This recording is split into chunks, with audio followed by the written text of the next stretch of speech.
Hey,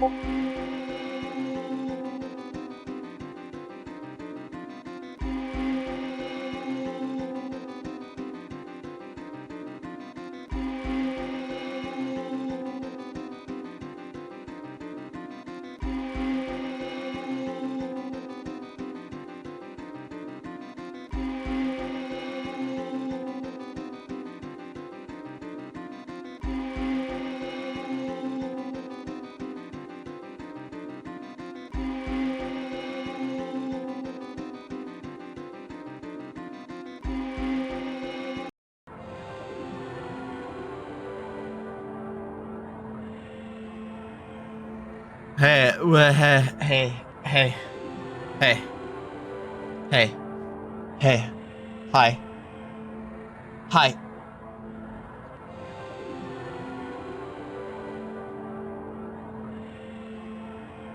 What's up? What's up? Hi. So am I gonna apologize for lying to I'm sorry. I'm so fucking sorry. I thought I had it set to CST when it was on EST and my fucking mass fucking posty burb post. And you know what? That's my fault. I think you should lie forever. Yeah, I'll lie the next time too. How the hell have you been keeping then? Okay. Good. Very good. I got paid more than I thought I was gonna get paid the last time, and I'm enjoying my job. I bought a toolkit for it, so I can go use it whenever I want. I bought a beautiful, device repair toolkit. Ooh, you make me work whistle angry.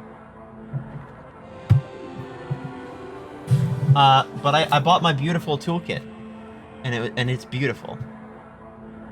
I can now start peeling apart your cell phones. So you best be on your fucking best behavior. Or you may find yourself with a screen upside down. How about that, huh? Huh?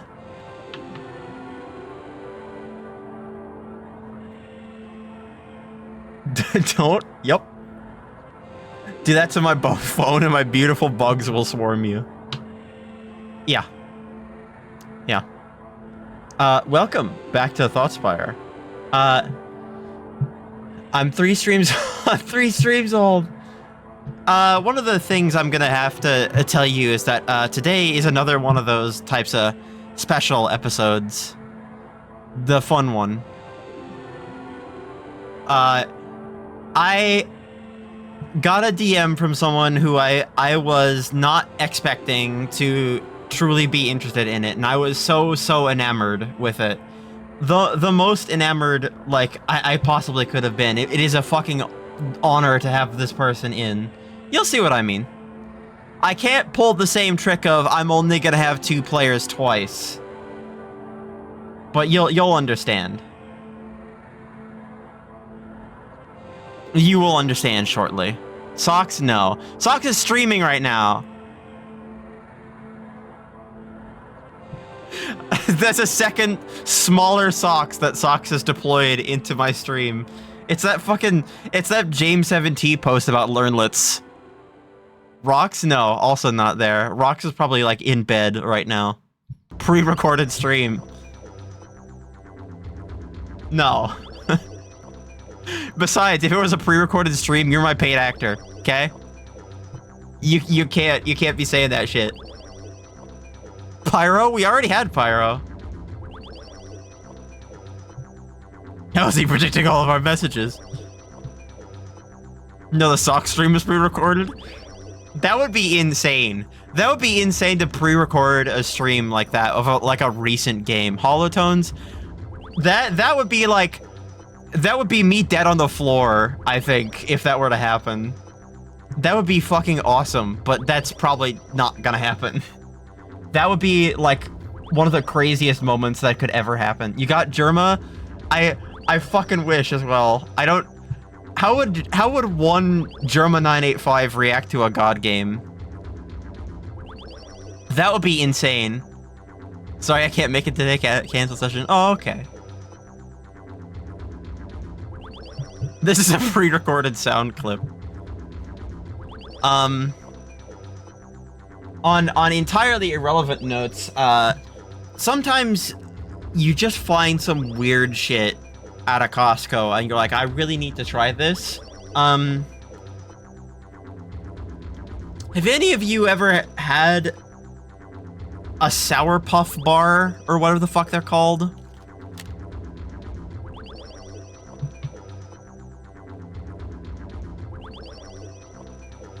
I don't know how to explain this other than the fact that there's like a gelatinous fucking like sour bar I got at a Costco because I wanted to try it because they're always like, we're in the middle of a protein kick in terms of like fads, like dieting fads, and it's this built Sour Puff bar that I got from Costco. So like, sure, why not try it? It is the weirdest texturally thing I think I've ever had. A what? Also, hi, what is up? Welcome to Thoughtspire. Are you a Hercules beetle? Yeah. Yes. Yes. Yes, I could be a Hercules beetle if I so wish. Yes. Yes. They're so weird. I can't get over the strangeness of this texture at all. They coat it in like the like white chocolate yogurt thing. It was just really strange to try, like this morning. I can't get over it. All right. I think now that the ads have passed, hopefully, it's about 6:03. Let's go to the Koru soundtrack and get the shit started.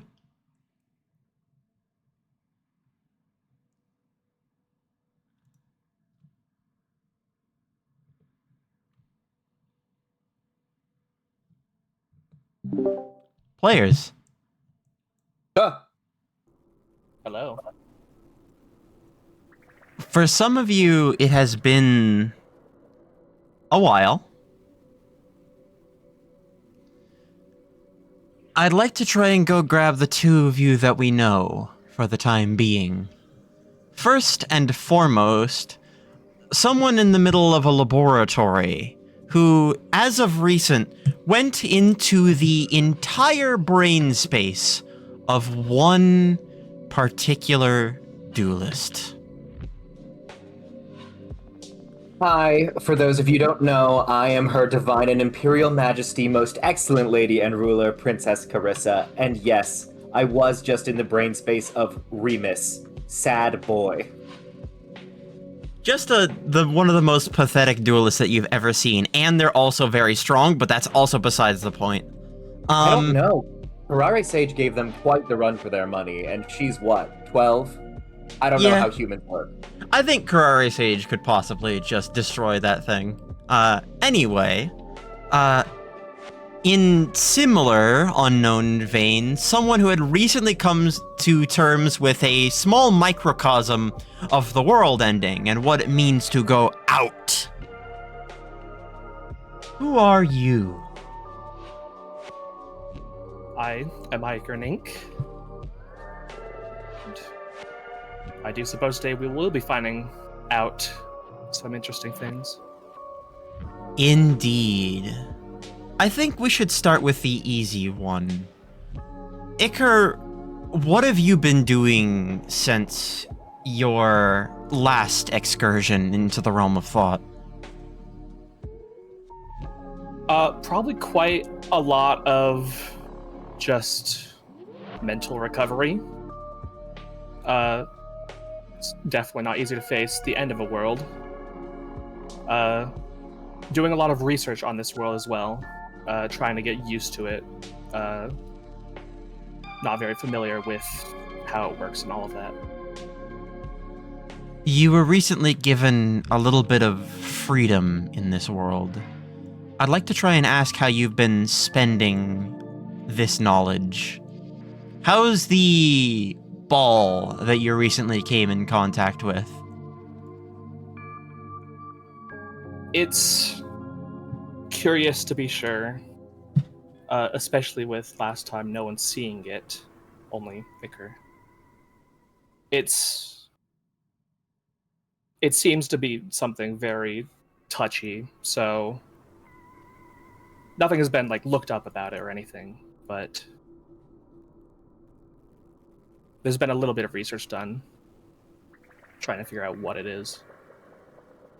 A small little marble, an artifact of a game that was once played and now no longer. Your fruitful research is at least leading you back to the path once again.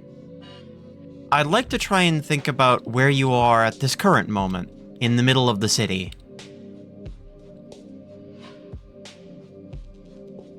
Probably just wandering the streets, looking at the sights and the people. People watching.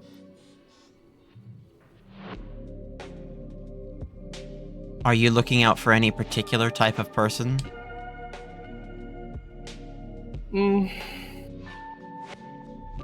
Not necessarily.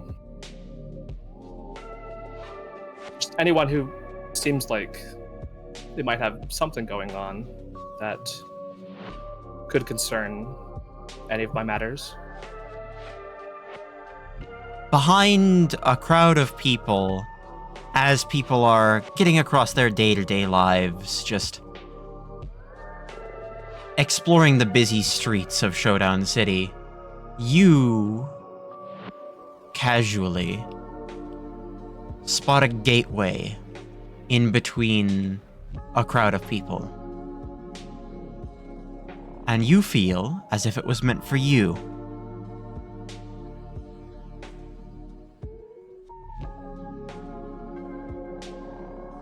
The path is going to reveal itself to me, then I have no choice but to follow it. I assume you just simply walk through. Yes. Then you will know where to go next. Now, Carissa. Yes. It is a lovely morning, the morning that you were supposed to be departing from the laboratory up in the northern mountainous region of the continent of Cups. And Yes. conspicuously, your partner in crime is missing. Ugh, this is so like her.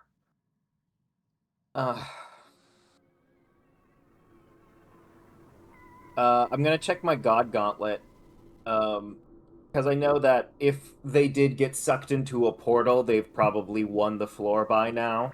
Has their rankings changed at all? Indeed, they have. They were, in fact, dragged away. Well, at least she's got a good excuse.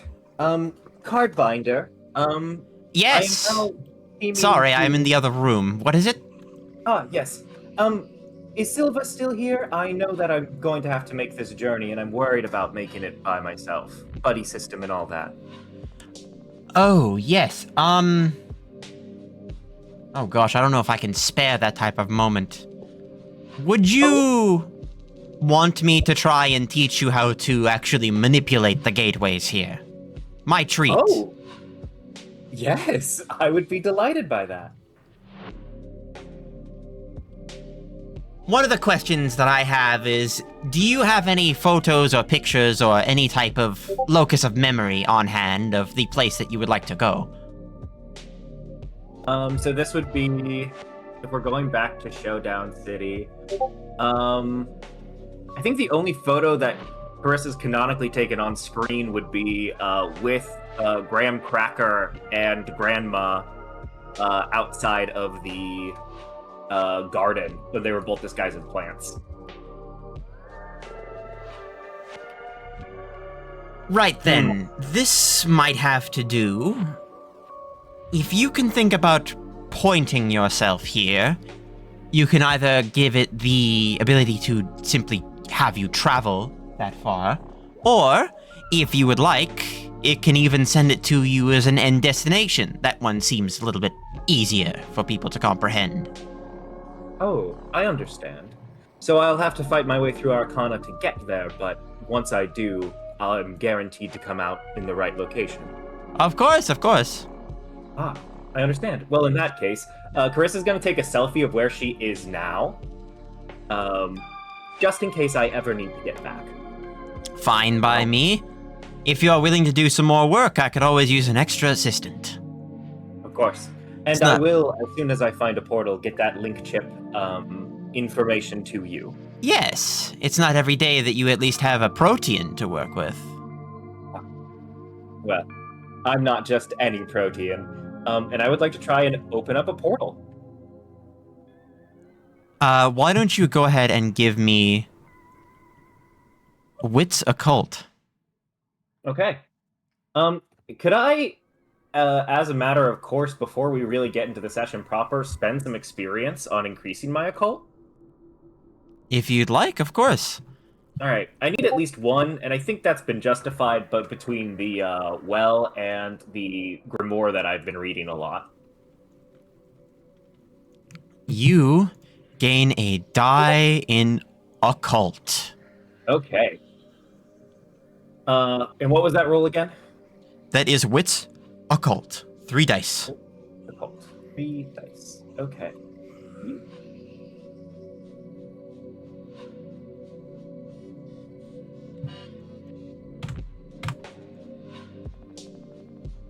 Two successes.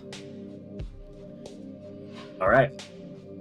The planet up above, sensing your will, does in fact create a gateway in front of you. Fascinating. Huh. I'll have to tell Benny about this. Have a good day, Cardbinder. Stay safe. I plan to. And I will step through the portal. All right.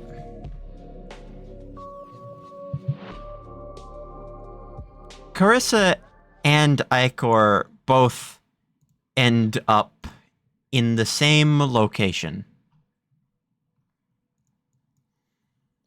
A strange, foggy locale made of cartoon faces and shapes.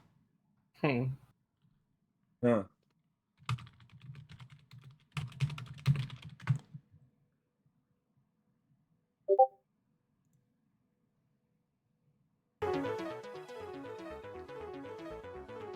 I'd like to try and take you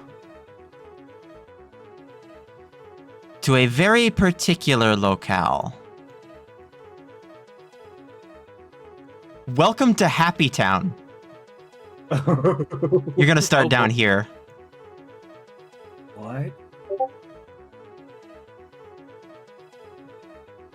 Alright, here? Yep. Okay.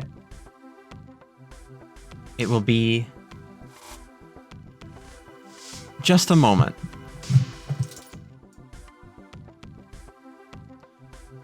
This entire area is full of various different shapes and denizens. Faceless entities walking the paths up and down these streets.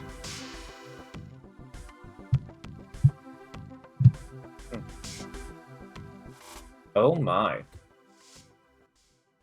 Only one really stands out to you.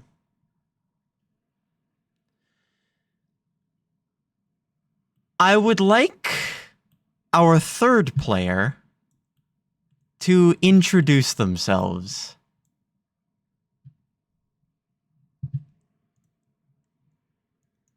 Walking through the very, very strange, eclectic land, the two of you spot a massive, strange, but in a different way, worm-like creature. It's about 20 feet long on 4 legs with 2 strange talons just quietly to itself observing and jotting notes.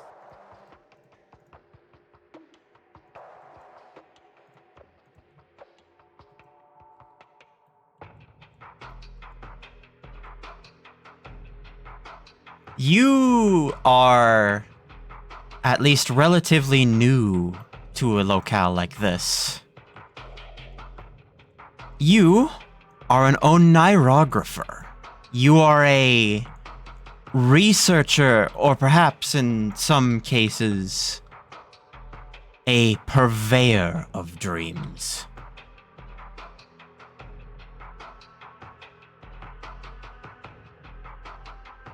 This, to you, seems like one said some such dream.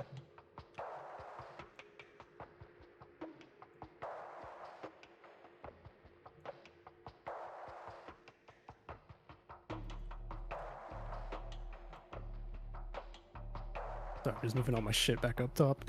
Yep. Yeah, this strange creature is definitely very cognizant of. It doesn't know. It may or may not know the specifics of its situation, but it is certainly aware enough that every little detail it is scrutinizing. It is writing up a storm at the moment.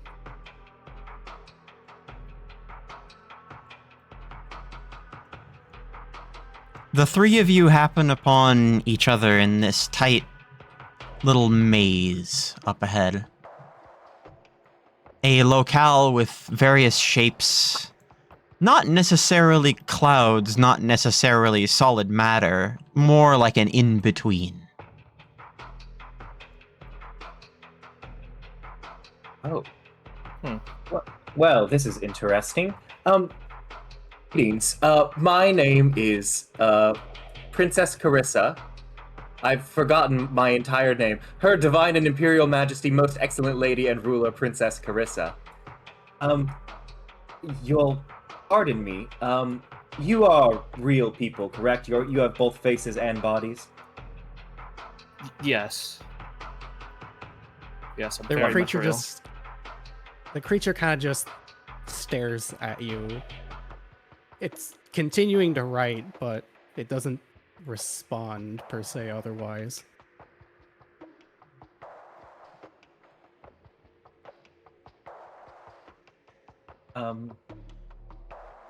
Duelist? Carissa sort of waves cards around. Duelist? Arcana? Primero? It keeps staring for a moment before sort of turning around, obscuring its face for a moment. It's got like a little pack mule situation going on between its hind 2 legs with not like a saddle, but it's got like a bag of its belongings. And it turns back and pulls out its deck. Oh, wonderful. You are a duelist. Oh. And it just keeps holding it there, not really doing much else. Do you know how to use these? It just nods before putting it back in its bag so it can continue taking notes on everything. Wonderful. And you, might I inquire about your name? Turning to Icarink. Yes, my name is Icarink. Pleasure to meet you, Carissa. Pleasure to meet you as well.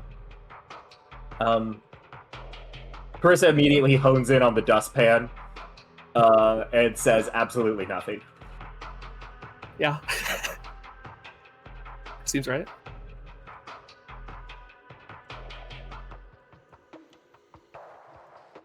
The locale ahead appears to be destabilizing somewhat. It does seem like you might only have a limited amount of time to make moves here. Oh. Okay. Great.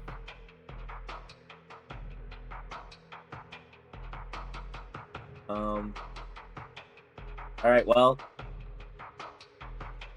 if that's what I think it is, we should probably go straight ahead to start.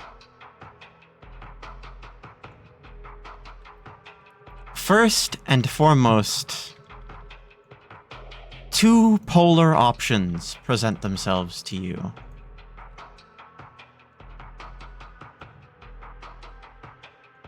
And a third right at its center.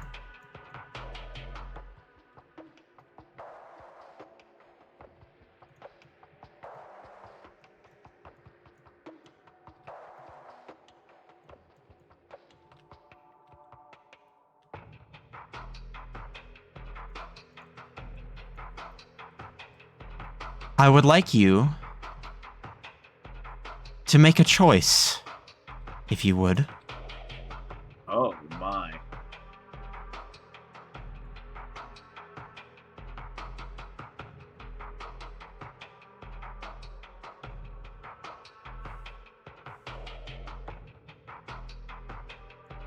You may each choose to receive a copy of one of these cards.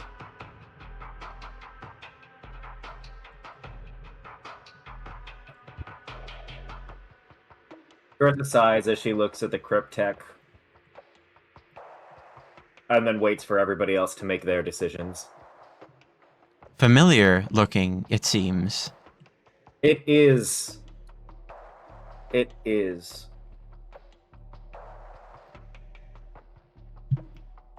The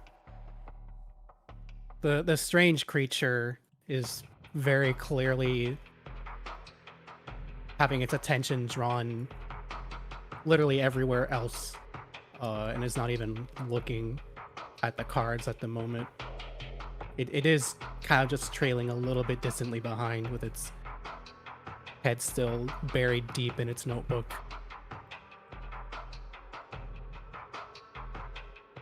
So it'll probably take its own choice last.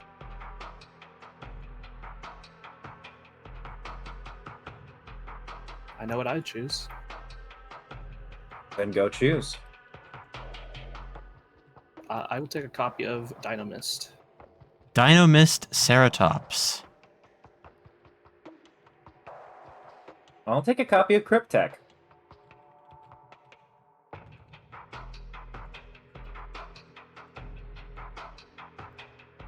At this point, the creature notices y'all taking copies of these cards, and it sort of stares for a second and grabs the third one, the odd eyes. The odd Following eyes the motions. synchron.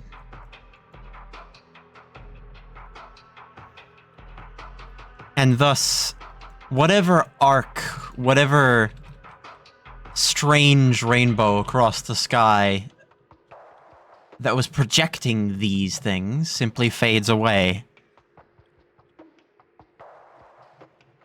The area here now a lot more densely packed, with one singular face. A three-pronged pathway presents itself to all of you. Up ahead appears to be some sort of columnar arrangement leading to a monument, some sort of monolith at the center. And to the left and right, a train. Two engines on either side.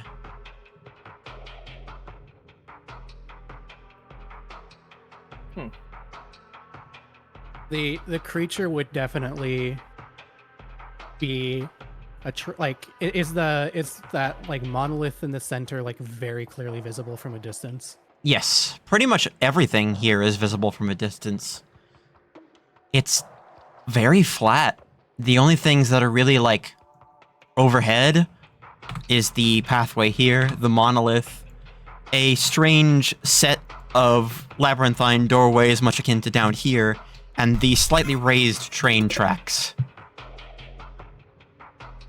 The creature would definitely be gravitating towards the few sparse things that are sticking out so much in this strange land.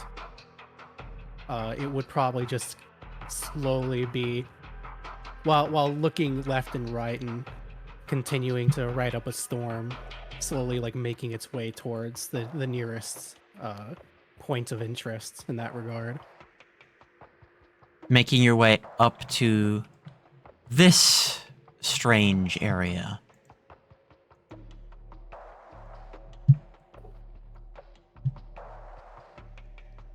What you find is not necessarily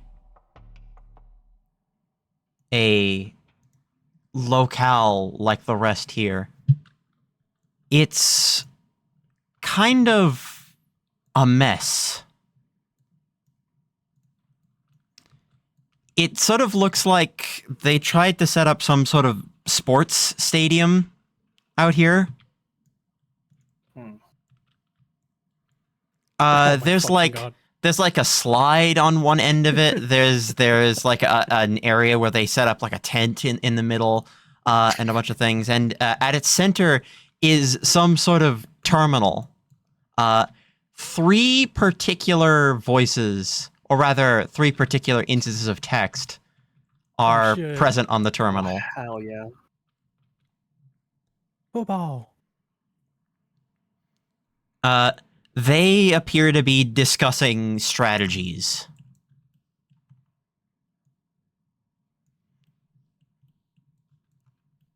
Would you like to take a look? Oh my.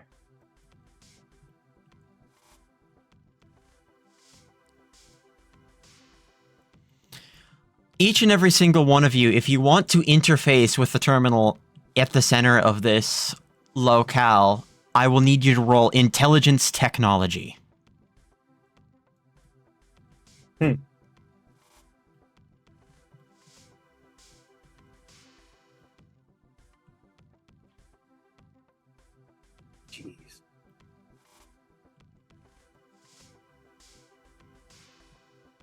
Pen is really bad for me because I deal damage to myself repeatedly. Ooh.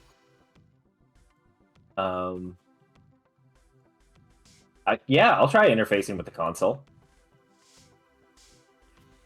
It appears to be some sort of talk about all the like relevant duelists nowadays. There's a few notes about Drawmaster in here, talking about the history and legacy of the game around the second emergence.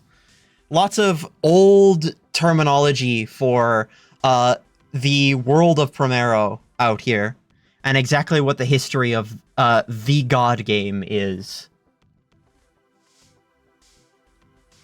Oh, interesting. The Yeah. voice marked in yellow is rather poor at their spelling, but often has the most to say about these things.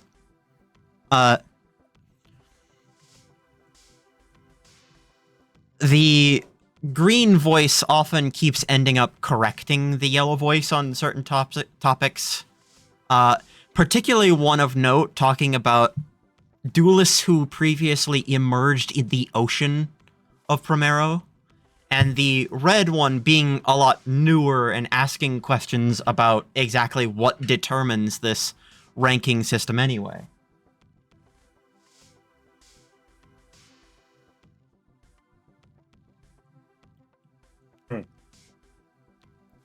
Yeah, I'll interface with the red one if that's possible. What would you like to ask and say? You have a full computer terminal prompt in front of you. Can I roll my technology check and figure out how good I am before I ask the question? Yes, you can. Great. While you're attempting to interface with it, the creature's like taking a moment to stop taking its notes, and it's like approach, just kind of watching what's going on. No successes. Nope. This is a fairly older model, different than the type of like touchscreen God Gauntlet experience that you are familiar with. The keyboard is a little awkward. This shit running on COBOL. Yeah, this shit runs on like some sort of ancient language that has been deprecated for the greater part of 20 years, but yet still gets use in places like this. What are you asking them? Yeah, I guess it's I got 0, so I think that I like the format of the question, or like there's a fundamental misunderstanding. I introduce myself via the terminal, a completely useless gesture. The text in red simply responds, hello, and then the text in yellow says, oh good, we got another one. Oh, this'll be great. We can make them do the thing again. What thing? Question mark. Okay, so you know, like, the concept of what a mini game is, right? Question mark? Question mark? Question mark? Question mark?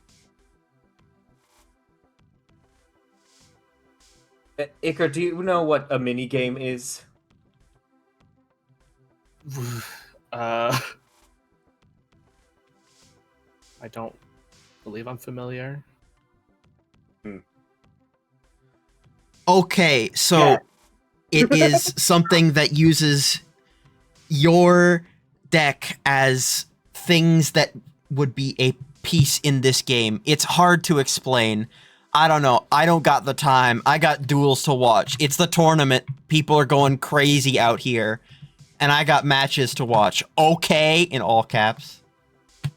The voice in green is what they're trying to say is that we've been running sort of a game here for duelists to play that uses your deck as a sort of catalyst for certain things. What we want to try and get you to do is get you as close to 50 as possible. Have you ever played something like Blackjack? Yes. And then a response from the red one. Good. Let's get this going. There's another match just south of you that is going to be happening against one Common Rider loaded and some sort of strange ink horse. Oh, okay. I know both of those people. My friend punched one of them in the stomach, and the other one I have breakfast with.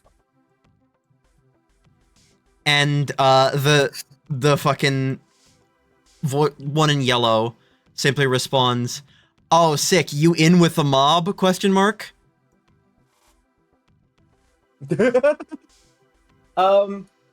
No. Should I be?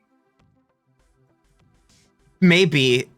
Kind of a good gig if you got some extra money to burn and you ain't afraid of doing some illegal things. Oh. Legality No. is just a matter of perspective anyway. What does it matter? Well, when you're above the law, I have this sort of perspective on legality that you might not. Okay, and then like a cowmoji of putting their hands up. I see we got some fucking real royalty out here. Oh shit, we can put emojis on in this. Carissa starts uploading a 10 gigabyte file.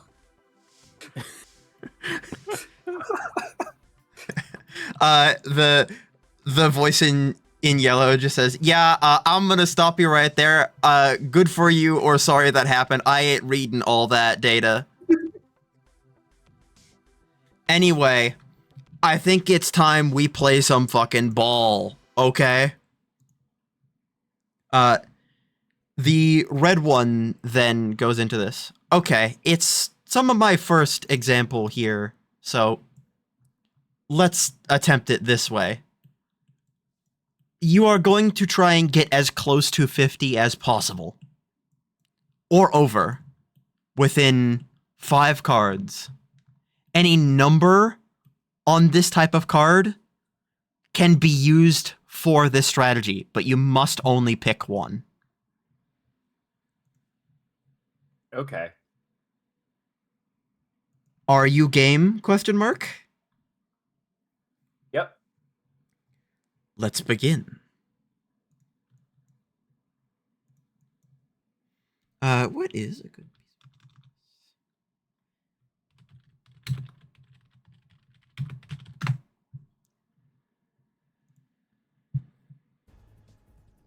All right.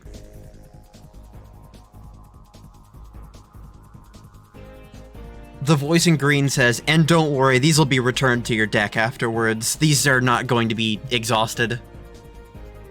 Wonderful. All right. Just the top 4 cards. You're going to draw 1 first. Well, that's not good.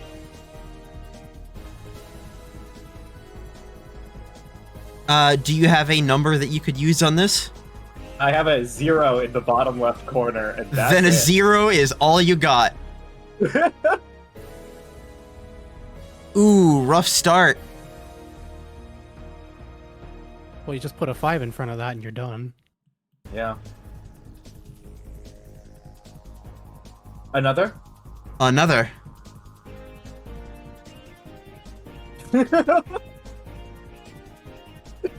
There are no numbers on this card.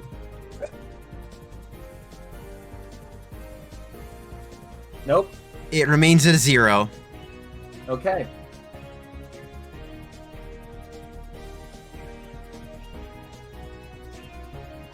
Alright. Got three threes on the third one. You gain a social counter for playing this outside of combat.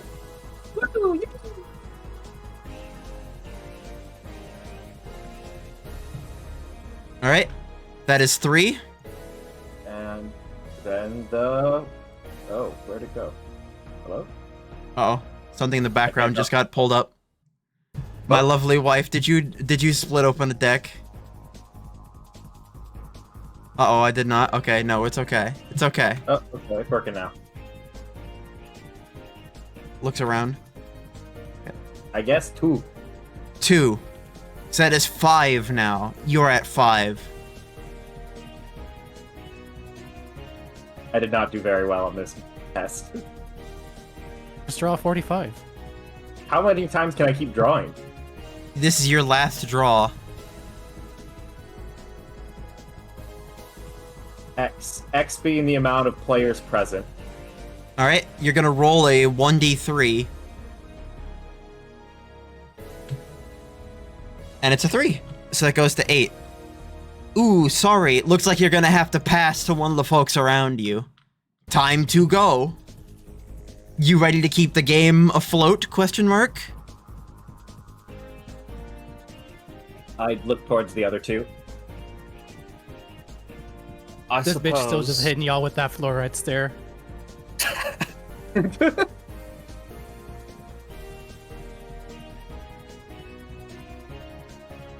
The creature is gonna kind of like look towards the terminal and the cards. It's gonna put away its notebook, and it is gonna pull out its deck and attempt the minigame wordlessly. Alright. You're passing from an 8. It is time to begin. Apple Man. I can't believe One. this fucker's the first one I pull out. It's so beautiful. Apple Man, that brings it up to a 9. Alright. The D4 on this one. Alright. D4 time. Roll it.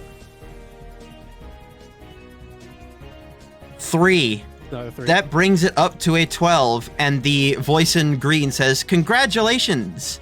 You've actually got something. I will be adding something to a reward pool shortly." And then something shifts in the background of the terminal as you hear the disk drive whir up. All right. Continue if you'd like. All right. 1 and 1, it seems. Yep. I'm gonna take the 1. 13.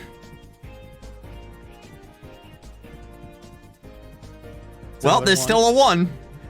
It's a beacon 1, but it's a 1.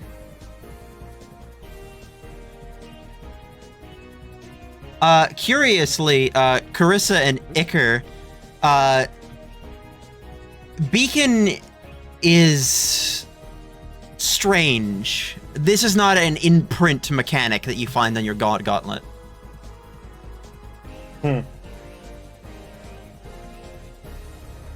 Curious. All right. Much better. Are you taking that 4? Nah, I'm gonna take the 2. Yeah, I'll take the 4. All right. You are leaving off the run at 18. You've got one more party member that can try this.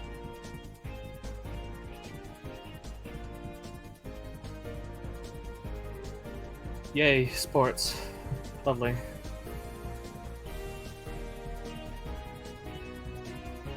All right. Daramoa enters then. And that is a flat 20, and another reward is added to the pool. I think I found one of those cards that wasn't loading properly earlier. Probably this one, yeah. This is ancient arrangement stuff that has strange Steam stuff. I'll fix it here in a sec. Yeah. All right. Are you taking Take the 3 or 4? the D4? Oh, the 4. Yeah. All right. That's just straight up a 4. That's 24.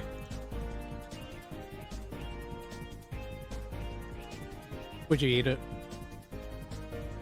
3-3. I would eat Take the this. 3. I would eat this. I would eat this. That is a 27.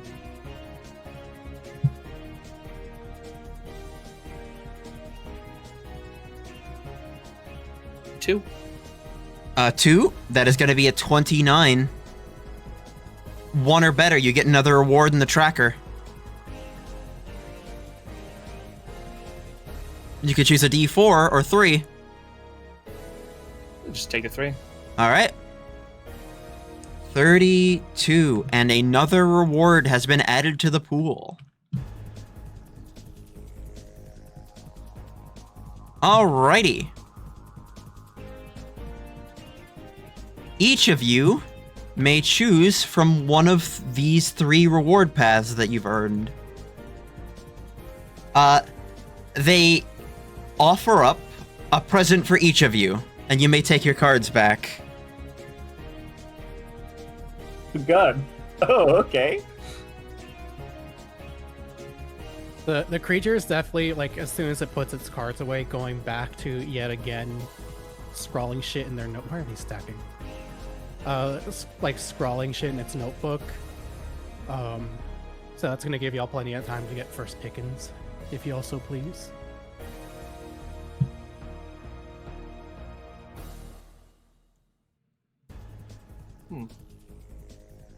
Ranger, I assume you want us to get the gun? I would much appreciate getting at least any form of weaponry. You good with that? Of course. All right.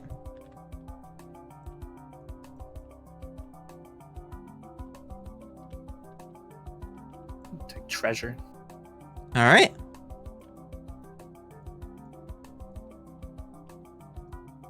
Perfect. The creature briefly looks up, seeing y'all have once again done your pick one of 3s, then it'll just grab the third unpicked option A card pack. before continuing back to scribbling.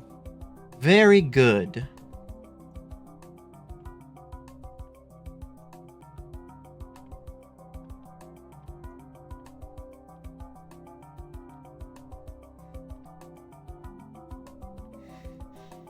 Oh, I think this will be good. All right. Here is your card pack.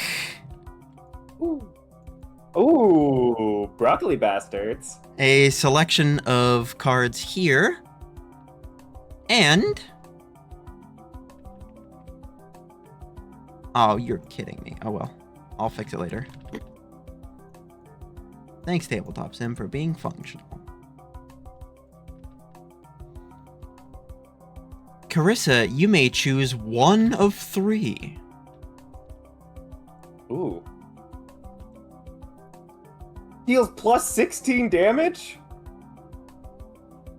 Yo, that's a Lego ice cream cone.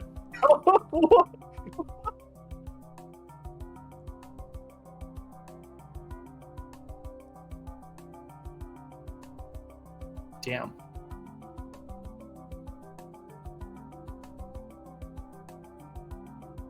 Is it intended that that would immediately be +8? Yes. Okay, cool. Is it intended that steadfast means it doesn't actually deal more damage? Basically. It deals 3 damage externally. Okay. I probably should have specified that, but this is a part of the wording rework that I'm working on. Yeah, it doesn't gain the damage, just deals additional. I think Lanka is probably the way to go on this. Lanka is yours. Now, Icor, you're the second to choose. Would you like a PAL pad, the eject button, or an old rod? Gotta be old rod. All right. You have enough capacity for it. Would you like to equip it now? I would. Old rod is yours. And finally, why don't we see what you got?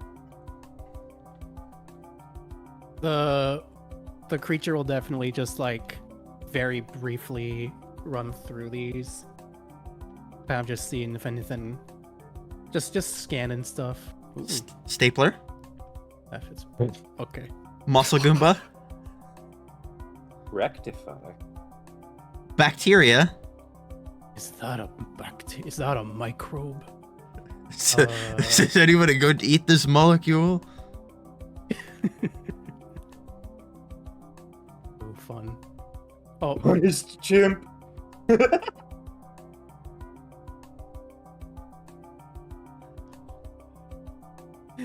yeah. The creature is just gonna like just leaf through these, and then just just mix these into its deck and tuck away its cards once more. Very good.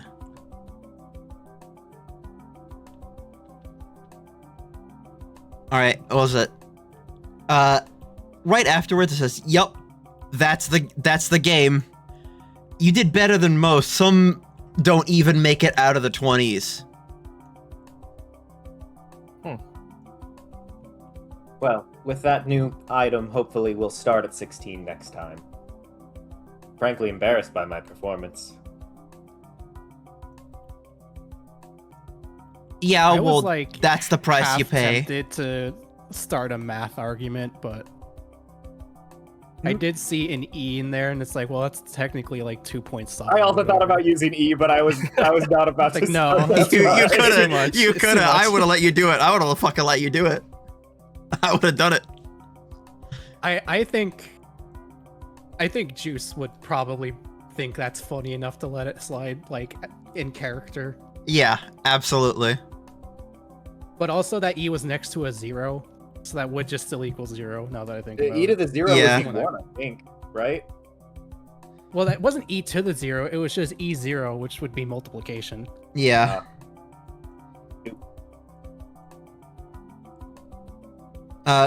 The terminal does conspicuously shut off before the game in and of itself sort of returning to the earth and just simply sinking beneath.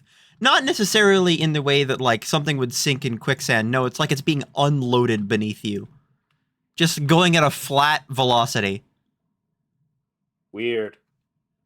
I didn't realize that the tournament was already happening.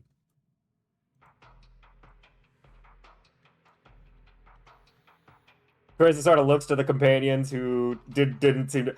I didn't know that the tournament was already happening. Sorry, yeah. I guess time fuckery. Speak. Sort of looks at the other one, still taking notes. Do you have anything to add to the conversation? It like briefly shoots a glance, like it darts its eyes up at you for just a moment and then just looks back down. Carissa doesn't like being ignored. It's really bad today. Up ahead appears to be that monolith that you found up ahead. Then let's go. Yeah, the creature is like definitely just like slowly but steadily just making its way towards that monolith this entire time. Well, wait for us. Worm, could you go ahead and roll me dexterity awareness? How many dice is this? An awareness.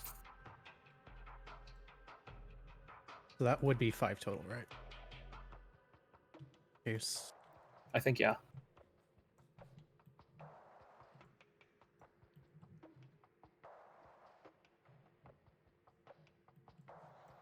That is no successes, surprisingly. Oh, Damn. Worm, I assume you've been heading towards this way almost this entire ordeal, right? At its center, you spot some sort of vortex. It is this sort of lovely teal and orange, and it's so intriguing that you barely notice as the floor beneath you is simply deleted. A part of you is hanging off the edge of this walkway.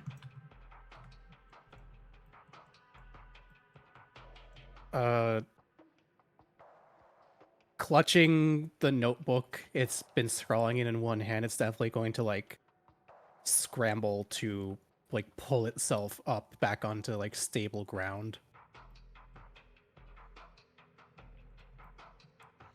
A pair of entities, sort of obscured by the monolith itself, make their way in and simply attempt some sort of ritual, and 2 cards from each of them fuse into one.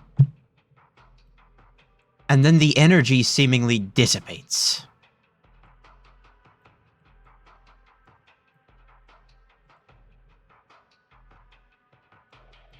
gulp. What do you see? Was the creature able to like regain its proper footing? Yeah, absolutely. It's gonna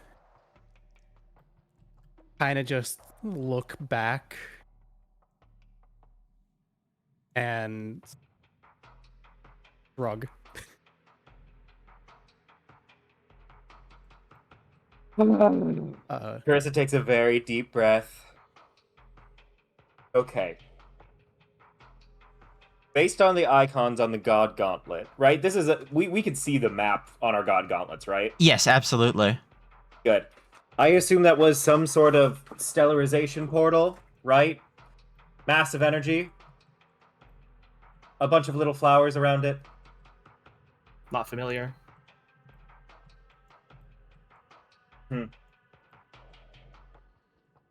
It appears you've become some sort of an expert on these types of subjects, even by proximity of the card binder in the labs. I've spent a lot of time there.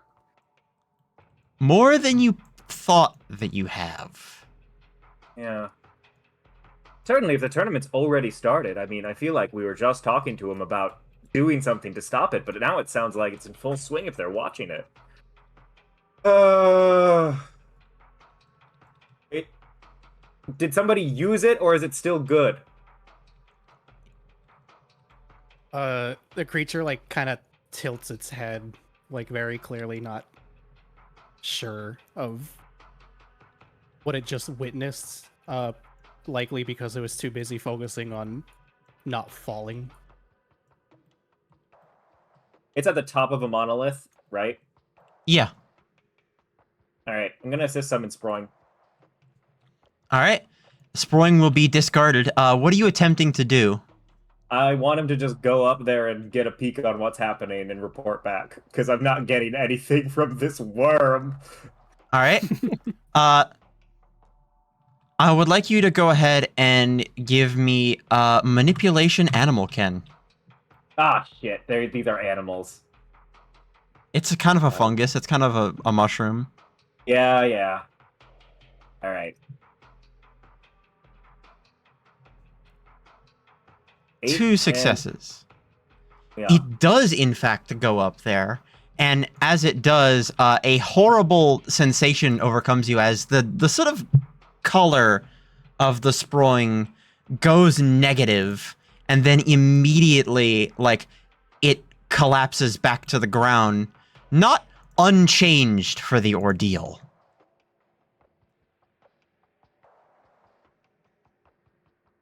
What the shit? Sorry, I'm swearing a lot as Carissa. She's not swearing this much. She's not sorry, this one. She's not swearing this much. Oh my. Can I scan this status with my God Gauntlet? You can.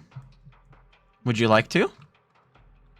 Well, now that you've asked it like that, I don't know if I want to. No, come on. Am I going to dox Come in. myself to this infected Sproing?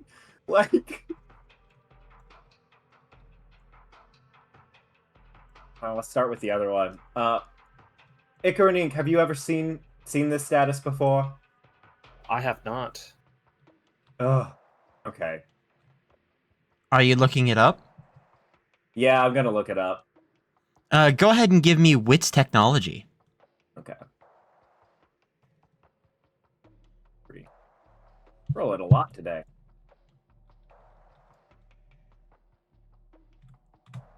Two successes. You look it up, and despite the large amount of words, it's very hard to really get a good idea of what exactly this status does when there's this strange pop-up in the way.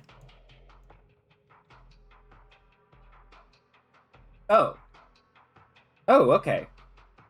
Well, I've been to the library before. It Have is you? linked to my personal information, though. I didn't think I had a card.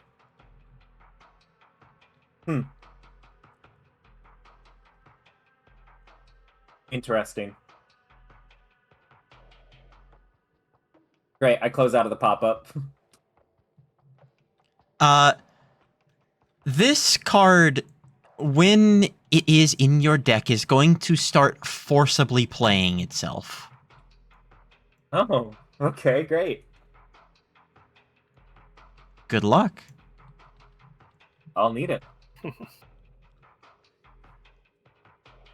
The duo at the top of the monolith simply just vanish. You can't really tell if they've jumped off or simply just left.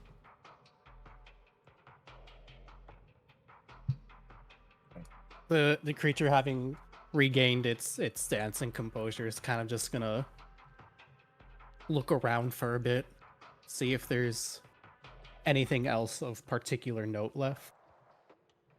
Does it see anything else that might catch its attention more so than the rest of its current surroundings? The railway, it seems to be rather extensive in both directions. Seeing that there's really nothing else in the immediate area that is catching its attention, it's just going to start turning around and continuing to, I guess, head back the way it came. There's only one way to go. Mm-hmm. Now, are you going to be going this way or that way?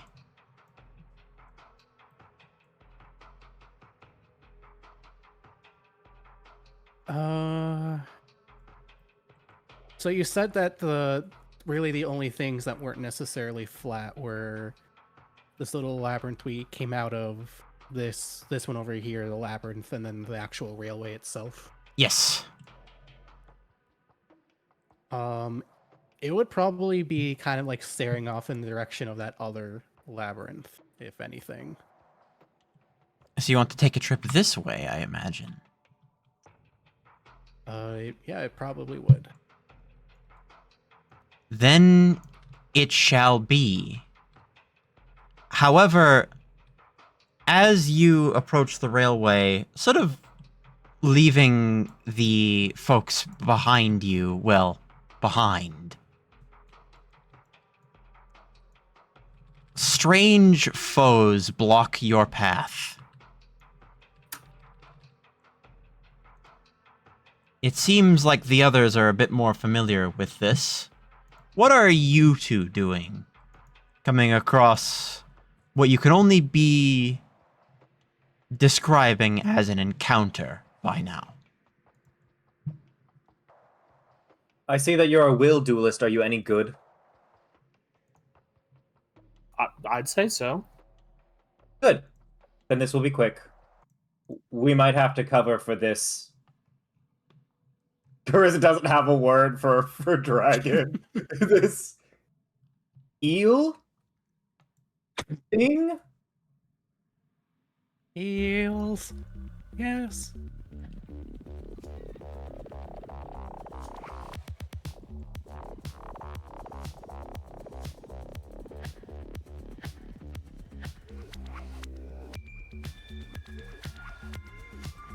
Worm, do you know how to duel? I know I asked you earlier, but I'm sort of doubting that you're being completely honest with me. While you are asking, the creature is like, you know that thing where like someone's like walking towards you on like a narrow sidewalk and you're both like trying to move out of each other's ways, but you keep moving into the same way as the other? Yeah. The creature is definitely like trying to see if it can just walk around the encounter, but like it's finding that like it just can't. In this type of work, you would call this a perceptual trap. It is entirely relying on your perspective in order to orient the direction these enemies come from.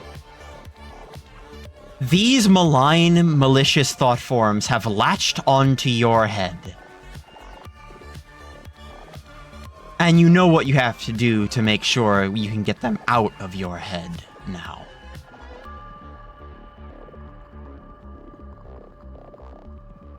It is time to duel. Draw up to your current hand size. You have 1 playing power. Entering play is a banner trooper. 7. Mo and Krill, named wrong.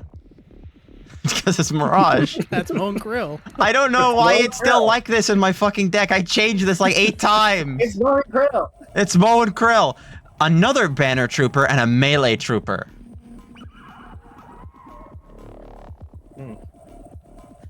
No initiative has been declared.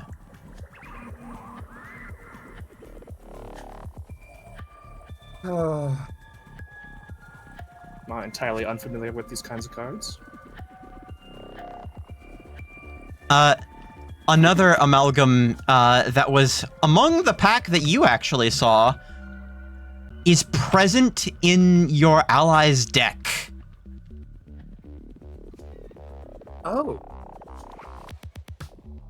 Ranger, do you know them? They look familiar. Yes, they were with my band. Oh. Well, what a fun little reunion. Interesting. I wonder how many of the others actually got picked up by duelists by now. Hopefully all of them. One can hope, but that sometimes isn't the case. Oh? Well, I suppose not all duelists are good. Long would story, hate- but yes. I can agree. Carissa's being good at dueling and not morally good, but I don't think that's what Ranger means. That's not what Ranger means at all. Alright. This'll work a little bit different than Prime TTRPG. You still have a playing power, but it'll start increasing slowly instead of being reliant on how many characters you have out on the board. You'll have a maximum of 5. It's Hearthstone-esque rules. Yes. Yeah, I was thinking that. Yep. Does my well go off? It does, in fact, yes. Your well goes off. And at the start of this duel, you gain an MP. Oh, wonderful.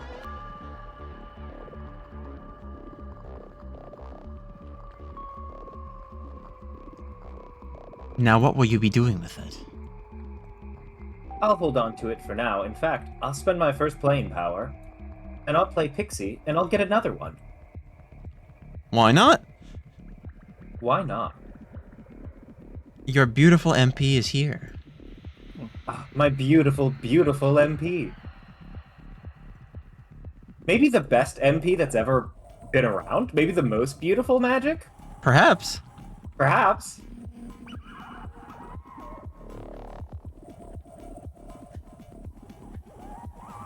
The strange creature is going to look down at the cards it's drawn and look back to Chris having just played. And it's going to look back down at its cards, and it's just going to gingerly place Rusty's social security number into the slot.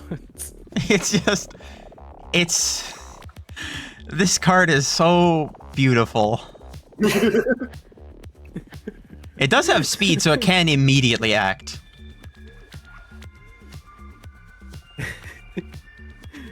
I don't want to like eat too much time, but can I like very briefly go over why I made this card?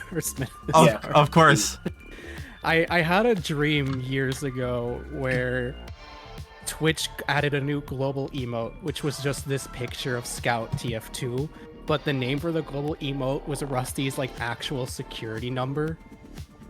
Like social security number, and like Rusty was like super pissed trying to figure out how to contact Twitch because not everyone in the world knew their social security number. A good point from Title Tora in the chat. That would win the number minigame. I mean, I don't. Apparently, Rusty's social security number is 22, and then a picture of the scout. It's the picture of the scout. It's encoded in this object. The worm is going to play this card, and then it's going to turn to you two, and it clears its throat. If either of you two know who this belongs to, I don't intend to hold on to it for very long. But in the meantime, it seems useful. You could talk this whole time? You were just ignoring me? It turns back to the field, and it directs Rusty's social security number to attack the banner trooper. All right, Rusty's social security number deals 2 damage to the banner trooper, and then it deals 1 damage back.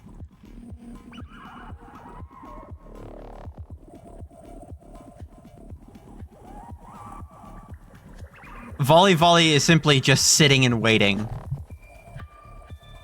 Is taunt the same as Prime? No, it is not. This? Okay.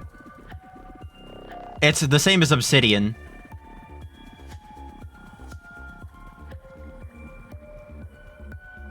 Per player lane, basically. Okay. I will play it here. Yep. And thus, it is. Volley with diving and taunt is simply capable of making it so that these enemies will not be able to hit it. Alright. Exhausted is not acted or dove yet, but it is ready to go here.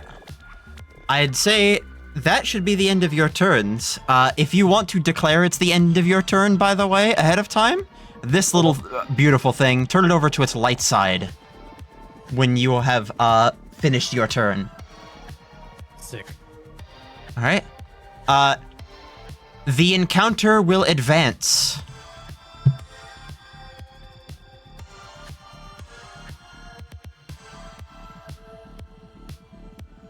Alright.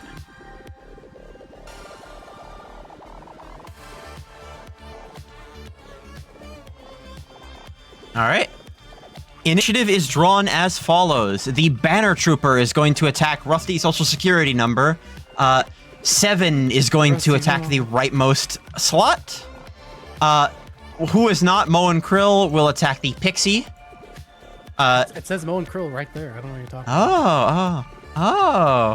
about. The Candle Trooper will also attempt to attack the Pixie. The Banner Trooper is going to attack Volley, and so will the Melee Trooper because of Taunt.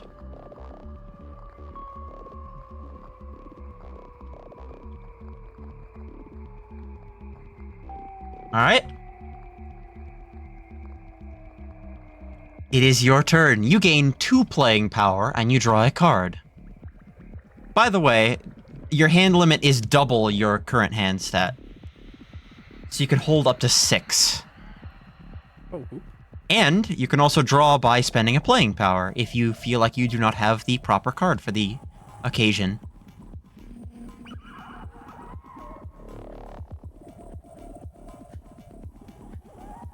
Carissa's going to go ahead, if I may go first.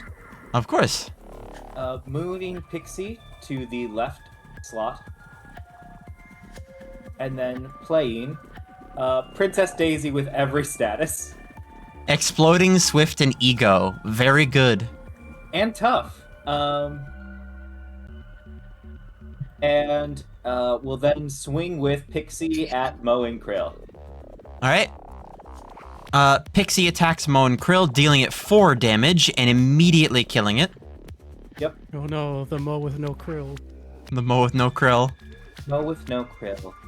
And then I'll spend another playing power to play Goomba Red Yoshi. And with my 2 most beautiful MP, I would like to activate its Invoke. Alright. You end up finding some strange way to pull this into it. So I don't know if you've got an idea of what Yoshi this is intended to turn into. But I have a pitch. What? What is your pitch? So, Carissa has historically spent a lot of time shoving Goomba corpses into a vending machine. Uh-huh. So if you could go into the Yoshi God Game TTRPG set and pull out Yoshi vending machine. Oh god.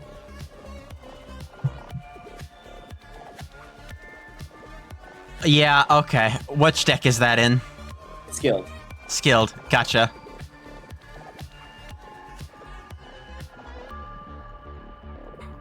And this is Well, in Carissa's mind, a mistake. Carissa is not intending to do this. Carissa thinks Yoshi is a princess like the last one was.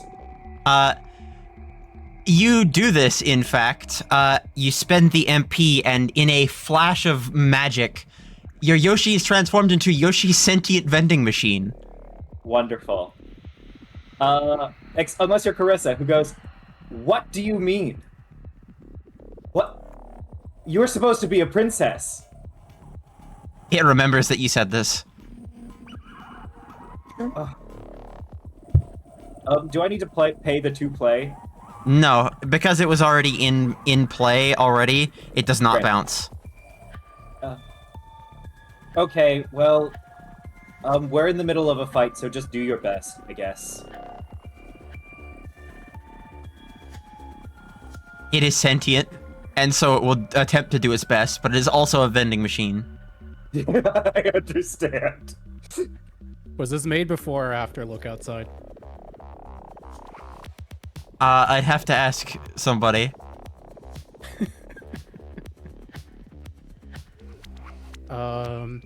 Yeah, The we could creature's put going tank to, treads like, on this. briefly glance over at the vending machine and then go back to focusing on its field. It is going to send out the Muscle Goomba and the Glyphid Slasher.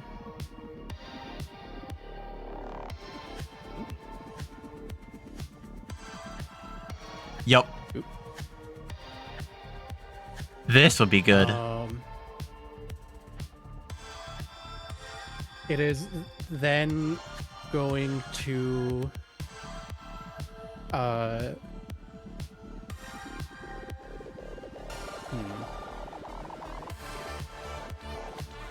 it's going to send Rusty's social security number back at the Banner Trooper again and get them both knocked out. All right. Rusty's social security number attacks and throws itself against the Banner Trooper. Both of them die, and the Banner Trooper will gain 1d4 coins.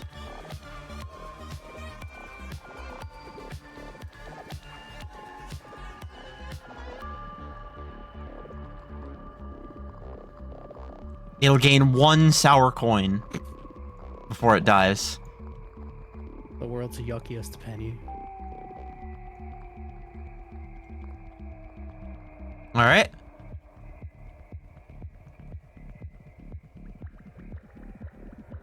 I assume that's all of your turns except for Icor's.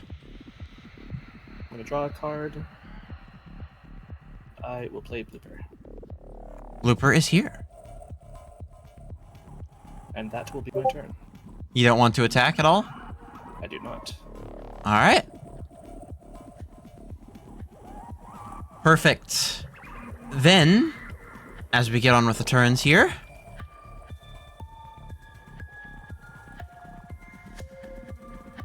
Seven is going to end up attacking Muscle Goomba, who will gain paralyzed and die. It does not deal enough damage to trigger the Rectify effect. And coming into play is another Candle Trooper.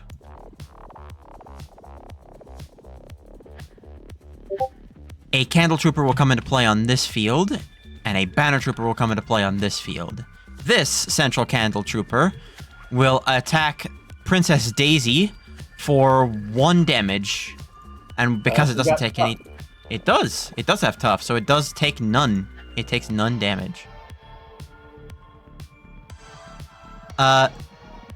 This melee trooper will throw itself against Volley Volley and immediately take enough damage to make it die. It will gain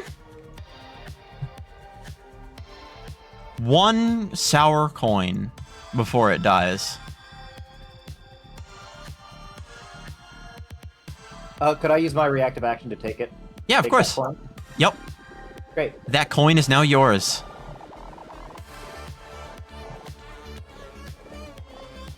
Alright, You- the Banner Trooper also deals 1 damage to Volley Volley, leaving Volley Volley at a total of 5 health.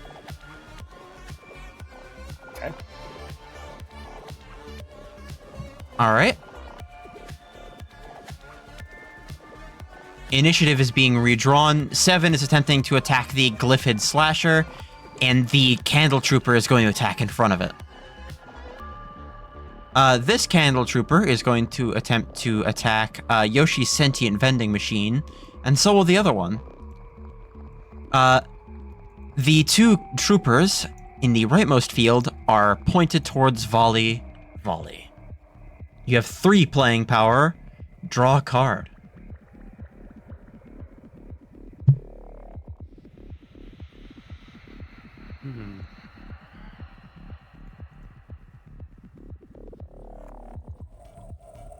Would one of you like to go first? No, you can go ahead. Okay, then I will go ahead. The creature is like clearly just like mulling over its potential actions at the moment. Of course. I'm going to take Pixie and go ahead and generate an MP with them. All right.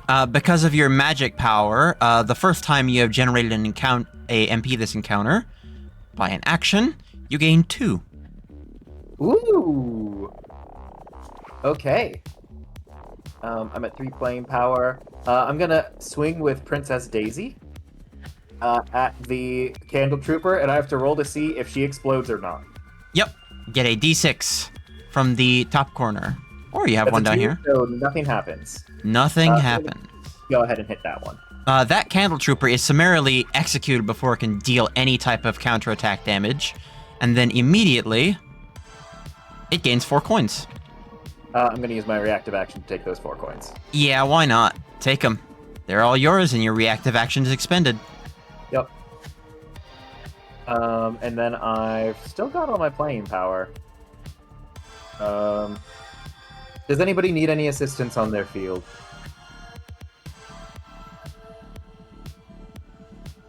This is the funniest fucking situation to put Carissa in. Carissa's Just used two to the people. most attention in the entire world. Yep. Carissa is struggling. Can I roll in, like, resolve or something? Go ahead and give me composure etiquette. Yeah, thank you. Okay, 6. Dice. 4. Oh, that's 7.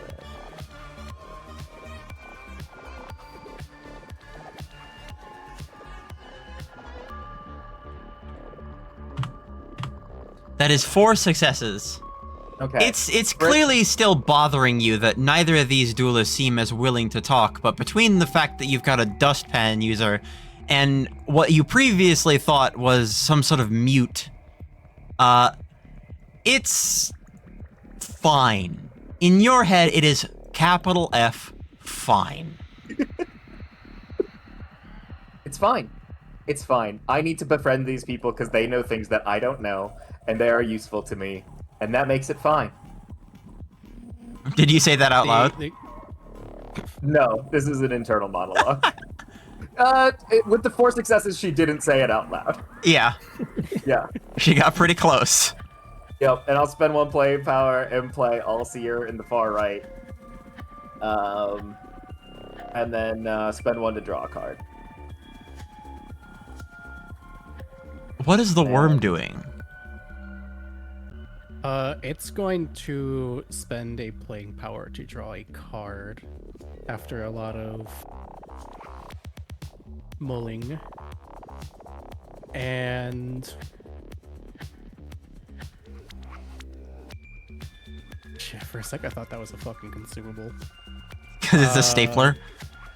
It's because it's just literally an object.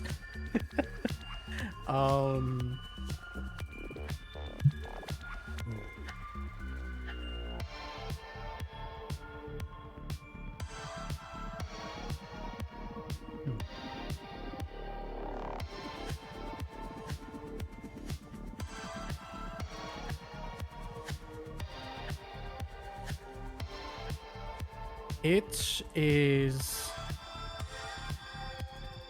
going to plop down the stapler right here. And it's going to put down Honest Brute in its centermost slot. Stapler and Honest Brute enter play.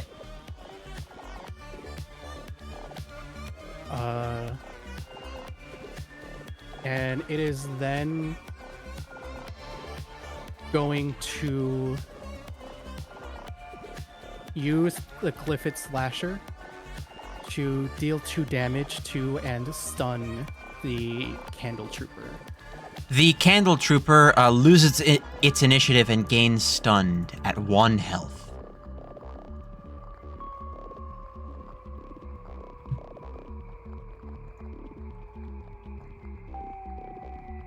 All right. Icor. I'm going to have Blooper attack the leftmost banner trooper for 2. All right. Give it 1d4 ink. That is 4. That is more than enough ink to completely cover the banner trooper.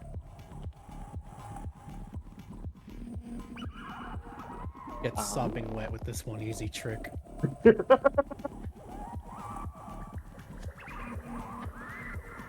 Completely covered in ink. It's like what happened to that guy that talked about that wall or whatever, IDEK. Sometimes when I'm bored, I dip my banner trooper in ink and it scrums so loud. Scream so fucking loud. Plot of Obsidian Eclipse. Draw a card.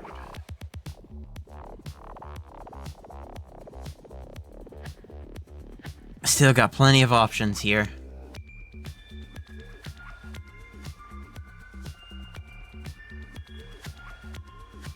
Play Hone Edge.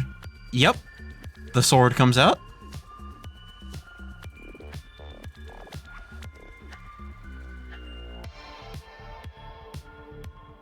Not attacking with Valley again. I will draw a card. Unless one cover. Cool. Alright. If that is the last of what you will do with your actions, then the encounters will advance. Coming into play is a Banner Trooper, a Candle Trooper, and a couple others. 7 is once again going to attack, and will attack the Glyphid's Slasher, dealing it 4 damage and immediately dispatching of it. The Candle Trooper beside it clears stunned, simply. This center Candle Trooper will attack Yoshi's Sentient Vending Machine, dealing it a shield damage, and immediately bringing it down at least to below cap. Interesting. Yoshi will remember that. It will remember this. It will remember this indignity. This Candle Trooper on the right doesn't really quite know what's going on. It seems a little bit more lucid than the others. This Banner Trooper, here and here, both of them are struck by Volley, but whereas... Well, no, they both have ranged. Both have range. Yeah, so they both deal a damage to Volley. And then that is where everything ends up. That one on the left is a really wet point of damage, though. It is. It's a terrible, sickly, wet point of damage. No good. It makes the fucking Deltarune squelch sound.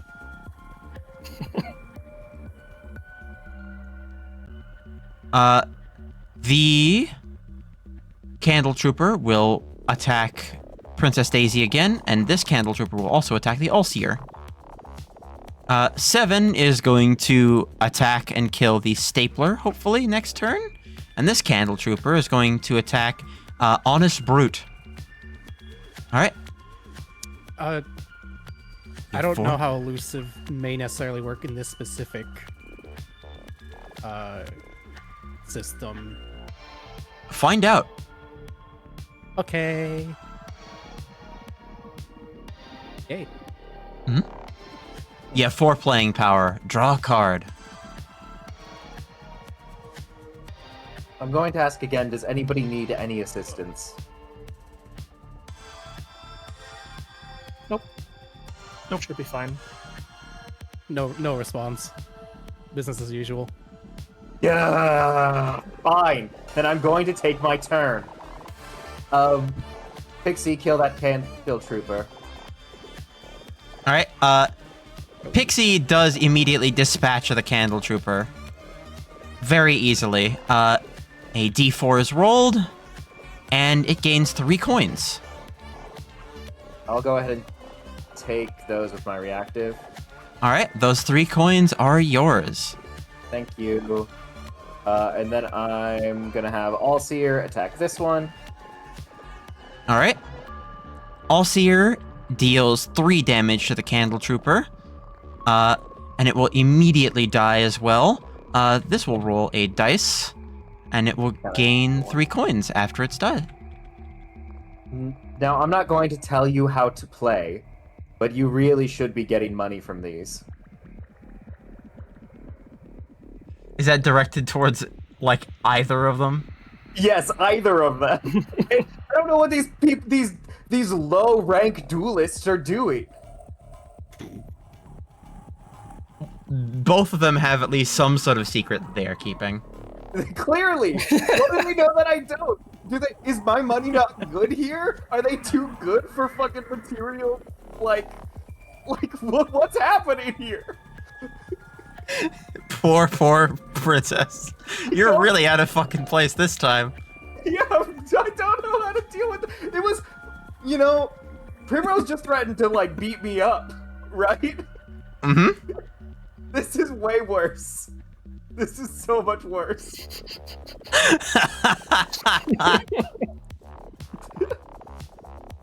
While you're, like, going through all those motions, the worm is going to spend a playing power to draw a card. It's Apple Man. It's Apple Man. It's Apple Man. And just make sure I remember, my hand limit is twice the value of my hand level, right? Yes. All right. It is going to spend another playing power to draw 1 more card.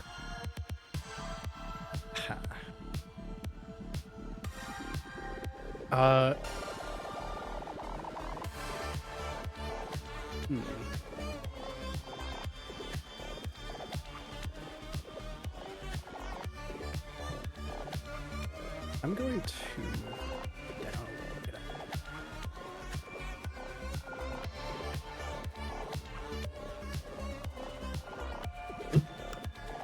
Thank you.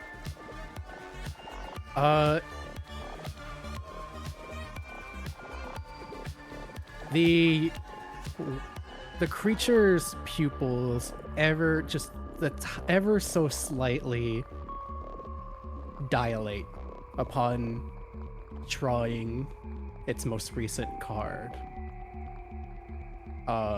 It's going to lean in just a tiny bit, starting to very clearly think up of some plays it could potentially make. But in the meantime, it is going to play Nikaido. All right. Nikaido Shouts out to that person a bit ago who, when they first saw Nikaido, just immediately started talking about how much they came.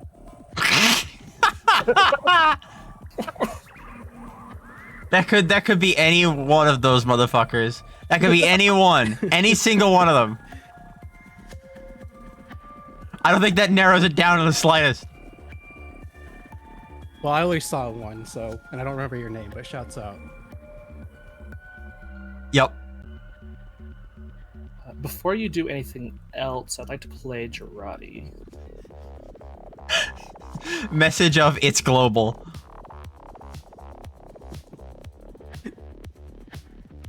I like to imagine that specifically as an evolution of the thing that I saw the person say earlier, which was just, it's everywhere. It's global. It's global. It's saturated. Oh no. Wow. Okay. You rolled a lot of things getting ink. You could basically just cover the whole board in it now. It's global. It is global, in fact, now. Girardi is played, and this entire board just gets coated in disgusting liquid. It's one of the nastiest matches. It really is. Why are you doing that? Deals extra damage. Okay. I'm imagining I'm imagining Icor just like looking up at you like Bart, like slamming the fucking packets with the hammer.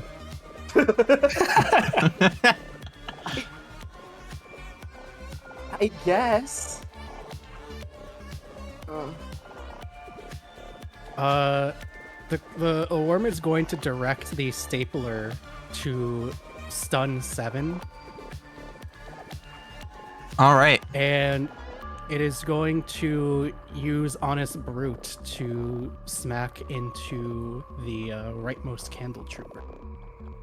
7 is stunned, and Honest Brute attacks the rightmost Candle Trooper, killing it and taking 1 counterattack damage. That Candle Trooper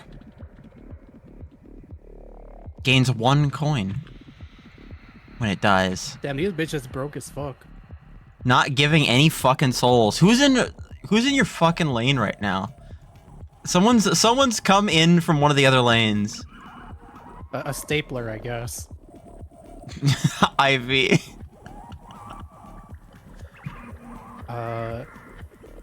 The creature is going to spend a playing power to draw a card. All right. Hello, there we go. And is going to do that 1 more time. Oh, but yeah, baby, it's all coming together. The plan. Plan. All right.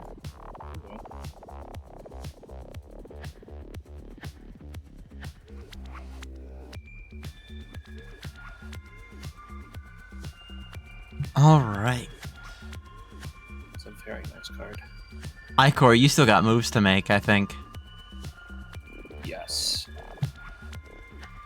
I will have Hone Edge attack and kill the rightmost Banner Trooper. Which will gain 2 coins upon his death. All right. Then I'll have Blooper attack the left. And that one will gain 4 coins upon its death. I'll use my reactive to take those coins. All right, those are yours.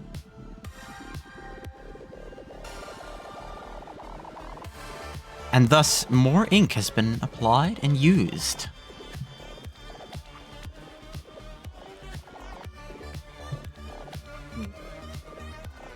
All right. The Galleon. And I will Galleon. draw a card. Perfect.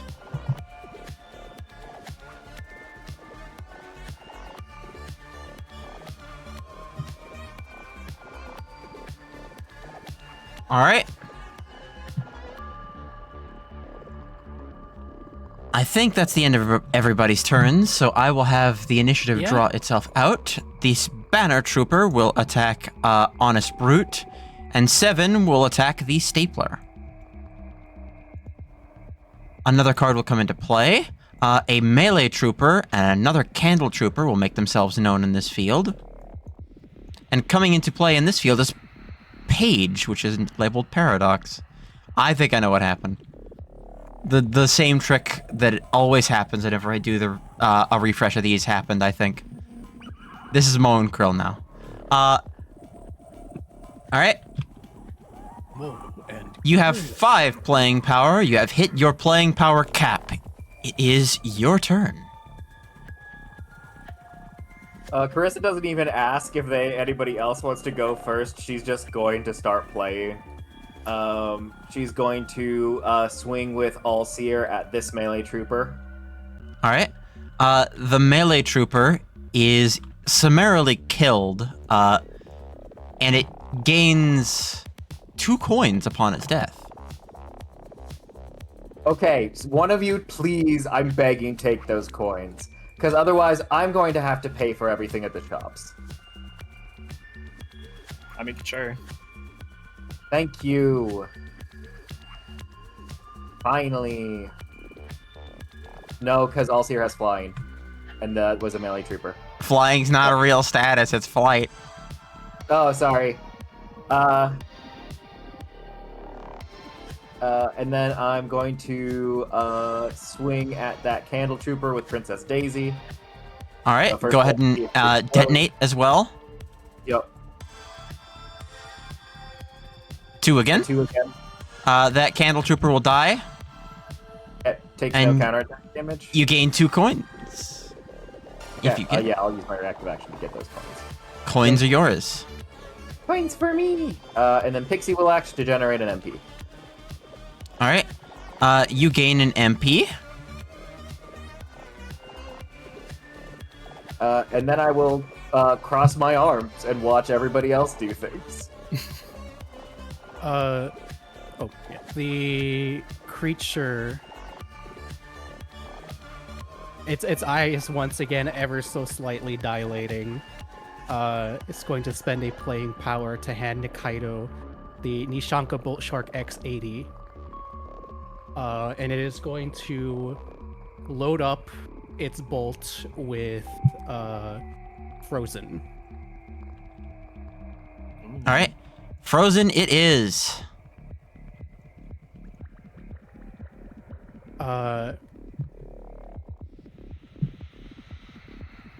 It is then going to have Nikaido swing at the Banner Trooper,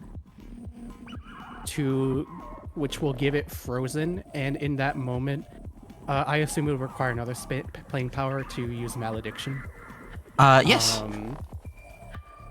And it is going to apply Frozen to 1d4 other cards. All right. A D4 is here. 3. 3. It is going to apply Frozen to 7 and to Page. All right. 7 and Page gain Frozen. Now, there's still one more I have to apply it to. As it says, it's not up to. It has to be a third one. So it's going to apply the last Frozen to Stapler, actually. All right. Stapler becomes Frozen.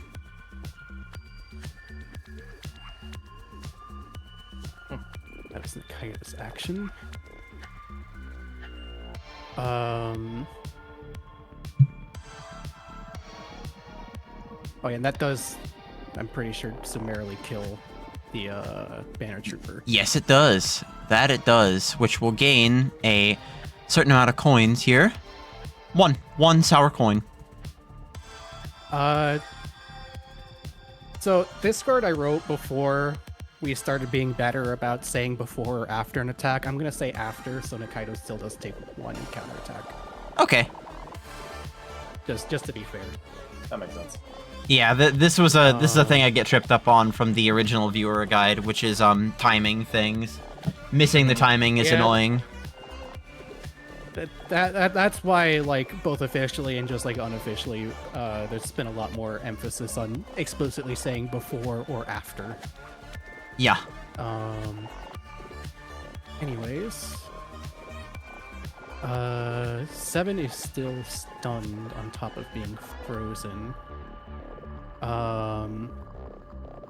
So the creature is going to have Stapler act to actually go ahead and stun Page as well.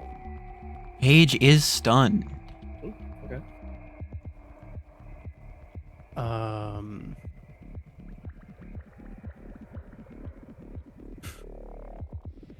And just to make 7 feel oh so yucking disgusting, Honest Brute will act to burn it. All right. 7 is also burned. Frozen and burned. Bro's having a bad time. This is what you get debuff remover for.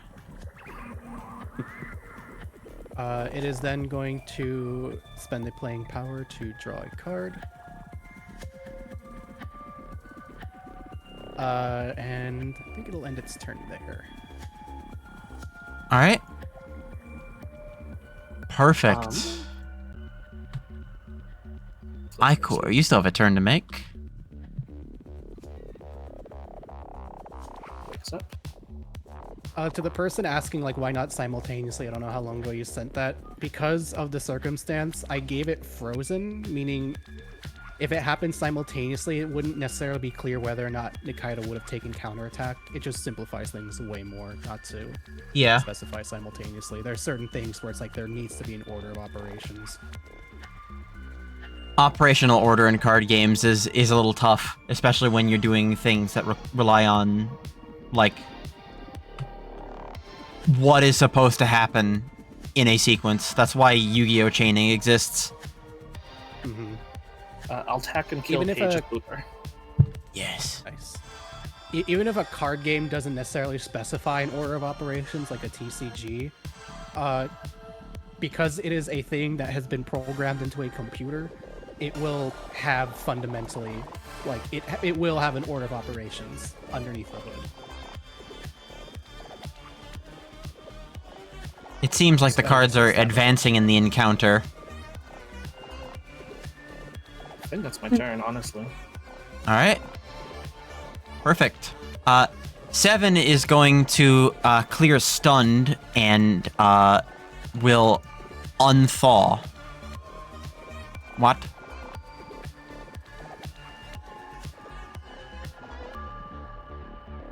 Oh, it does. It does, in fact, take damage. Yes. And it would die because of the ink. That's true. That's true. 7 dies.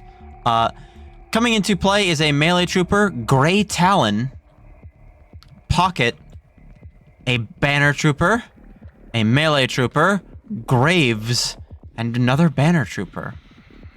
Doom is also treated as ink. Interesting. Do you know this guy?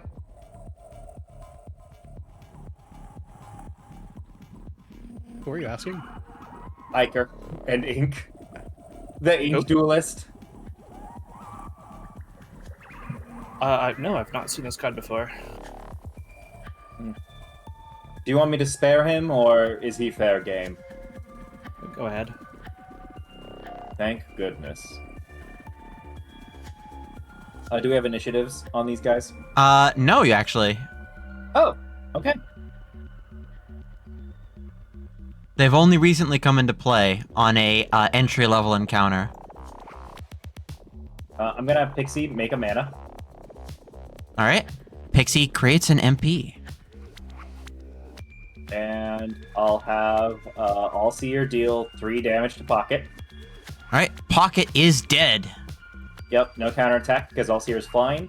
And then I'll have Daisy roll to see if they explode. They do They're not. good.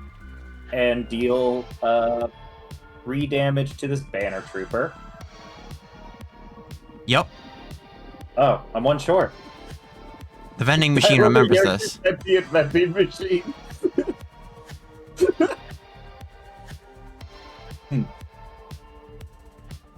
What does it remember? It remembers being born. It remembers getting insulted. It remembers other things. Sulfur? Does it remember its life as a Goomba? Yes. Okay, good. So it knows that I have helped it grow. I'm just upset with what it's become. I'm gonna cast. It Sulfur. remembers that you were missing 1 point of damage from all of your regular characters. And the banner trooper dies, and it will gain 3 coins. Okay. Reactive action to pick those up. Those are yours. Great.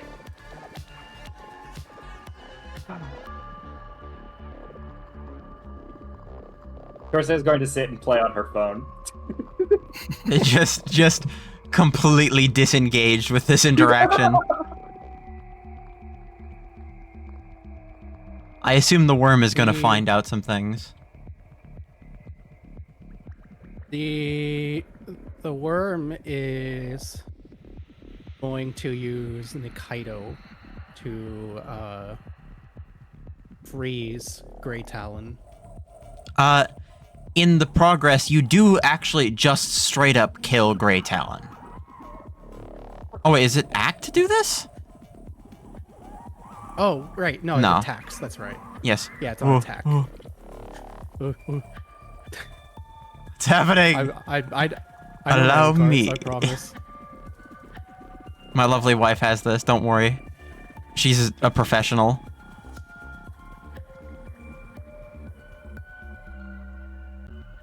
Right. It's, All right.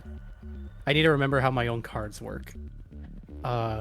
Actually, so what the worm is going to do instead is at first it's going to spend a playing power to use wind on Grey Talon to make it Slow. slow. Yes. It will not trigger the beacon today. And then it is just going to throw Nikaido straight at Grey Talon. Grey Talon has the damage dealt to it and deals no counterattack damage due to being slow. Now she's at deal 2.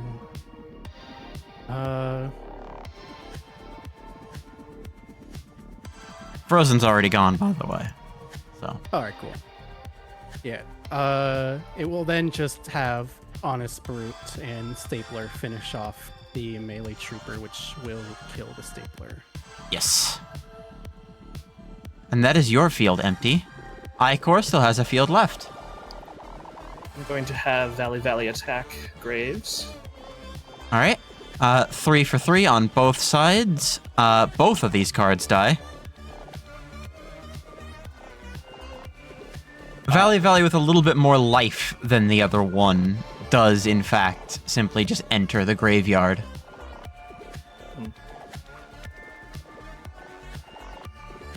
I'm going to have Blooper attack Banner Trooper.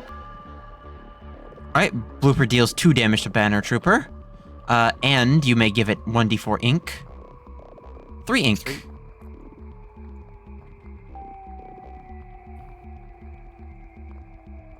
And then I'll have Galia attack the melee trooper. Alright, Galia deals damage to the melee trooper.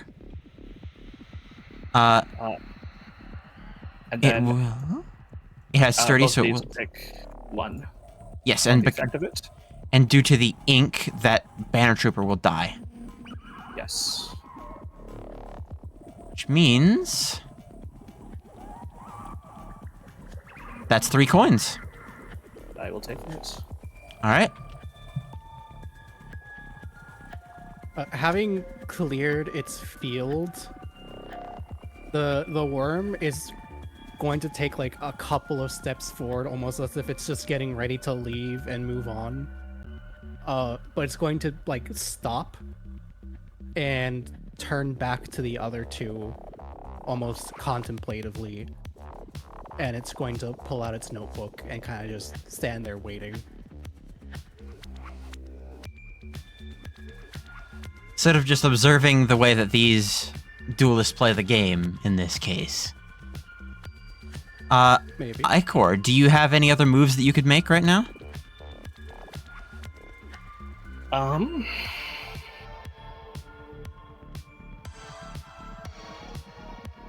Play something. I don't think it matters though. Sniper crewman. Alright, Sniper Crewman enters play. That will be my turn. Alright. The last melee trooper simply attempts to make a break for it. You have 5 playing power, and you may draw a card if you wish.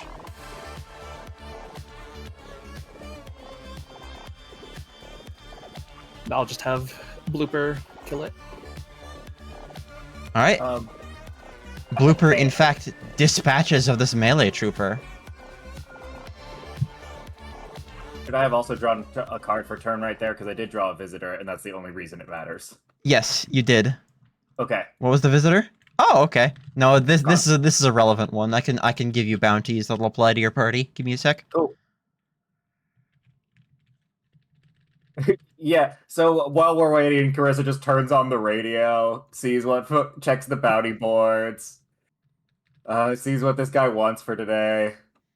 Your new bounties in play are Donut, Oh, donut. Launch ICBM, Oh, okay. and Purge Hatcheries. Okay. All right.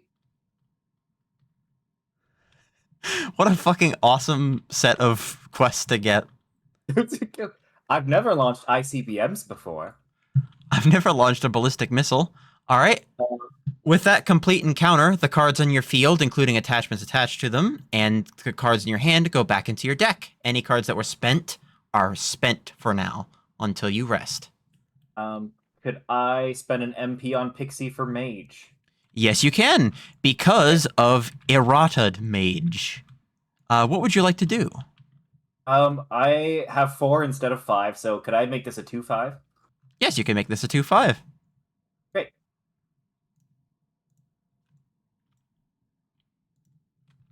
Thank you. And there you are. Take that MP.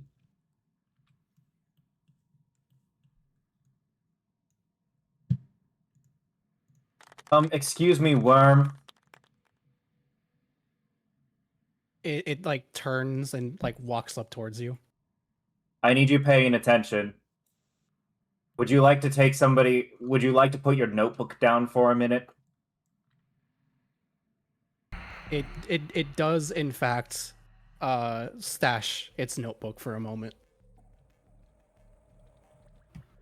Carissa is offering Yoshi's sentient vending machine, which remembers everything, so that you don't have to keep writing things down all day.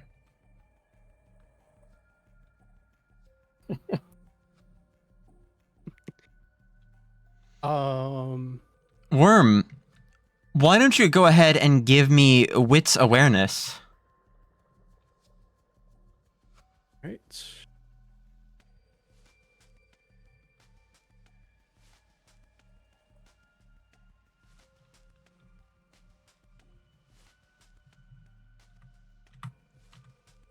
Four successes.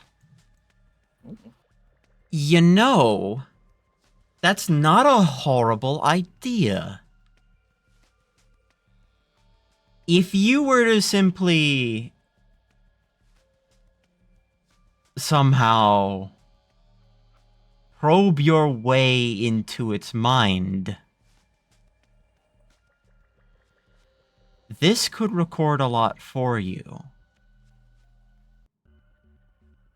The creature kind of just stares at the card.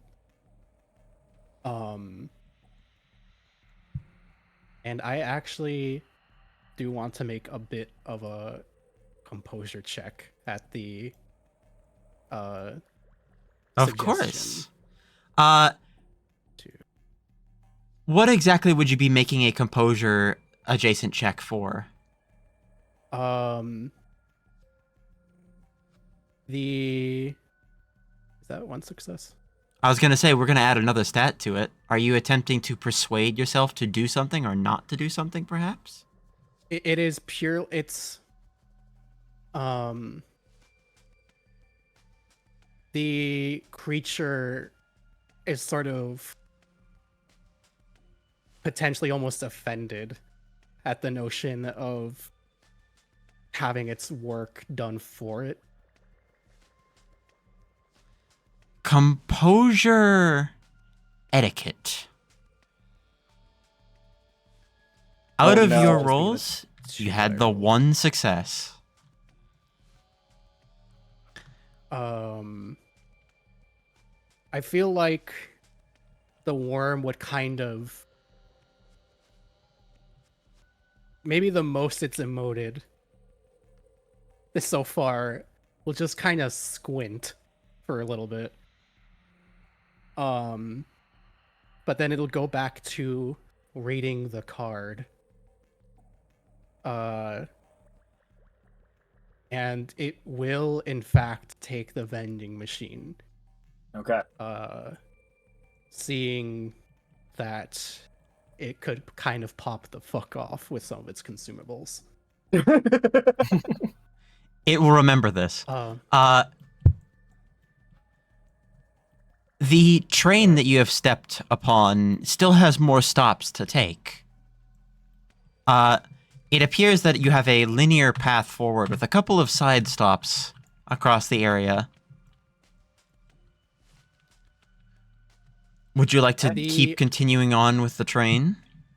But before moving on, the worm is actually going to pull its notebook back out and approach the two of y'all and clear its throat once more. These, card battles, you encounter them frequently, yes? Pretty often, yeah. How much would you say they weigh on your minds? How frequently would you say you find yourself thinking on these encounters? When I'm in them or when I'm preparing them, and most of the time not. So you would find that they're quite a utilitarian niche in your life. Is that correct? I'm concerned with my cards and the well-being of them, but these strays, I'm not really worried about.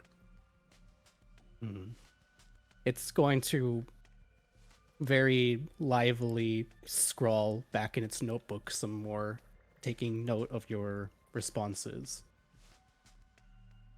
And it's going to turn around and, I guess, continue along for waiting for the train.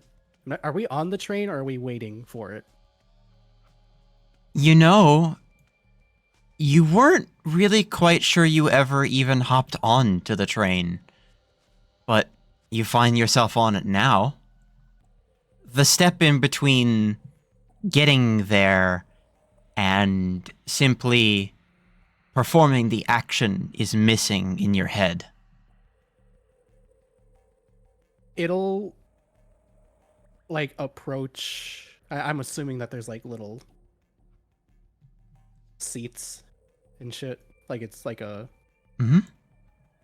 Look, not to have you describe to me what kind of train it is, but it's somewhat of an older steam engine with large metallic wheels that are very obviously the color of a child's toy, with these faceless conductors and other passengers sitting on the inside.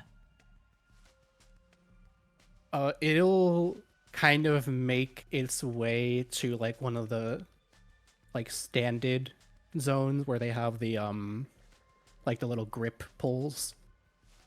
Kind of uncomfortably lacking in space, and it'll pause for a moment and kind of make the connection that it doesn't remember getting on the train,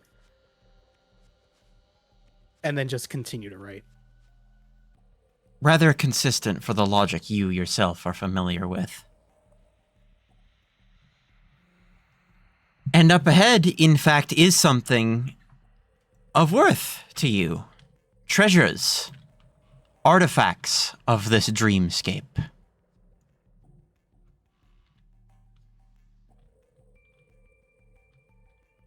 A set of 3 you could pick from for each of you.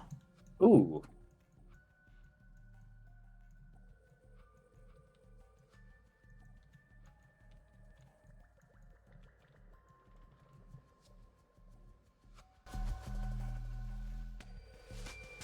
All right. First, for the worm, would you like the happy flower? The Vitruvian? Oh. Or the unceasing top?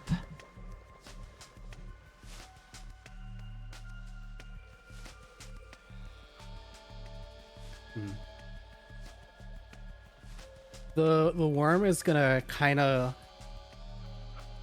give a half-interested glance over at these treasures, and then it's going to look back again at the Vitruvian. Gonna stare at it for a second and then carefully pick it up. The Vitruvian, with miles of knowledge within its banks, simply just sits in your hands now. Would you like to equip this?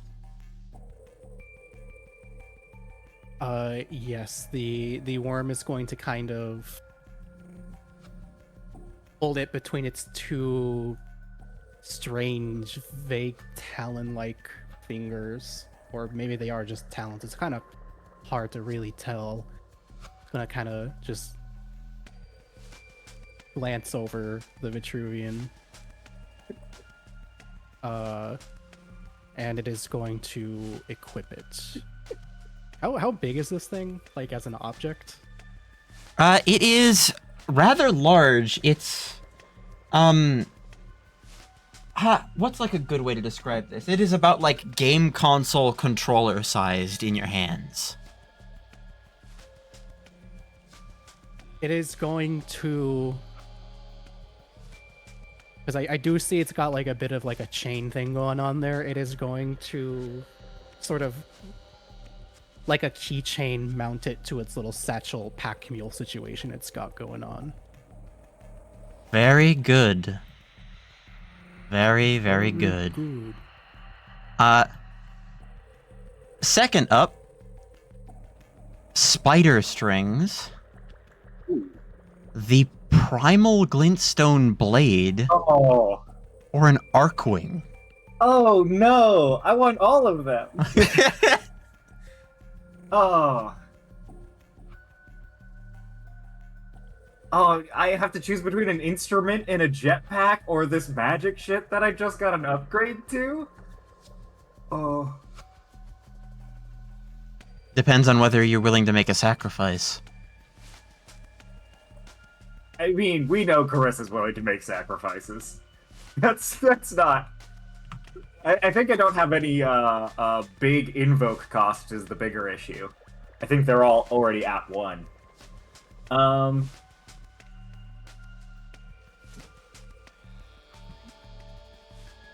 I think she's gonna go with the... Oh, I could equip the spider strings right now. You could. Yeah, I think she's gonna go with the spider strings. Very good. Yep. And Icor. Would you like the adrenaline orb?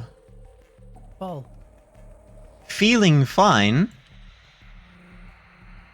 Or would you like access to a pit of knowledge?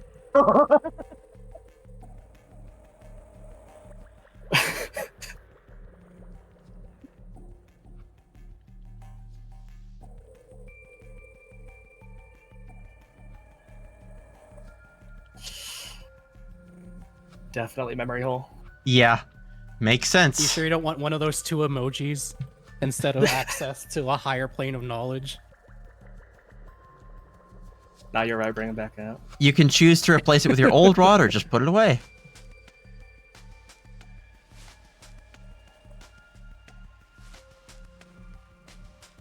I think fishing will have to wait, unfortunately. Fair enough. Alright. The memory hole is here. Oh, And you can choose to invoke that and the and for the worm, the Vitruvian, at any time it would be relevant.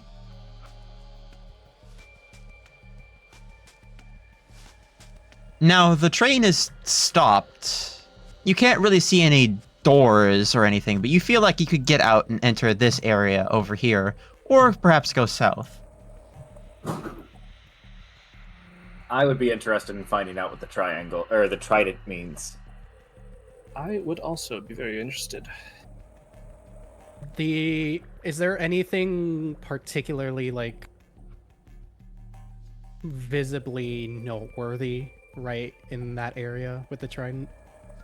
You see a very fast figure running back and forth between locales and the distinct smell of some sort of cake batter. What? The worm is going to like turn away for a second to start moving in the other direction, and then notice the two of y'all making your way northwards, and it's almost reluctantly now going to rejoin with y'all.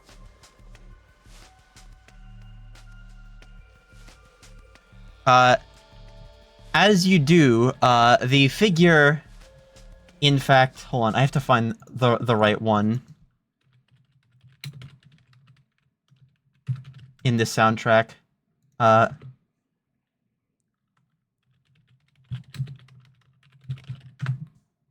I keep going back and forth. This is like total whiplash soundtrack wise. I keep like having the perfect opportunity to go from immediate like slow, calm ambient track to just fucking just bullshit.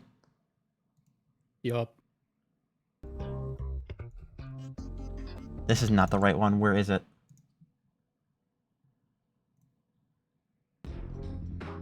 Nope, still not the right one. Where is it? That was kind of funky though. It is. This is the one. Oh yeah. I see you have come into the chef's domain. Hello. No. Hello. Hey, don't touch me! I need to immediately roll a composure check right now. Hold on. Okay. Greetings. Hello. I have no idea. Oh, hello. Benny, could you use top... Shit, no, Benny's not here. Okay. Looks at the other two duelists. Does anybody have anything to slow them down? The worm like instinctively like backs up very quickly, like, and starts snarling. No amount of moment distance you can before- get to this creature is able to stop it from its current speed. Before like collecting itself and closing its snarl, but like clearly off-put at this point by how rapidly this thing approached it. Could I assist summon something? Yes, what would you like to do? I have Bile Spitter, which inflicts slow when it attacks. Could I just goo this guy up so he's moving at a regular speed? I would like you to go ahead and make some sort of strength, like I don't know, fucking craft. This is probably the easiest thing that would try and get this thing to stop for like 2 seconds. Okay. 1, 2, 3, 4. 4. Strength craft.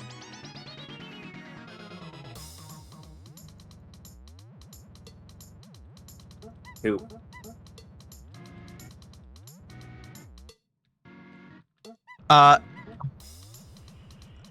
Two successes. The hyperactive chef that is like running around and doing stuff halts in its tracks and immediately catches on fire. What?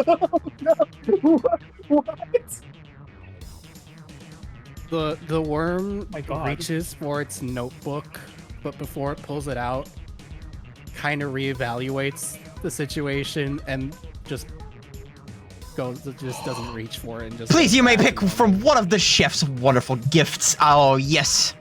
I must get back before my cakes will pick, so pick wisely and pick fast. Or pick not at all.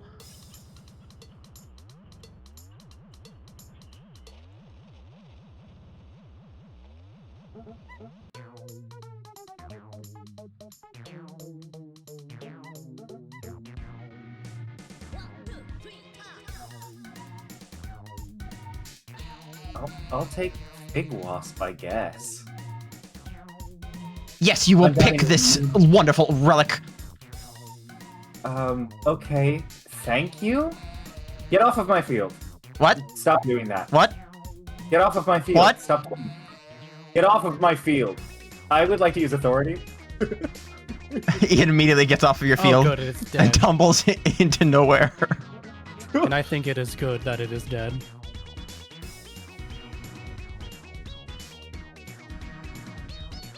Now, please, if you would like, you may choose others. The worm is just, like, at a distance, just squinting. Like, very clearly not interested. God.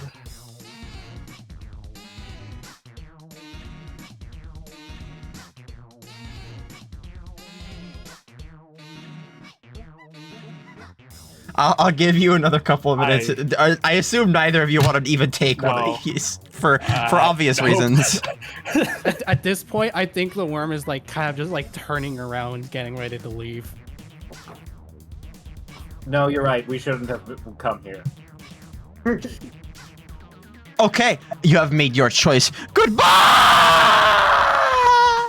Oh, Jesus Christ. I am now small. And it's gone. The chef. Well,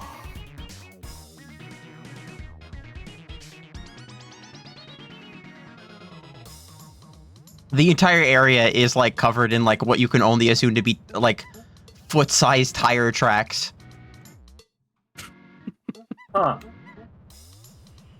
That was a person and not a card, right?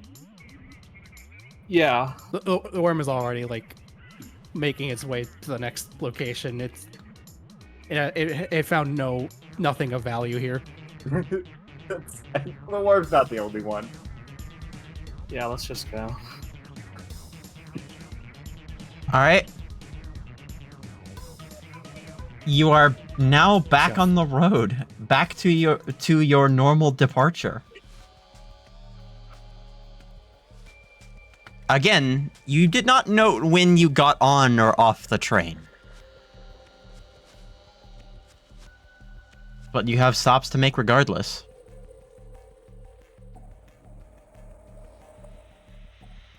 Up ahead appears to be some form of loop.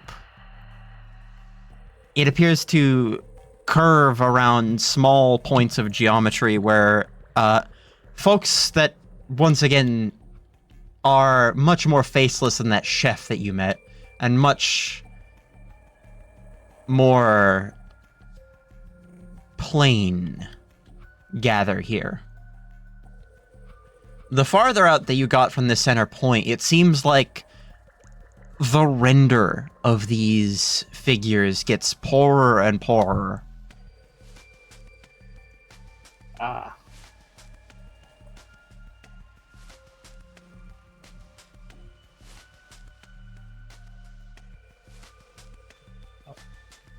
Is there still like chunks of land around being like deloaded, disappearing? Not necessarily. Everything here is still technically loaded, but it's at a far less accurate shape than it was earlier. So Carissa would like to get to this key. 1, 2, 3, 4. 1, 2, 3, 4.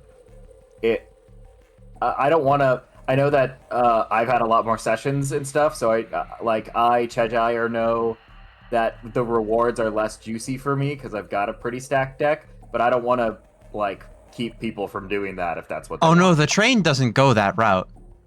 Oh, You cannot turn the train, simply.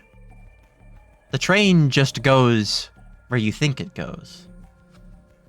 There, in fact, with the detours that you've taken, is no way to reach that key. oh, okay. Great. Never mind then.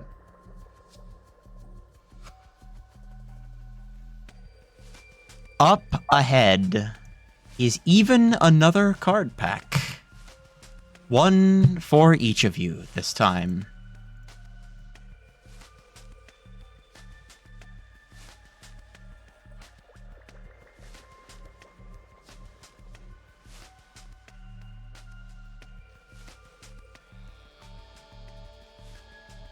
While we're on the train, the worm kind of having very thoroughly observed its surroundings at this point is kind of just looking out at the strange landscape, its head slightly cocked.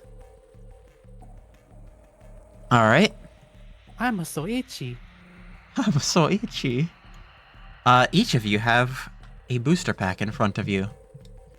You may open it at your leisure from left to right, and you may share amongst your peers. First and foremost is a Carinid. Ooh. A pop-up. witch mail. It's also spelled wrong. Don't mind that. Don't look at that. Don't look at that. Don't look at that. Don't look at it. Stop looking at okay. it. RD08. Whoa. Huh. And Blood Petal Celebrant. Draw a copy of Blood. Nice. This is blood. Blood.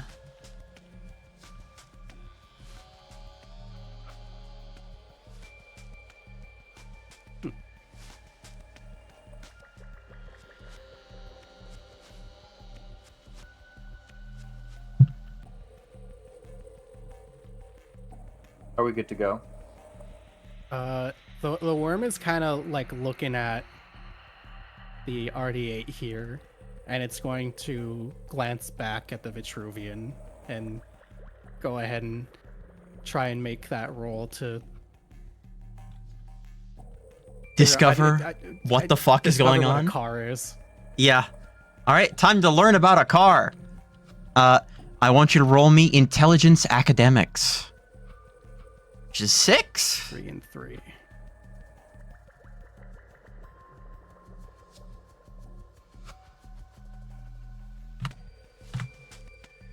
And that is 1 success.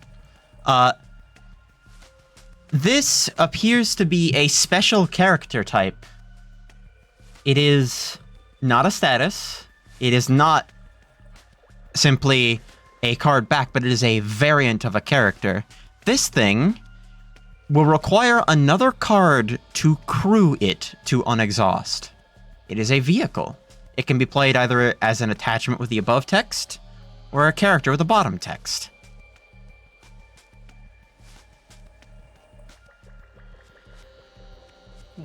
The worm is kind of just cocks its head a bit, molding the card over.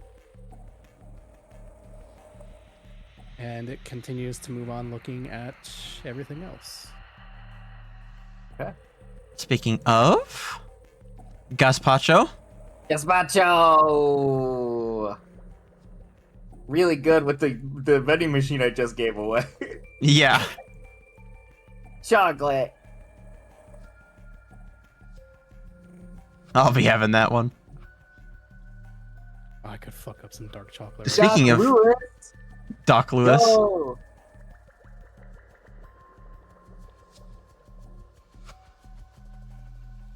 XS Express Waitress. And Kimberly Harris. I got all consumable things, and I could have built a whole second consumable deck. I just gave away the ace card of it, though. Oh, you must live with your choices. There's no getting that back now. I remember everything, and I regret all of it. The vending machine remembers. The vending machine remembers.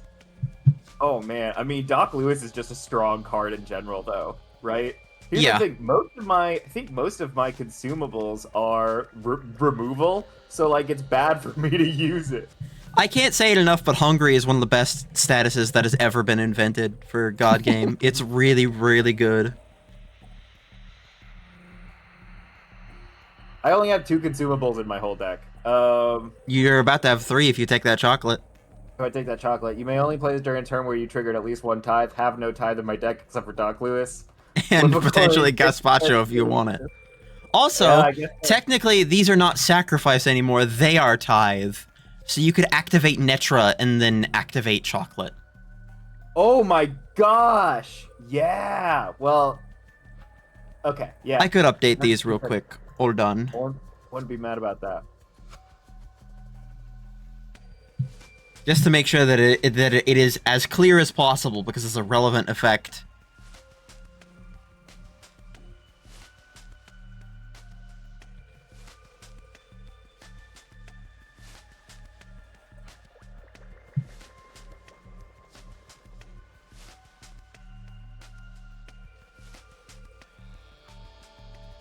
Having sifted through the booster pack, the worm is just going to kind of leave this witch mail up for the others to grab. I'm very keen on these two. I'm medium keen on these two, and these two I don't know if my deck really can use the way that I want them to. But what happens if you delete? Are the attachments actually deleted in this, or the consumables actually deleted Yes. in TTRPG? Oh, okay, so they're gone forever. They're gone. Oh, okay. Interesting. For hungry cards, we'll talk about it when it comes up. Okay. I think that's the rule of thumb. All right.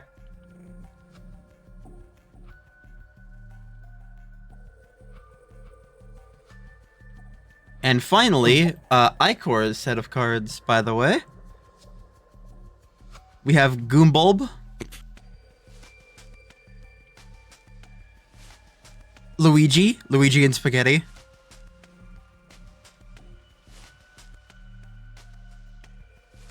Rabid Mecha Koopa,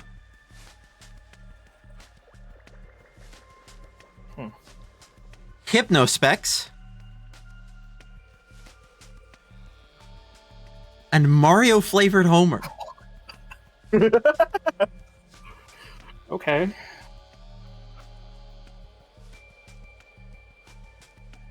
Awesome.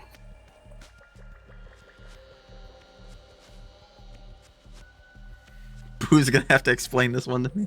Where the fuck did you find this? Does he say that?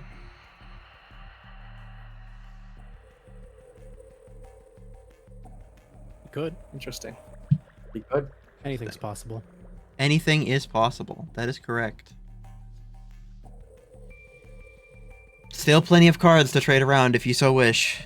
Yeah, if anybody's interested in these.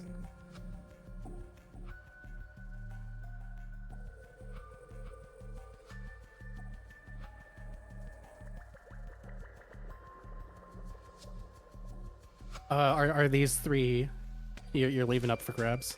Yeah, if you want them. The worm's gonna give a glance over at these three that you've left out. And it is gonna go ahead and pick up Gazpacho. Makes sense. No, please take it. You need all the help you can get. Sorry. Just completely like nothing. He's so mean. He's so mean. Like Carissa is getting rage baited by a brick wall. I can't believe this. Yeah, the worm kind of just doesn't even like turn your way, just silently shuffles Gazpacho into its deck and then continues to look out the train window at the landscape passing by.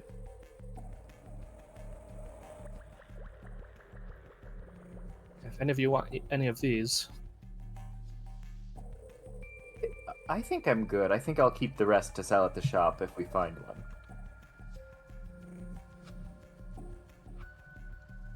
Yeah, the worm gives that a glance over and then just continues going back to looking out the window.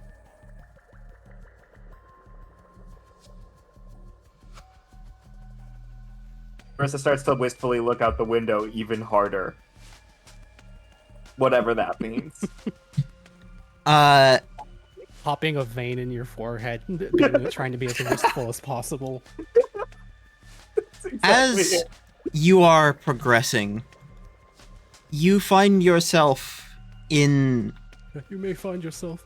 the pathway ahead, simply just coiling around the tracks, continuing finding the rather surreal landscape, the terrible red and teal of the surrounding soil, this squeaking that the train is making as it's moving past, as if it was running over a squeaky toy every time it went over a new track.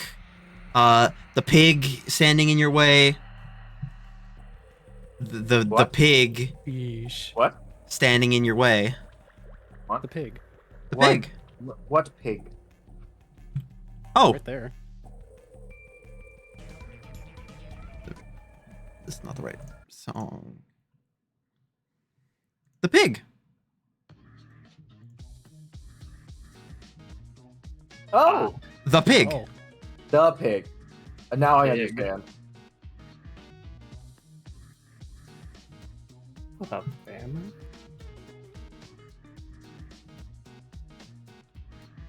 This is Ah. required. Interesting. Oh my. It seems to be blocking the way of the railroad obstinately, and is pointing to some sort of strange ordinance that is written in a script you can't necessarily make out. It appears to be oscillating between several vowels.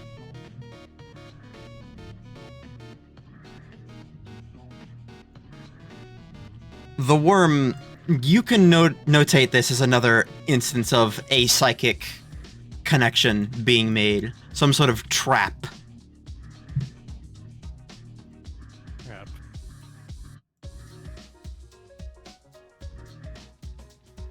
Alright. This is the first chapter. You have 1 playing power. Draw up to your hand size. And we shall begin.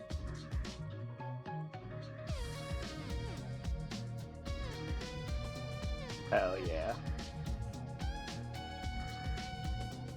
Alright. Carissa is going to sigh and pull out Old Reliable, Blaze the Cat Ranger Soul. Alright. In a flash of glory, the Ranger Soul gains its cooldown counters, and the spirit that inhabits the gemstone, a Rudin with a rather prominent cowboy attire, simply inhabits the body of this unsuspecting card. That card gains +6 max health, a ton of shield, like an absurd amount. A truly obscene amount of shield.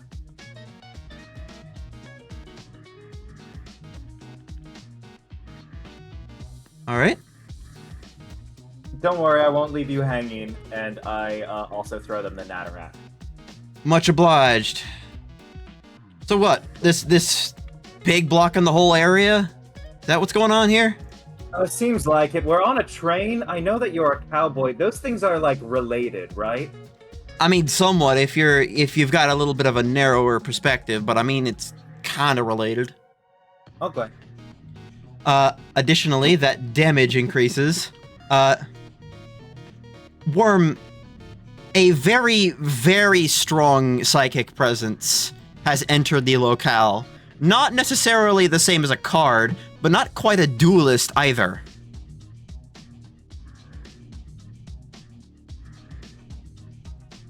The worm kind of looks towards Famine, and glances over at Carissa,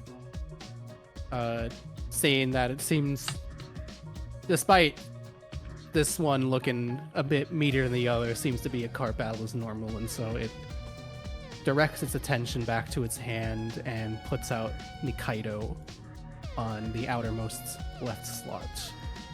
And then, I mean, that's his 1 playing power. Perfect. I'm going to attack Blaze the Cat, who has range right now. Blaze the Cat with Nataruk deals a whopping, how much damage? 8 damage to Baman. Move! I don't have time for this. Baman instead pulls out a gigantic sign that says taxes on it, like it is a terrible political cartoon. I throw a coin at it. And the coin comes back much larger, and it just has the words IRS on top of it. I don't know what this means. What? What? Wife, can you handle this for me? Can you handle this gag for me? Thank you. I will play Poplio. That'll be that. All right. Poplio has entered play. I assume that's the end of your first turns for each of you? Mm-hmm. Go for it. All right. Oh, the pig is also burned. Sorry.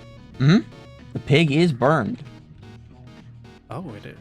Take That's it. good to know. The pig whines for its lackeys to show up. Entering play is a parasite, a liquid human, and another parasite.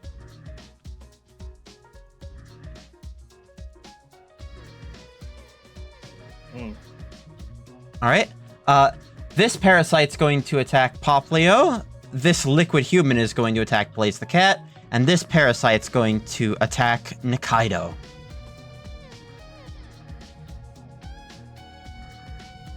Bammon is still operating at the sidelines. Alright. It is your turn. You have 2 playing power. Draw a card. Are cooldowns removed at the end of the turn? Yes. Okay, so this should have 4 on it now. Yep. Great. I'm going to have Blaze the Cat just go ahead and take out both the parasites, since they have ranged right now. Both of the parasites have been swiftly dispatched. However, oddly enough, your Naturuk's natural piercing property doesn't seem to work. Ranger, are you having an issue? Yeah, that pig over there is projecting some sort of field. I can't quite get a clear shot.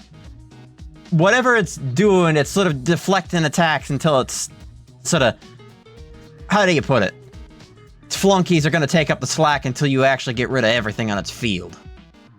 Oh, okay. Even with power, does Hopeful... How does Yeah, Hopeful I'm going to need backup for that one. Yep, alright, I'm sending you back up, and I'm going to go ahead and play Corrupted Bombard and Pixie. And get 1 MP, please. Alright.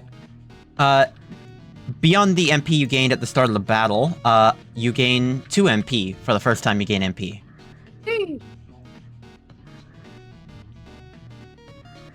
Alright. The worm is actually going to go ahead and spend a playing power to draw a card. And once again, its pupils dilate ever so slightly. It really likes this Seeing crossbow. The Nishankabolt Shark. But it's actually going to hold off on playing it and instead put down Honest Brute on the rightmost slot of its field. And it is going to use this card to just blow the liquid human up. Alright. I assume you're blowing it up with Nikaido, correct? Yes. Alright. Nikaido, with the power of Obviator, annihilates the liquid human. Completely leaving the boss open for attack. And that will be its turn. Alright. Icarin Inc. still has the opportunity to do so. What will you be doing? I have drawn Ares.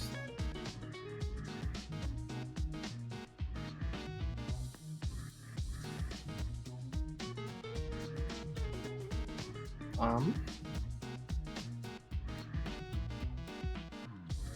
play Galia. Galia is out.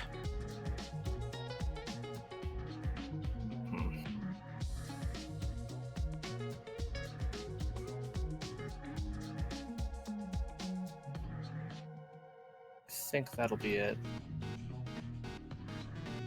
All right. If you are completely fine with that, the pig will now attempt to pull more lackeys out of the woodwork. In doing so, it takes damage from burned. Curiously, stagger, right? I remember you talking about this a long time ago. I could try importing the actual counter.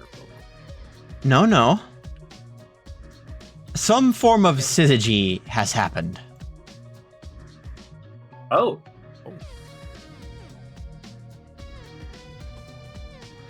Curious.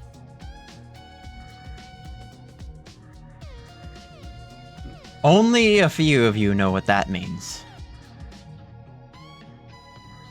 Deshire knows, but I don't know if Carissa does.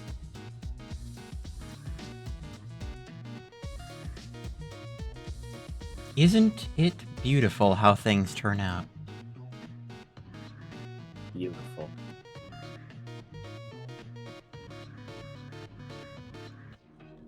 I also have to refresh myself on how this works, so give me a sec. It's almost like there's some sort of parallel interpretations going on. Oh. Parallel. I like that. We'll say while stagger and pressure were exceedingly similar, they aren't literally the same. No, but what I am allowing you to do is that because of their similar nature, you may choose to use either as either or.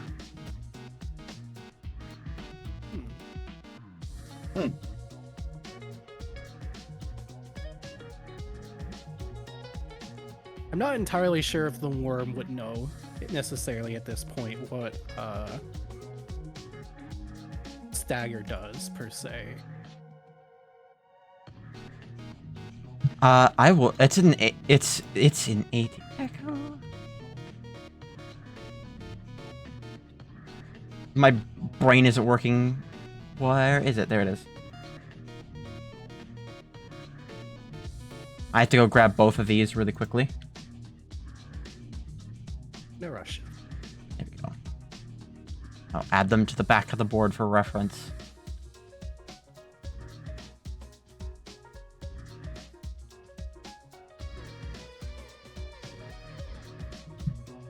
All right.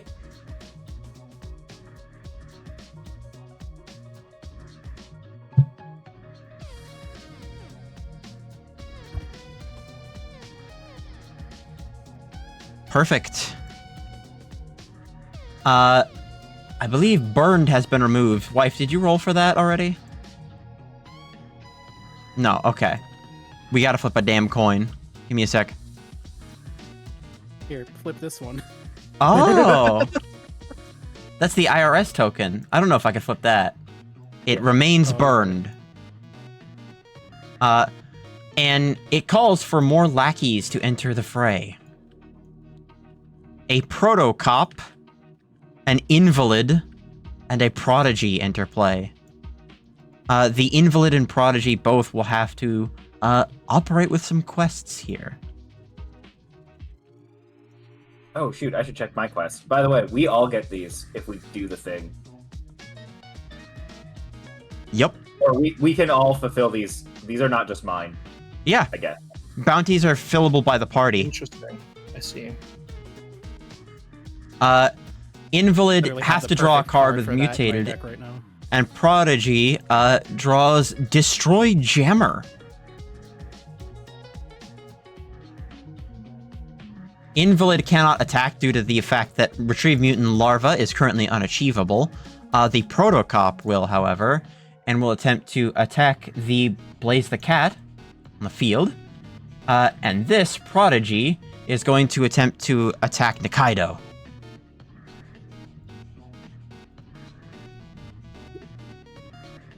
Alright.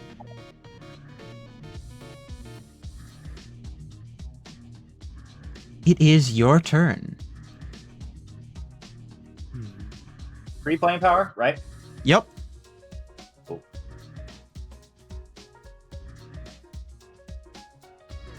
Ah, there he is. God. There he is. Oh.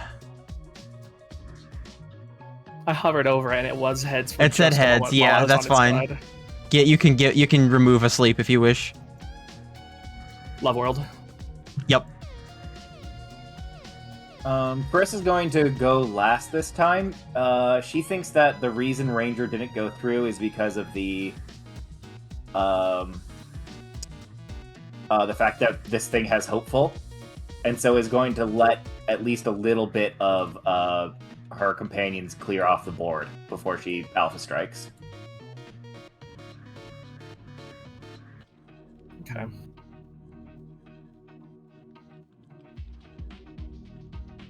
The worm is going to attach the bolt shark to Honest Brute. Kind of just mount it on one of his arms, I guess. And it is once again going to choose Frozen. All right, Frozen it is.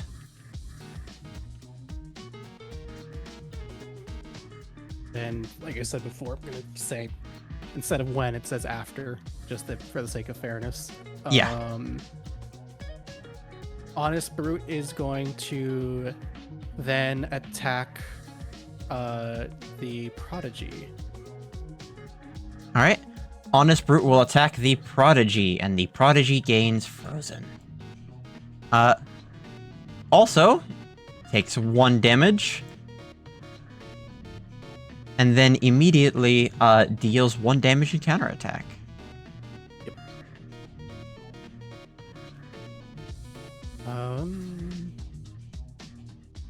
Main power.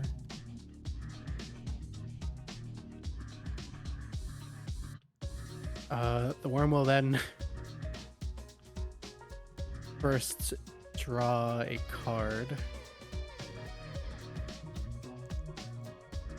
Drew a car. You did draw a car, D.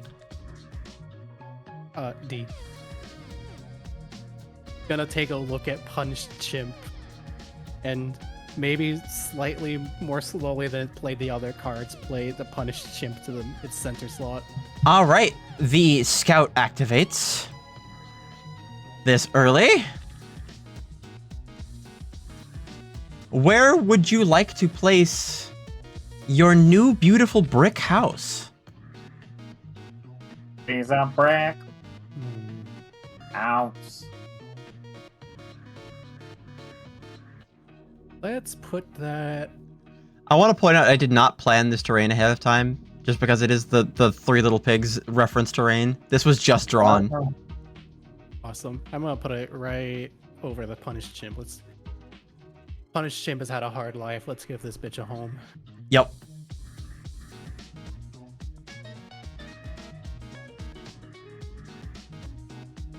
And that would be great. That will. Do I still have the playing power?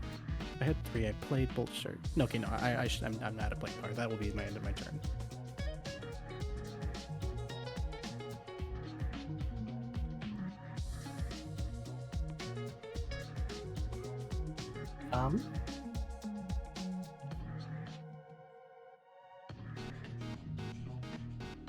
I'm going to play Pro Fishing Rod to draw Girardi. All right. I assume you're immediately playing it too? Yes, I will be. All right. Roll that d4. That's another 4. 4. Damn. Pissing hard or hardly pissing? I'm always saying that. I will ink every card on the opposing field. All right. All of the opposing cards have been inked. Which means I think any attack could take any of these out. I will have Gallia attack Prodigy. Alright. Gallia deals 1 damage to Prodigy, activating its ink and killing it, taking 1 counterattack damage in return. And because of that, it deals 1 damage to the entire aggressor's field. Alright. And that means the Protocop, the Invalid, and also Bammon take that damage. And that triggers our quest. Yes, it does. It does kill all basic cards on their field. Alright. So that means you're going to gain VP equal to the max health of all the basic cards. That was 7, so you all gain 7 VP. Damn. Nice. Ah, We're rich. Iker, good move. Thank you.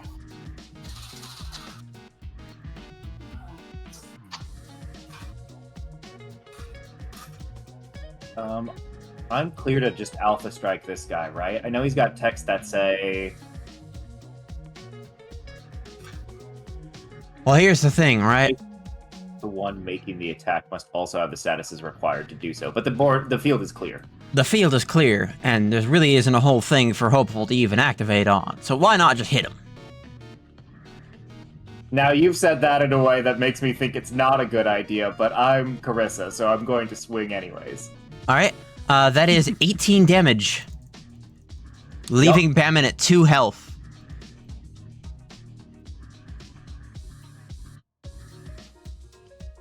I thought it was 9 damage. You're right. You're right. My lovely wife does math better than I do. Lol. 4 health. And then I'll send in Pixie. And Bamin summarily is popped like a balloon, and a smaller version of Bamin with wings like a cherub flies away, and says and has a little like note beneath it that says responsibilities.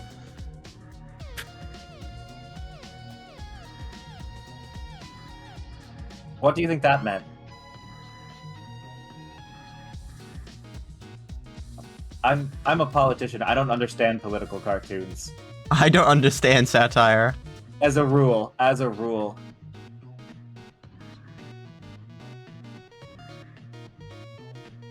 I don't read these newspapers. I don't understand.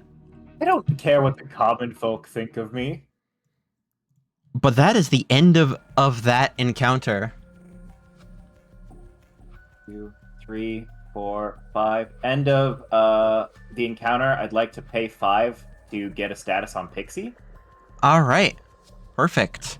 Let us go for a random. Punish Chimpa home.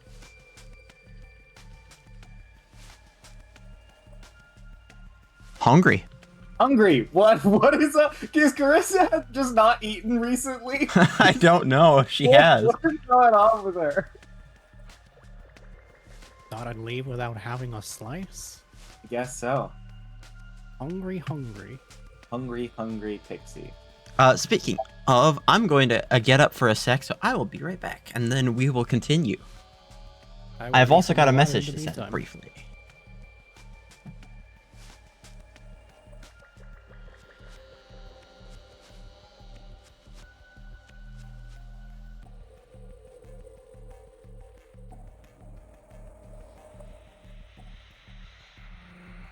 Thank you so much, illustrious co-DM.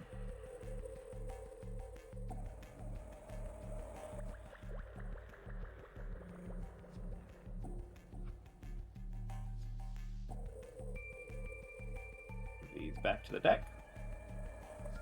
Boop. Boop.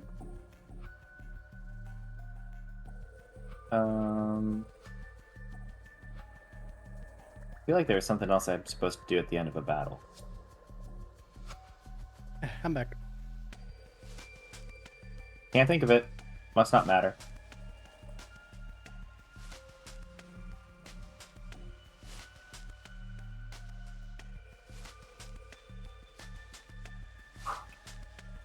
I just closed the window, so hopefully the sound shouldn't be bleeding through. I'm very sorry if my microphone picked up the very loud conversation happening right outside my unit of a guy talking about how working at Walmart makes him want to kill himself.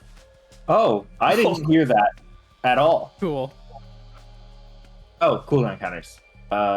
They're literally standing right in front of my window for some reason. I don't know why.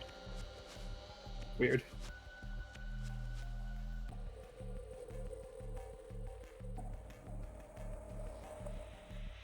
Oh shit, these are still in my hand.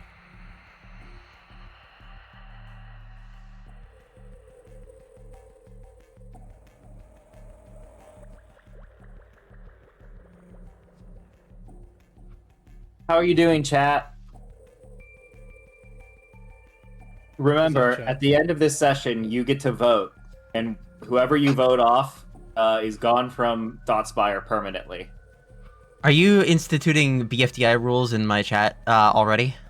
I was actually Survivor. I am not familiar with BFTI. I mean, I know that it exists, but that's about it. I don't know what the rules of that are. You'll learn. Anyway. Sparkling water. Yep. Oh, joyous day. What?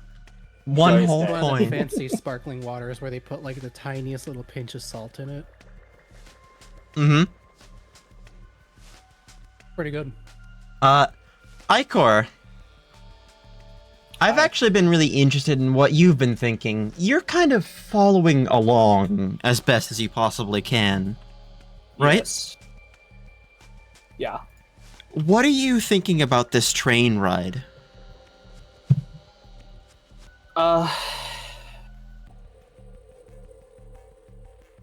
Trainer itself, nothing in particular. Just kind of assuming the fact that we're just kind of on it suddenly just to be another thing that happens in this place.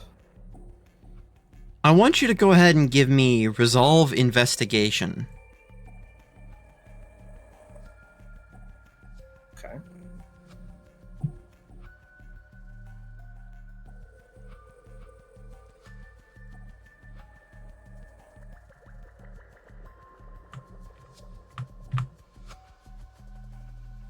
And one more. 4 successes.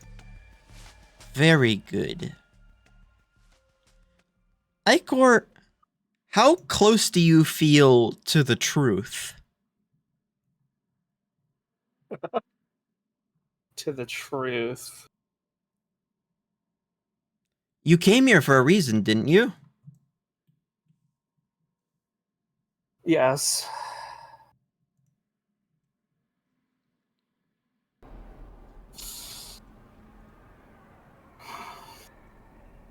At the moment, probably not very close.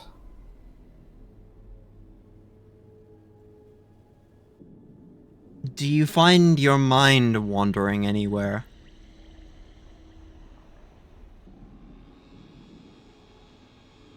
Yes. Uh, just like it has been for probably the past couple weeks at this point. The previous thought space, the crumbling thought space that he was in. What about it? I guess almost the energy in the air. How there was honestly quite a lot that had happened with that kind of space, that crumbling space. Kind of almost being able to see the deeper lying truths concealed by the world as it was being torn away. You find that ball in your possession again.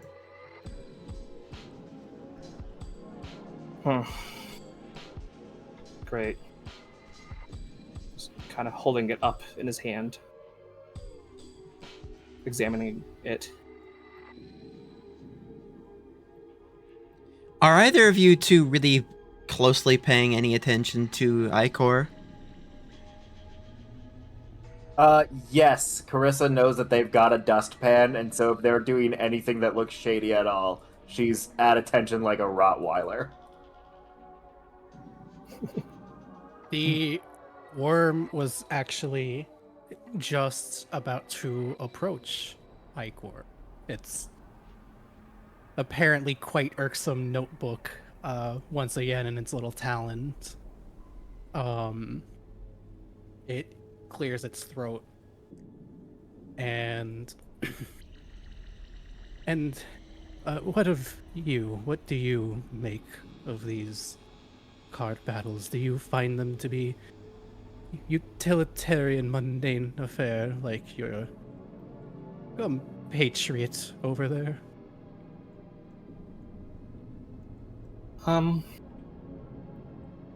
To an extent, I'd say. I mean, the battle we just had and the one before that, honestly, I think are kind of stress relievers, if anything, at this point. Because Stress relievers. I guess some battles some battles are just something else sometimes. It jots down a few more notes in that little book that it's holding, and then sort of pauses, like very clearly thinking. Both of you, I think, need to make intelligence awareness.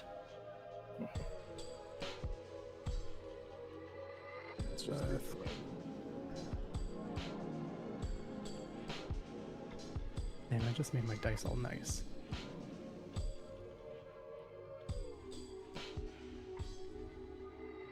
Ugh. 2 successes Uh, here. No successes here. Carissa is already rather perturbed and is sort of more watching the generalized stance of things, but the worm getting this close to Icor notices that their hand has this sort of depression in it, as if it were holding something. Something that is not visible.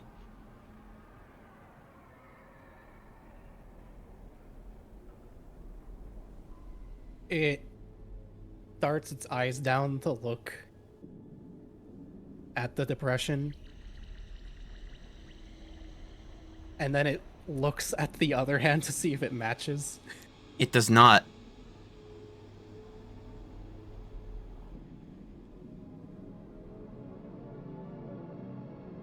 It doesn't say anything, but it's very clearly staring at the strange depression in Iker's hand at this point. Icor, All note-taking has stopped. could you give me wits awareness? Yes.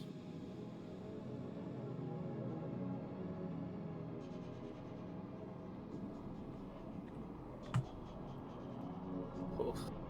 This creature that has just asked you this question is quite possibly the only one that has noticed, even without the ability to see the little object that fell out of the Glulf machine.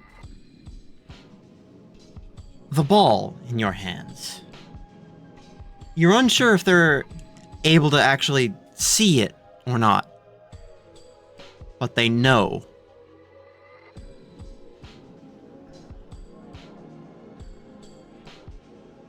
How big is the ball, roughly? About Is it golf ball sized. Okay.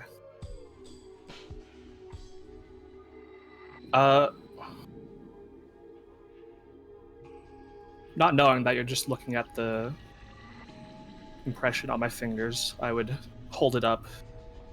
You able to see this? I'm assuming all I see is Icor kind of just like miming holding something as opposed to actually seeing it. Yep. Absolutely correct. The worm just kind of stares forward at us for a second before very subtly shaking its head no.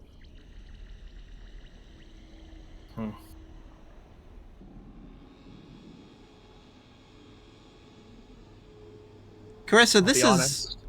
a little bit more blatant now. Oh, go ahead, by the way. That's fine. It's a little bit more blatant now that the dustpan user is doing something. Icor, Yes. I've been meaning to ask, what does freedom do?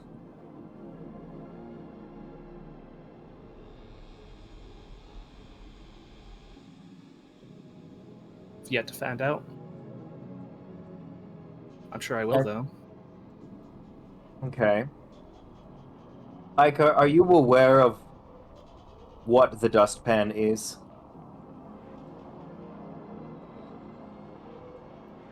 I mean,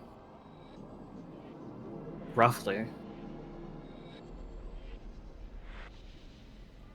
Okay. So,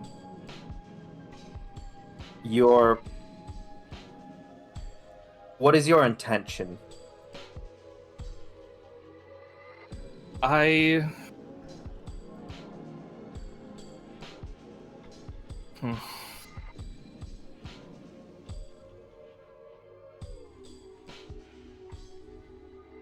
can tell just in my gut that somehow all of this is going to help me get my wish. Or at least what's just your achieve my wish? goal.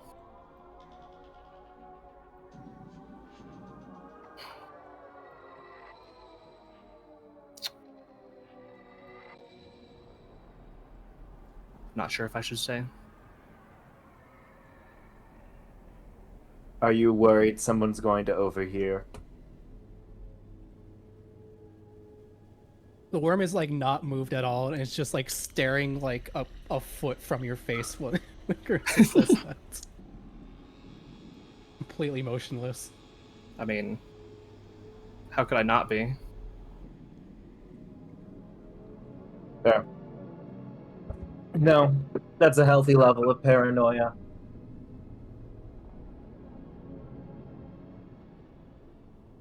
I see you're a will duelist. Yes, I am. Interesting. It's proven helpful. The one time I've used it so far. I noticed that you weren't using it. Are you scared of power? Scared of power? No. I just saving it for when the time is right. A good answer.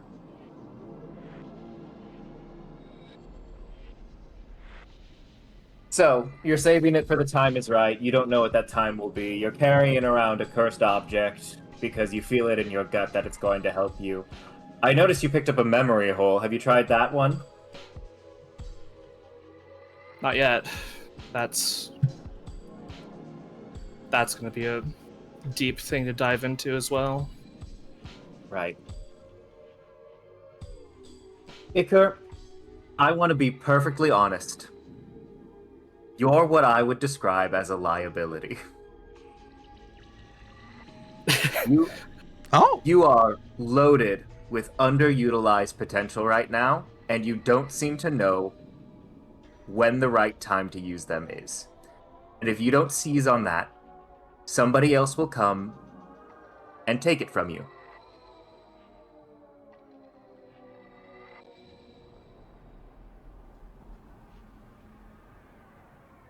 I'm sure someone or something will come at some point. Especially with this how these lands work.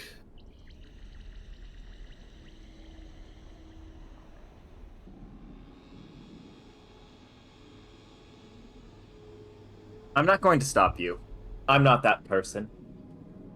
But I would let you know that there is a target that you're painting on yourself. And I can see it, even if I can't see whatever that little thing you're holding is.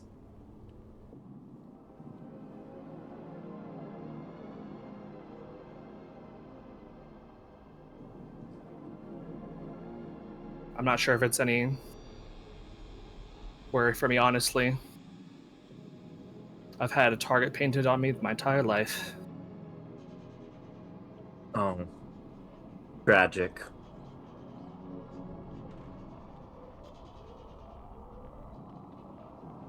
I am sure enough that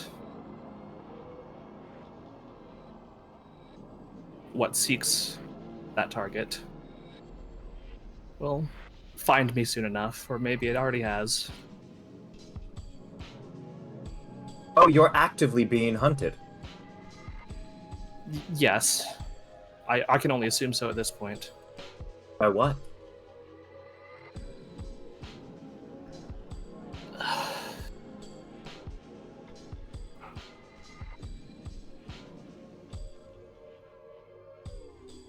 Something from my world.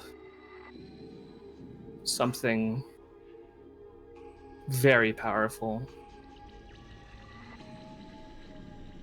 Very, very powerful. And so what? Your wish is going to be safety, to banish it, to get back home and make everything neat and tidy?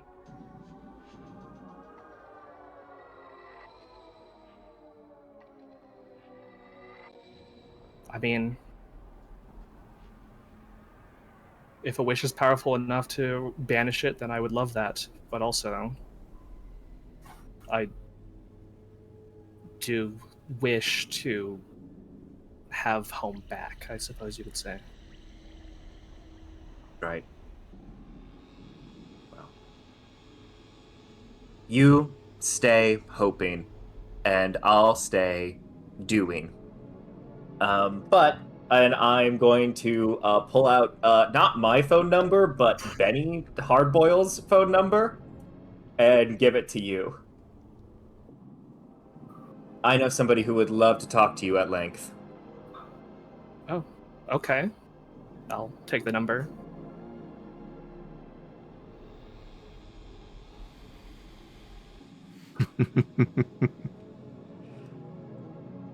I assume you've written that down. I say, looking at the worm. The worm, partway through that conversation, kind of just drifted back to observing the landscape as passes by in the train. That's fine. Yoshi will remember.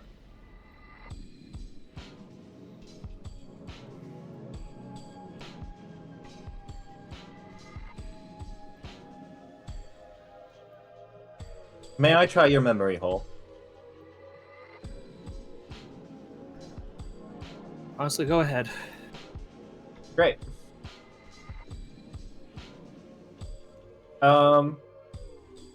Yeah. How exactly does this work? You're going to utter a phrase into the memory hole, and if it is correct, you will access a long-forgotten memory. Okay. Of my own, or just that's in the memory hole? Of your own. Or Of my own. perhaps of someone else's. Got it. Yeah, I'm gonna go with, the one of the last lines of the journal that I've been poking through. We end as we began.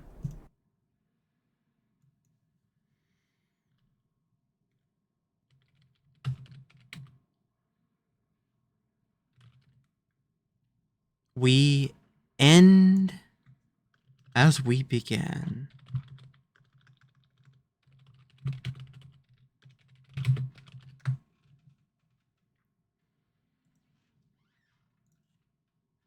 A moment of silence passes, and then the memory hole envelops the three of you.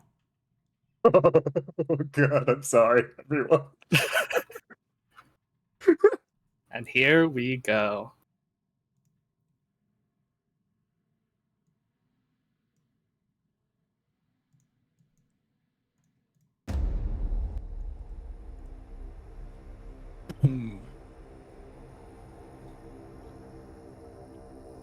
You find yourself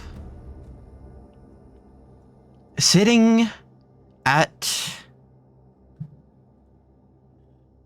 a table of 10.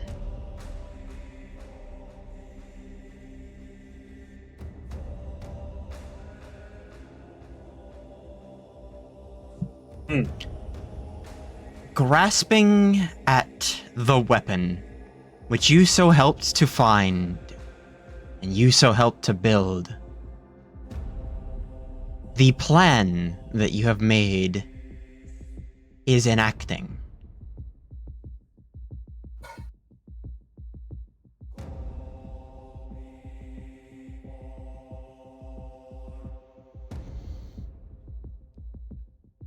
As soon as the others are snapped up into the fold, the new world shape is created. with nobody to oppose you and no end to this world, you have found yourself the perfect, pliable canvas. Not fully able to get rid of the game.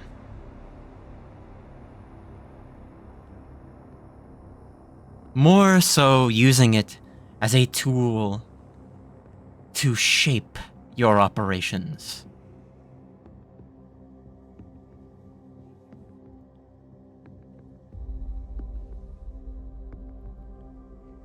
One by one by one, you shape agents capable of building and extending the game.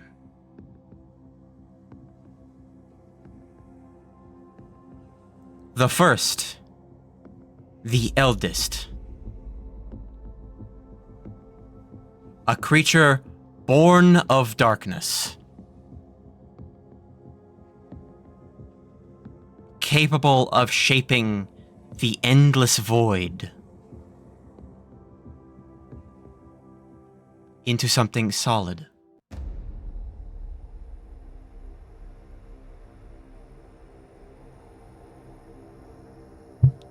And where there once was silence, a perceptionless chasm,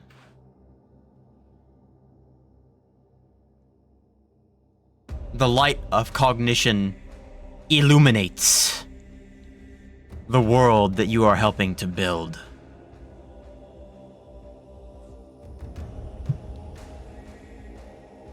For a moment, before the world returns to as it is, Icor, you recognize the shape.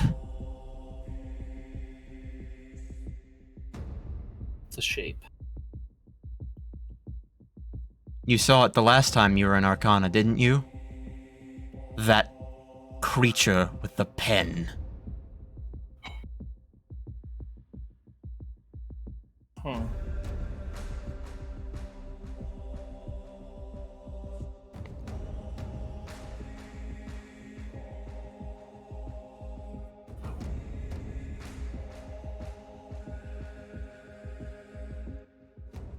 And your normal, boring train ride resumes.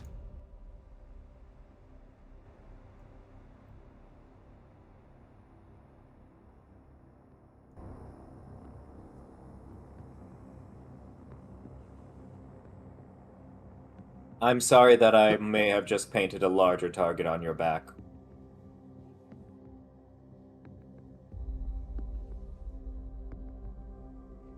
It's truly fine. The worm, who had remained pretty much entirely motionless for that sequence, turns around, and kind of just glares at the memory hole. Just very, like, all of its attention just focused on it. It doesn't do anything, but it seems like its full attention is just it's been completely enraptured by whatever that sequence of events just was.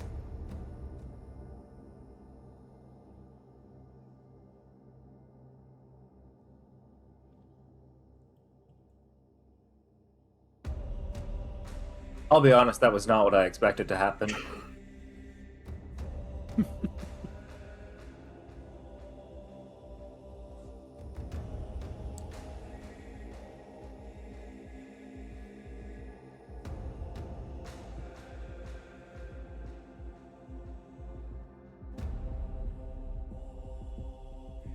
The worm kind of approaches Icor again, or rather the memory hole, and tries to take a far closer, more scrutinizing look at it. Very clearly interested in this thing. Yeah, go ahead.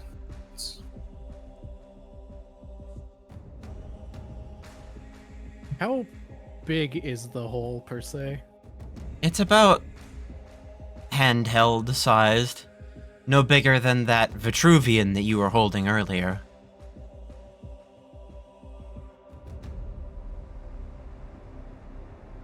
It's gonna glance back at its Vitruvian.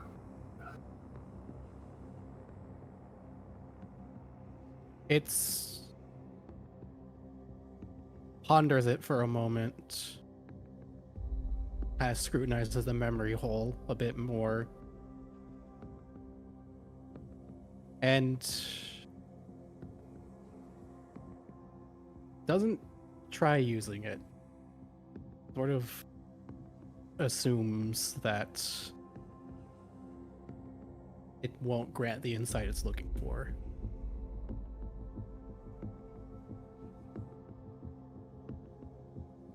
It's going to, after a moment, look up at Icor again and simply ask, "And are there more of these?" I can only assume so. It nods, makes one quick note in its journal, its little notebook, and puts it away. Gives Iker a little bit more breathing room again, but not that much. And just kind of idly stares.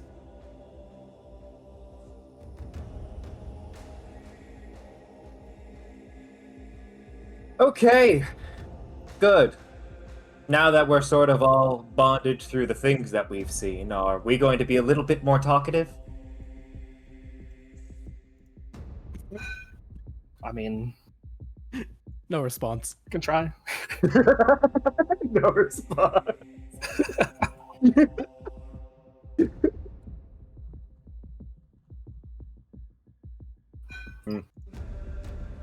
Then let's keep moving. I don't mean to close up so much. I apologize. No, it's fine. I don't know. I guess I'm used to more banter. I feel like maybe I'm just paired with more talkative people. I don't know. At first, I thought it was a personal failing that I was committing some sort of faux pas, but thinking on it, that couldn't possibly be correct.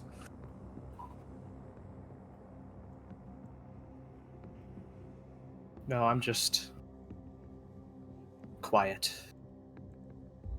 I can see that.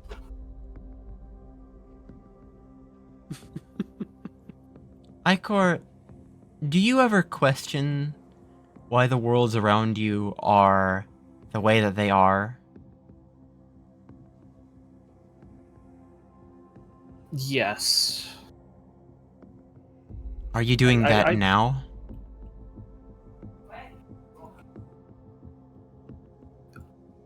Yeah, it's a very strange place.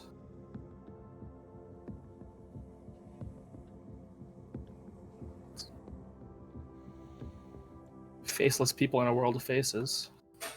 I want you to go ahead and make me composure awareness.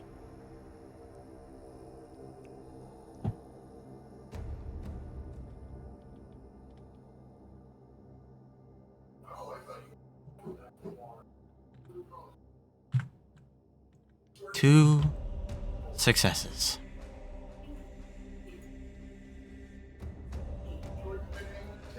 What you perhaps haven't noticed is the fact that the train that you're riding on has escaped its rails.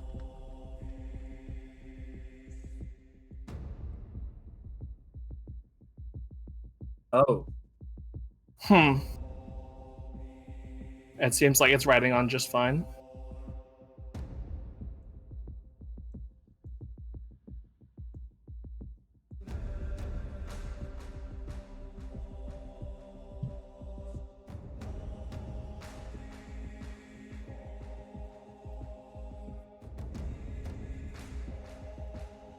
Bro, first session in, I'm getting fucking killed in a train wreck. This is fucked up.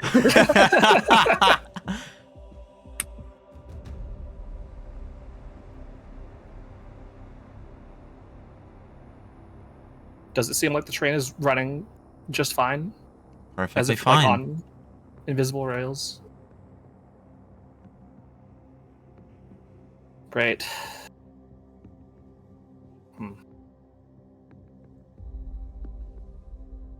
Yo, if we can keep going, we can meet the tracker versions of ourselves. What? Do we have a tracker on the side of our maps, like in the God Gauntlet?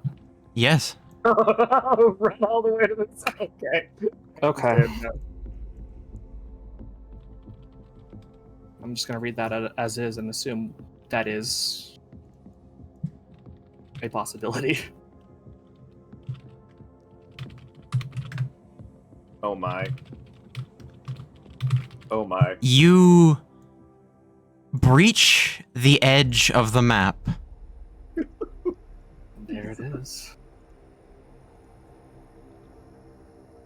Huh.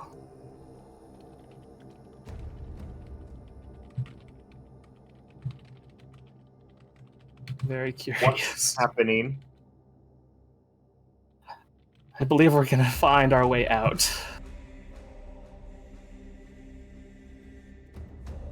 What do we see, like, around us in our supposed physical surroundings? You are actually the most familiar with this type of thing. If a dream goes lucid, and you're able to start changing and shifting things, shapes of unknown size, origin, destination, forms created by your unconscious.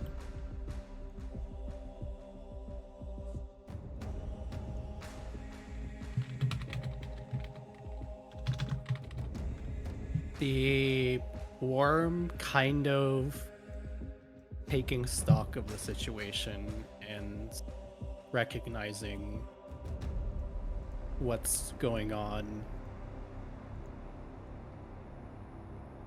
Yet again, pulls out that irksome notebook. But this time, instead of immediately writing something down, looks up and just stares at the other two expectantly. No, don't look at me. Don't look at me. This is some will sort of nonsense, right?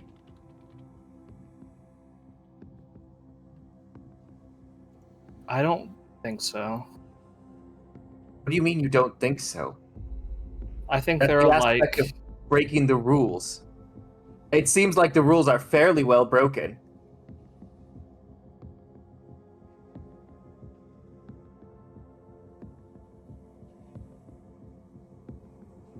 You feel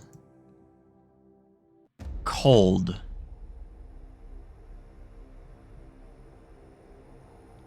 You're still somewhere, but the somewhere that you are isn't the same as the somewhere that you will be.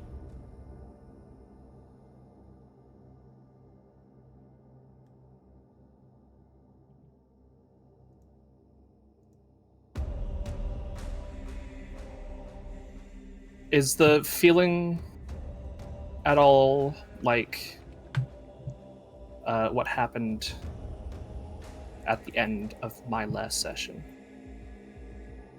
where the thought space is crumbling away? No. It has the similar type of destination, but something else catches your cognition here. Servers. Machines.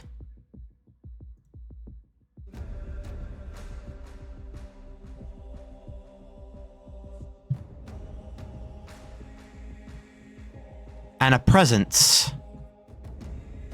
among them.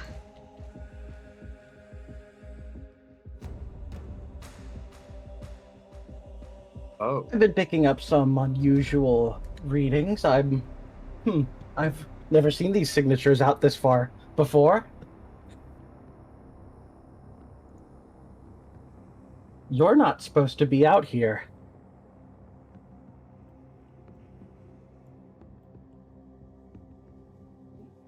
Carissa looks at Iker. Excuse me. Could my assistants report to my location? Yes, well, of course, my lovely and wonderful scribe. Could you very kindly escort these people out of here? This is a unfinished project, and I'm not privy to them having eyes on it quite yet. Ah, yes. These were the fools that I saw on the collapsing bridge earlier. Spied them while claiming a couple of assets for our little company here. I'll go ahead and have the construct wipe up the remaining resultants from this. But it seems like someone has gotten a way to perhaps pierce the veil, as it were. That does make threat assessment quite difficult, doesn't it? Quite indeed. It appears we have at least a key holder here, and I see someone else with a wonderful little library card. What was it again? Your full title? I'm not really too privy for it myself. If you would go ahead and recite it for us. I'm sure you're keen to anyway, as you do all of your other subjects.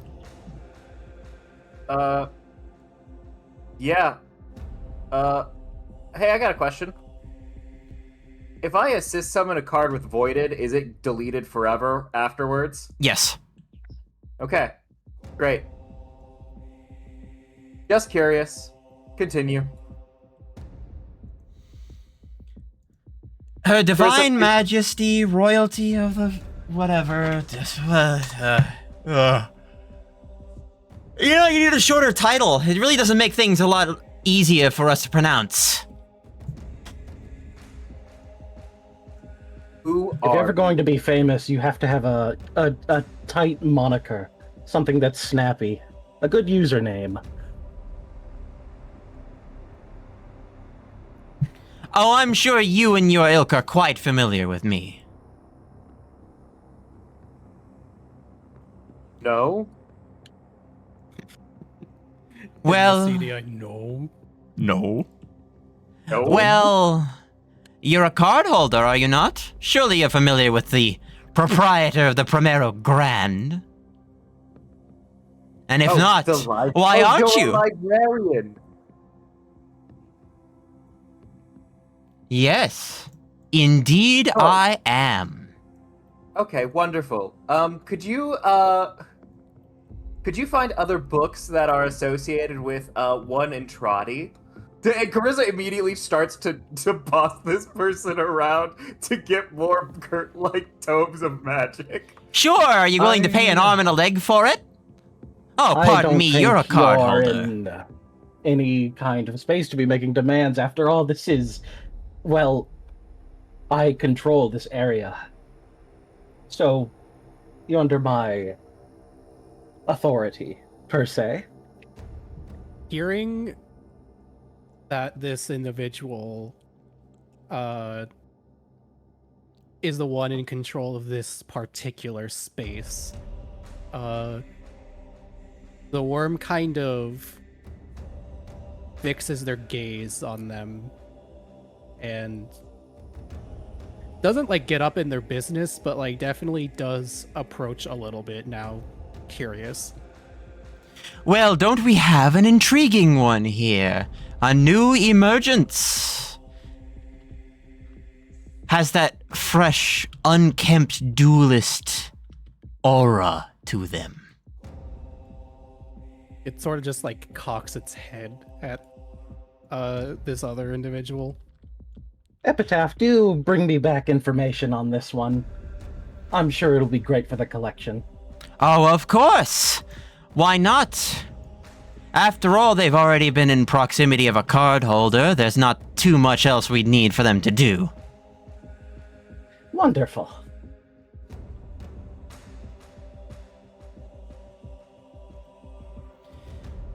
Oh, this will be just wonderful.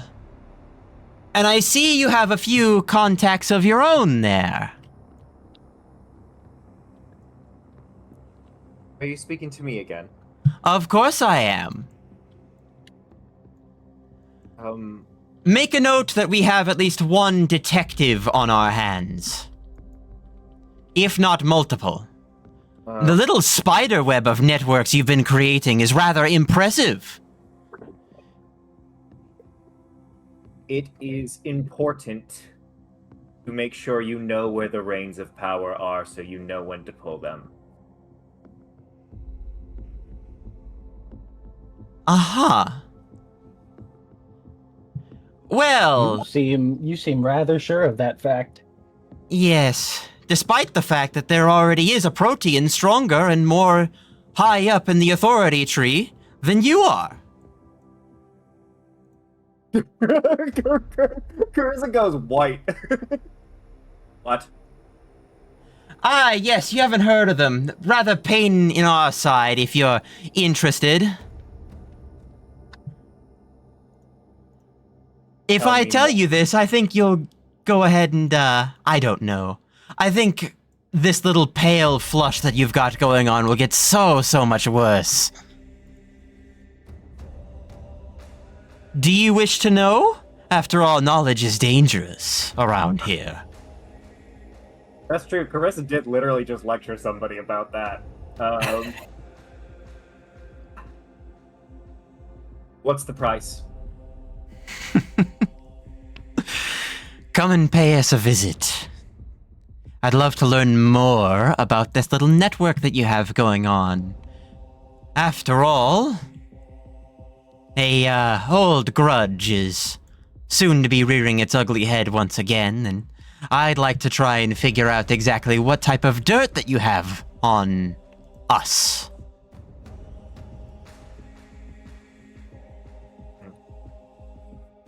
Well, if you kept your hands clean, you'd have no dirt at all. But you do not have clean hands.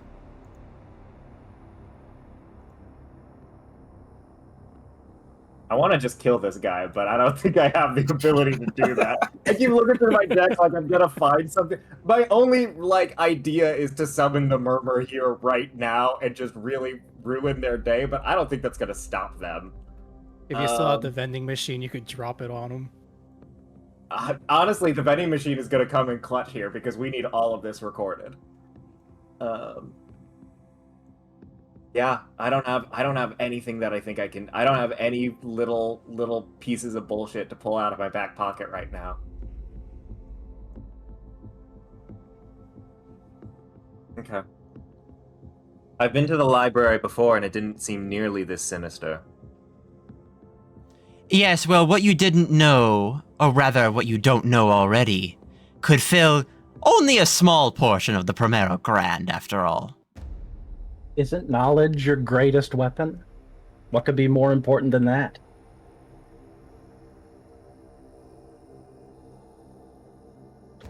Are you asking me or are you asking them? Figure it out, No genius. response. No response.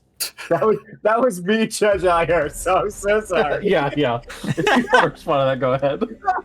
Oh, they're breaking the fourth wall to bully me in real life. They're knocking at my door and asking me if I live in the right subdivision to use. Do you have games on your phone?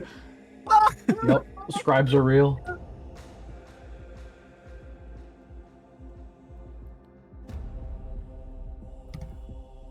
Carissa's gonna actually just approach this figure.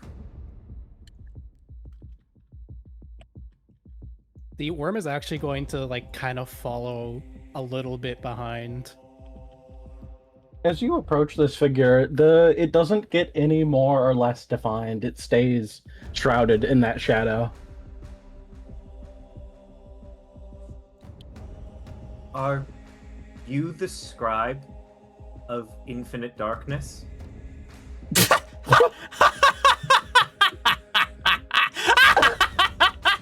What? That idiot?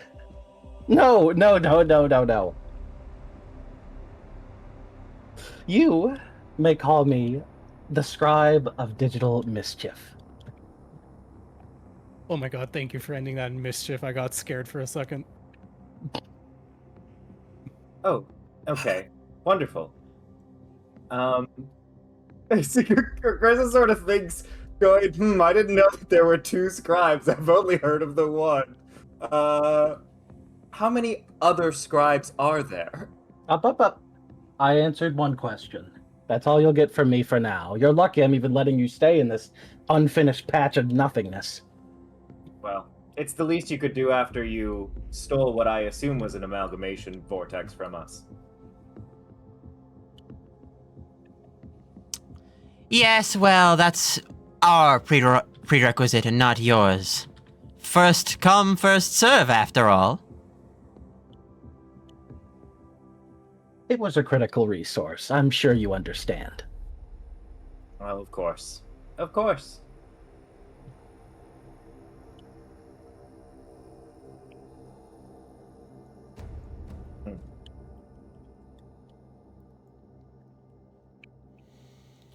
I'm bored.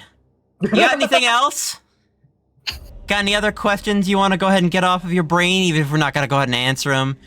Yeah, so that's sort of the thing, is I feel like I bypassed you in order to talk to your leader, who is a completely different person than I assumed, and I'll admit you've got me at a disadvantage, and you don't seem to be really interested in answering any of my questions. So... Oh, I have a question that needs answering, but I want to know what I can get from you in return. I'm pretty sure my conditions were quite clear. An arm and a leg, I believe, was your conditions. Which... Of course. Whose arm and whose leg? That's for me to know and you to find out. I assume the answers to that will also cost an arm and a leg. I think it'll cost much more than that. You catch on rather well.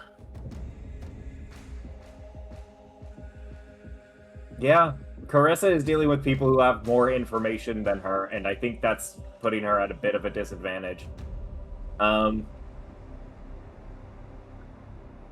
So I think she's gonna take a back seat and see if the companions have anything to say. Icor? Then Worm? The worm very clearly does have a lot on its mind. It's very specifically interested in this silhouetted figure who staked that they were in control of this region. But it kind of hesitates. Very clearly off-put by the significant threats of violence, and even though it does have more arms and legs than most, it's not keen on losing any of them anytime soon.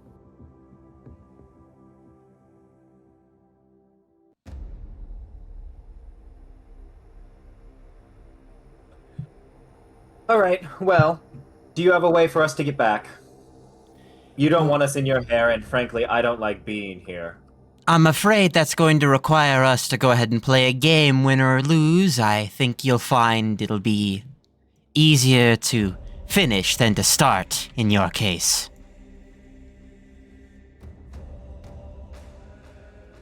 Carissa thinks about how they end as they begin, but doesn't say anything because they know that these people have more information than her, so... Then let's begin. Wise choice. Right then. Epoch, if you would, go ahead and escort these people to their end destination, and then we can continue from where we left off. yes, my lady. Right then. My scribe, we shall be off with these miscreants. I'm sure an onirographer and a creature of the deep shouldn't be too hard of a thing to keep track of in the distant future. Yes, I trust you'll take care of it, and do try and keep these things from happening. especially in these unfinished places. They're Not saying my best work. Not saying that you shouldn't try every once in a while, but you'll know the markers when you find them.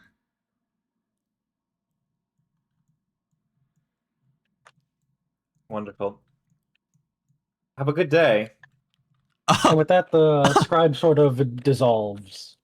You think you're going back to the map? Oh. No. That's not how these things go. Around you sort of just appears to be books and wires coiled through the bookshelves, metal lining the floors. The heat of what you can only describe to be some sort of hybrid between a data center and a library simply sits beneath you.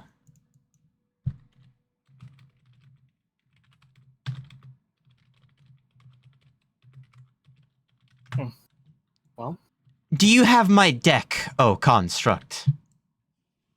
Yes, my lady. Good. Then we begin. I'm not necessarily much of a duelist myself, so you'll have to forgive me if I'm a little bit weaker on average. But I think you'll find some of the things that I developed myself more than make up for that fact.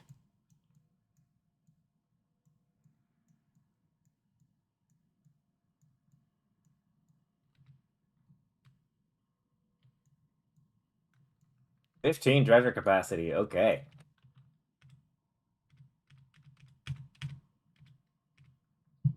Shall we begin? Oh, shit. Okay.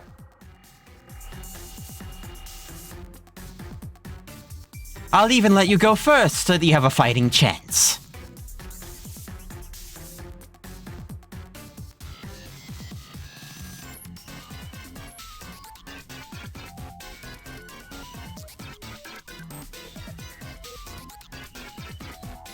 Wonderful. Interesting.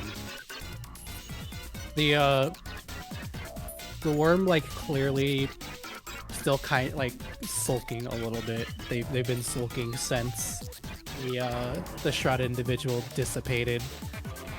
Doesn't quite pick up right away that they've entered a duel, and when they notice it almost looks like it wants to groan, but it doesn't quite do so. And simply draws its cards. One playing power. I'm going to play Hop Song. I'm going to use my reactive action to equip Lanka to it. Wonderful! That's already only 8 damage. 10. Oh, I'm sure it would be 10.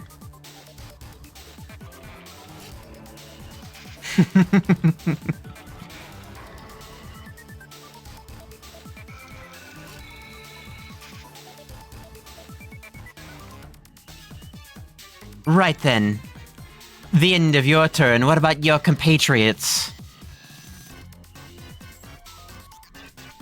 The worm is going to play Grip Master into this slot. And I am actually going to BRB real quick. I will be right back. Okay.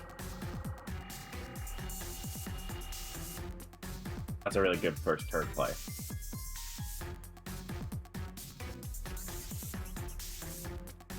Icor? Oh, it's poop loop? Yeah, it's kind of poop. I'm gonna go grab the extended one here. There we go.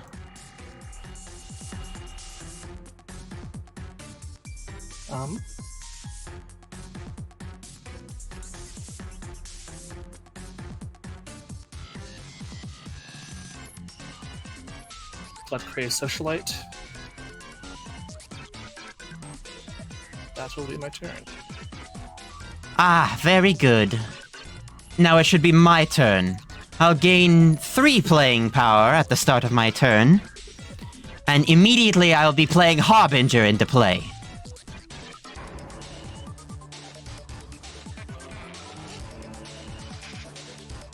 Next, I will be placing Empoleon into play.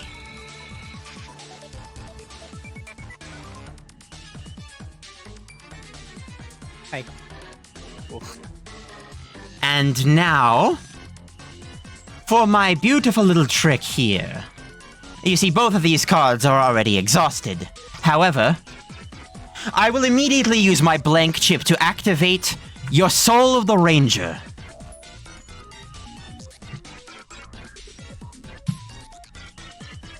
And I will immediately be giving it to my Harbinger.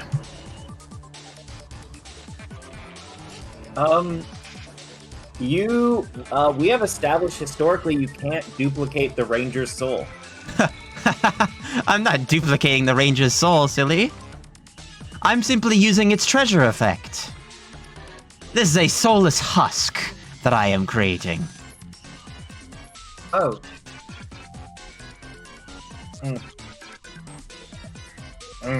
Carissa gets big angry eyebrows.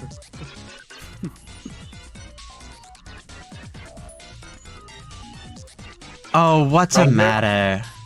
Ranger, are you still in there? Yeah. What happened? I am not entirely sure, but it's not legal. That shouldn't be possible. This is illegal, even though. I will be using my second illegal treasure here to immediately unexhaust Attendant and blow that hop song out of the water.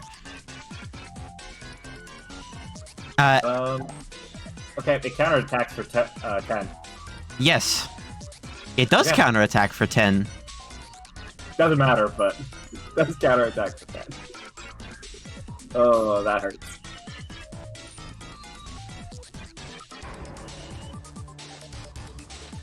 You have to have a contingency plan for everything, you know.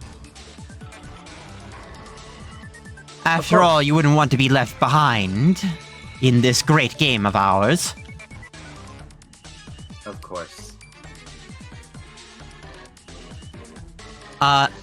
Carissa? Yep.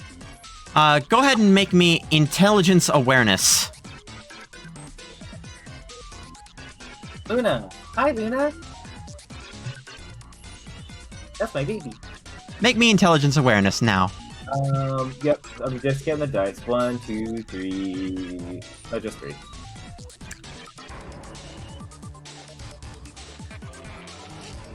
One. Ho, ho, ho, ho.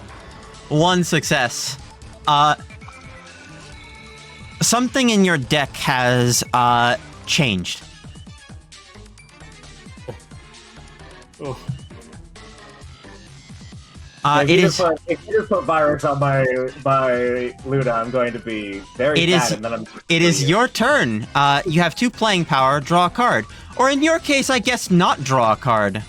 As Luna gains jammed and is stuck at the top of your deck, preventing any further draws. Wonderful. I'd like to use my duelist action. Of course. I'd like to invoke authority. And I would like to, as a leader of government, confiscate an illegal good. Of course. Let's go ahead and have you roll... Dexterity larceny. Dexterity larceny. Okay. For 4 die. Okay. Done.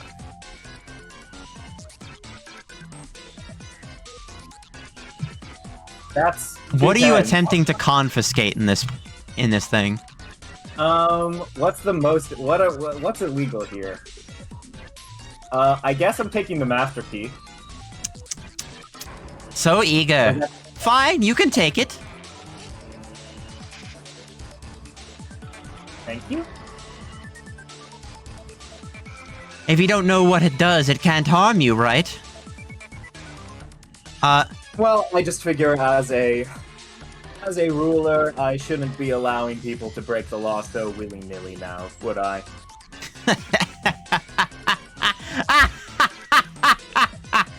You sound just like them. Who is them? Didn't I tell you earlier? You did. You did. I'm a little slow on the uptake. Clearly. Okay, how exactly does jams work? Let me grab you jammed from the ultra status category. Oh, it's an ultra status. That's why I can't find it.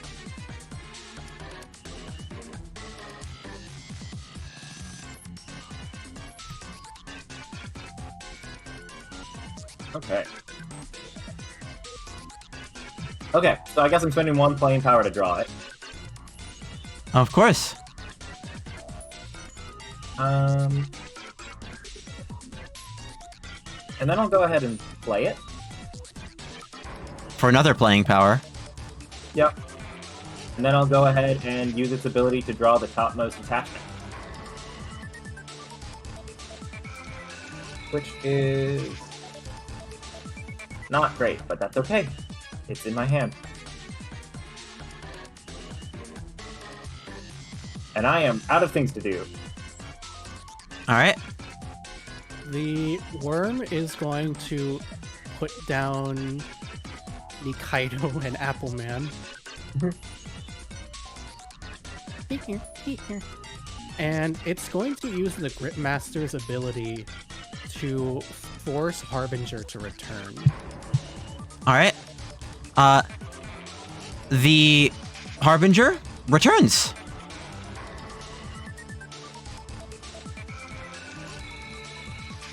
And that will be the worm's entire turn. Oh wait, hold on. I forgot I had Brick House here. I'm gonna swap these around so Appleman doesn't get Brick House. Appleman living in a brick house. So Nikaido has +1/+1.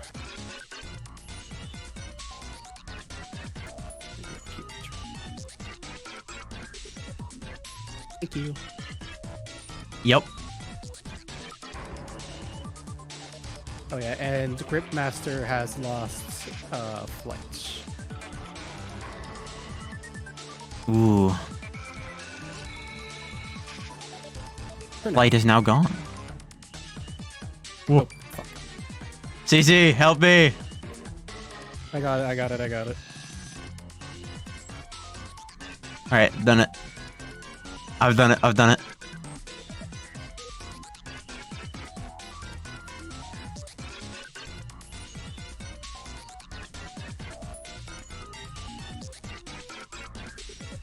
Thank you. Alright.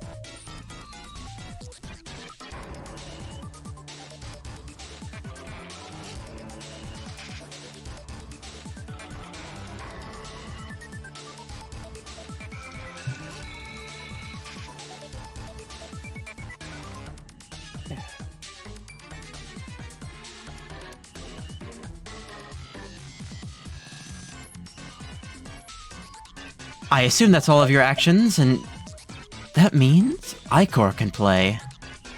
I'll be playing these 2 cards to my field. Squidina and Out My Way. Yep. What you doing with Blood Crazed Socialite?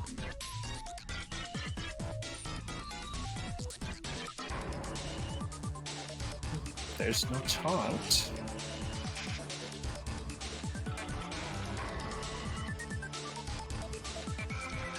Then I'm going to try to attempt directly, or attack directly for 3 damage. Alright.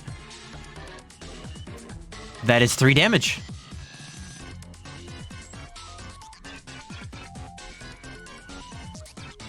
Oh no. What a pity. I took 3 points of damage. How awful.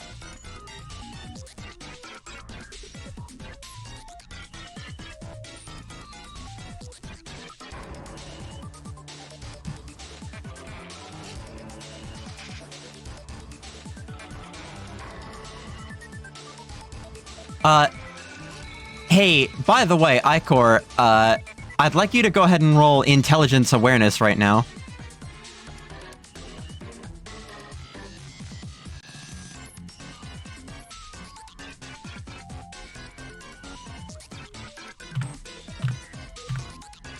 Four successes. It's about now that you've noticed that this mysterious stranger has a dustpan as well. Yes. It's not great.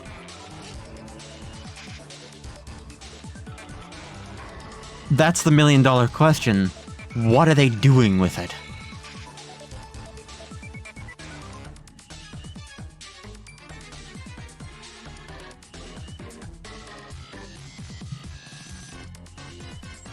I can only assume they know more than I do.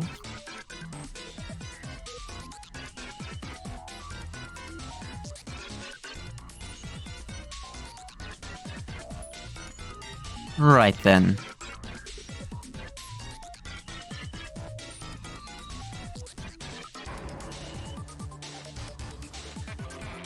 What else do you have? Anything? I think that's it. Right then. 6 playing power, as per usual. I draw. Oh, how droll. I guess I'll just replay the attendant that I played earlier.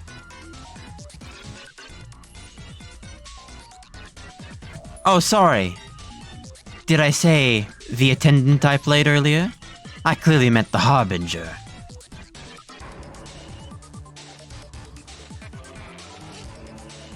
Right then.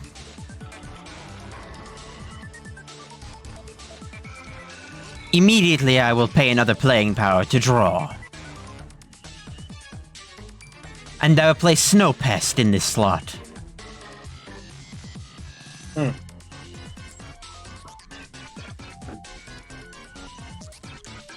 Right, and because it's so invulnerable to your little actions here, I will in fact be giving it the Frostbite charm.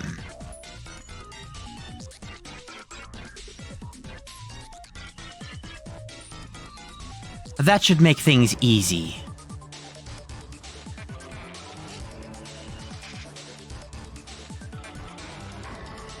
That doesn't actually do anything on that card, right? Am I missing something?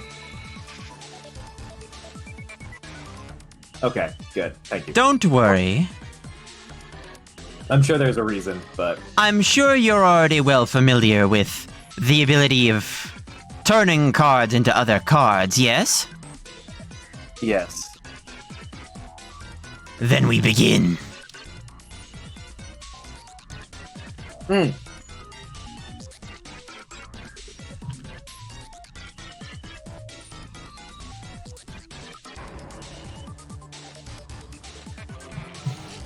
I am upgrading my little Frostbite charm here into Praedos. And I will not be invoking the permanency clause.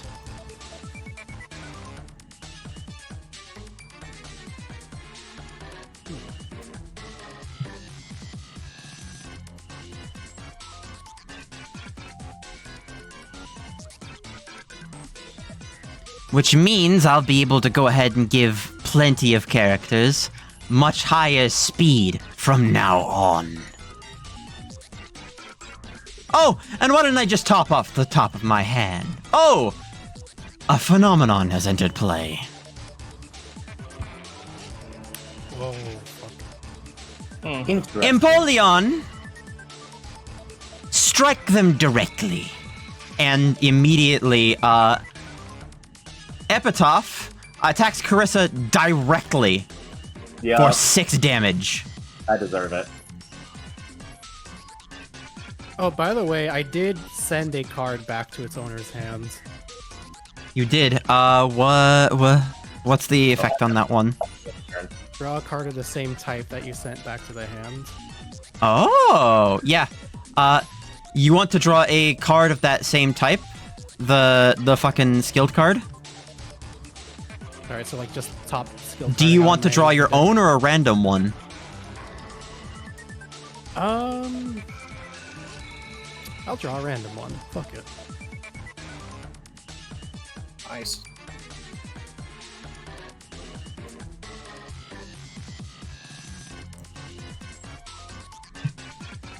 Entering your hand is a Rocket Devastator.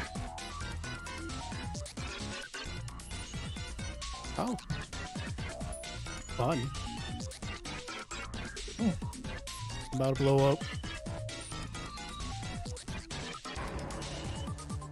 And this quest has been subsumed. Okay. I ate the donut.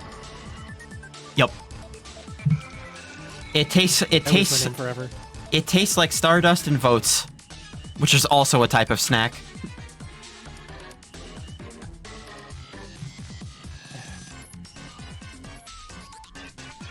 All right.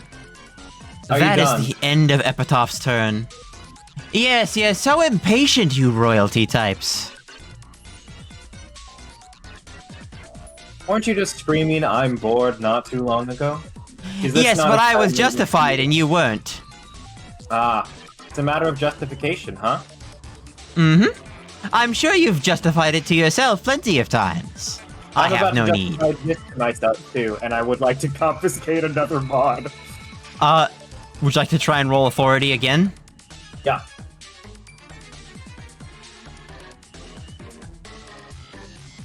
Two successes. What are you attempting to confiscate? The blank chip. Uh, Actually, no, I want to take his library card. when you try and attempt to steal her library card, she's like, "Oh, thank you," and then immediately the Primero Grand library card that you had translates over Oh no! To I'm the so worm. sorry. Oops. The worm kind of just You've been stares admitted at to the it Grand. very Congratulations. confused. Don't worry, I have more. Or just like picks it up and like is inspecting it like from all sides. That one's not even illegal. I just picked that one. Is the worm your I was preferred taking name? lunch money. Ugh. Alright, draw for turn. Yep. Cool.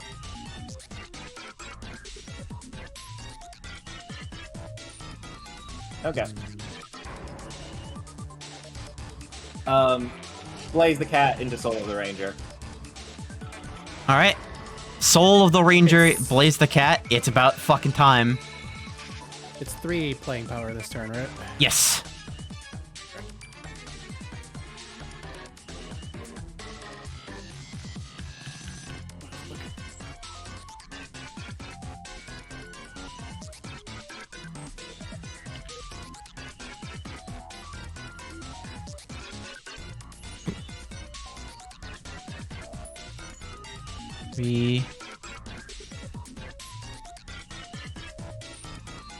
There we go.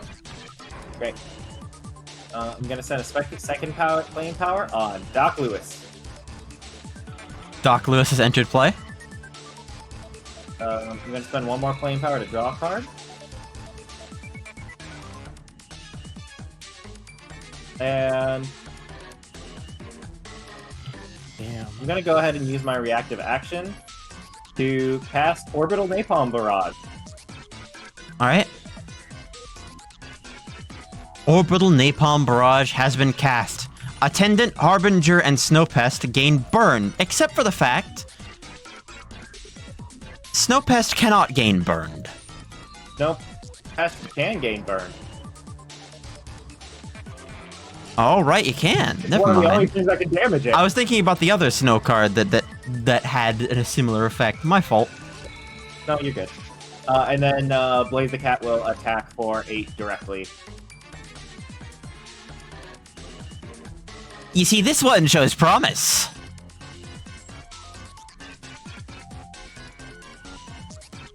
I'm sure whatever arrangements you've had with the malfunctioning one should go just so smoothly.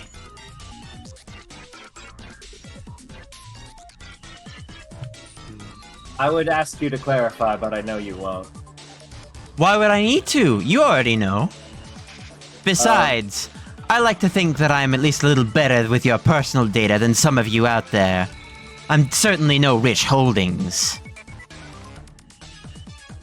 I'm gonna have Luna act twice to draw 2 attachments to my hand. Alright.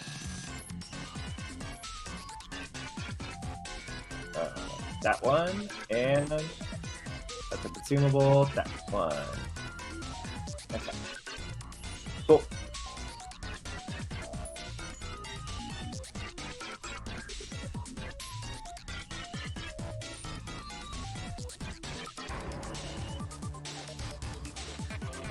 Y'all wrapped up?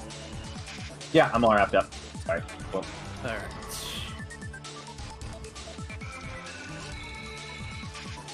The worm kind of taken stock of the situation, despite its inexplicable fondness for Appleman, is just going to go ahead and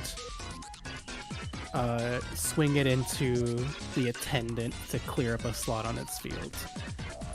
The Appleman bounces off of a cliff and falls very deeply into the nothingness below you.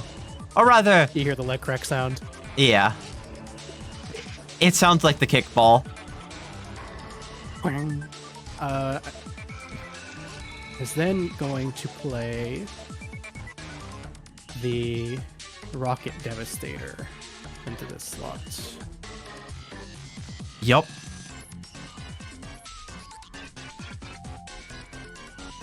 And then use its last playing power to draw another card.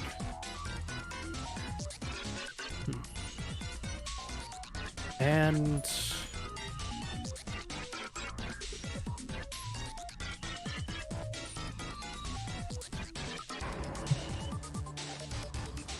it's actually going to end its turn there.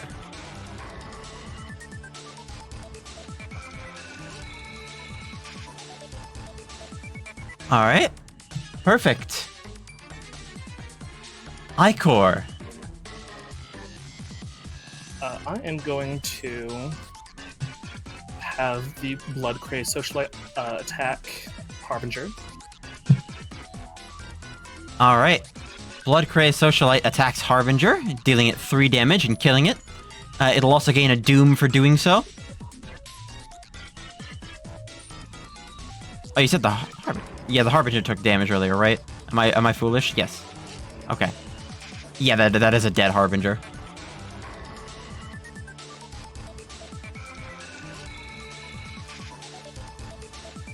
Good. Okay. Cool.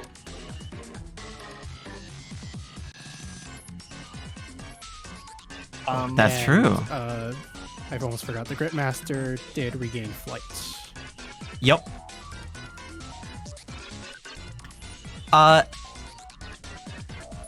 Blood Crazed Socialite, did attack that character with 3 damage, correct?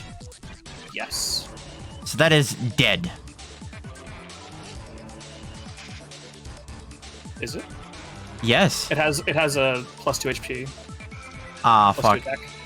So it has 1 no, HP sorry. remaining. It was at 5. Is it 5? Fuck! Alright.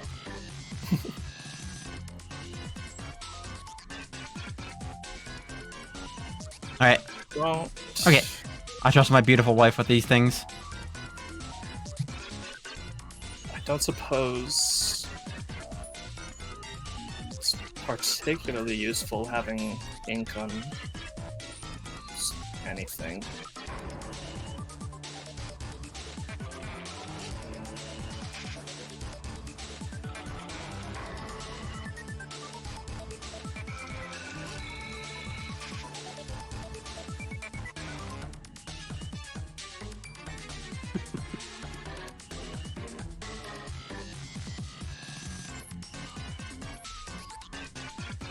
Drawing 2 cards and ending my turn. Fair enough. Right. That means I've got, what, 9 playing power this turn? Easy enough. My Empoleon rises from the water after the doom goes off. And I will simply draw. Ah, yes, I'll play Grim to my field.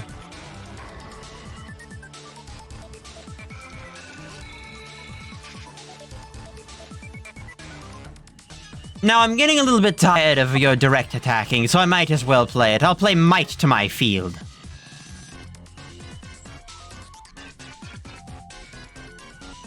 Now see, these are the quality cards, not made by that dope.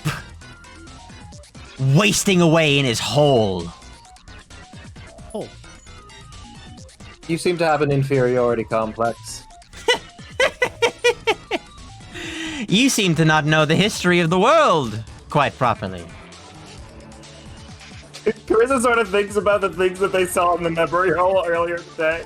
It just doesn't say anything.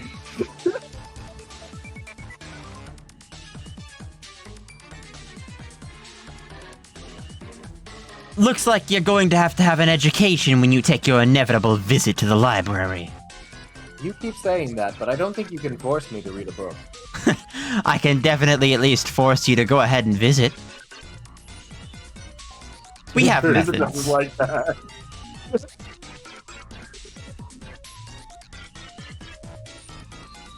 Little ominous. A little. you're a little. Oh, Luna gains 2 doom and is going to die at the start of my next turn. Sorry, just a point of order thing. I forgot about radiation leak. Yup. Yeah, that's why I didn't act with Nikaido. That's fair. Now why don't I draw further?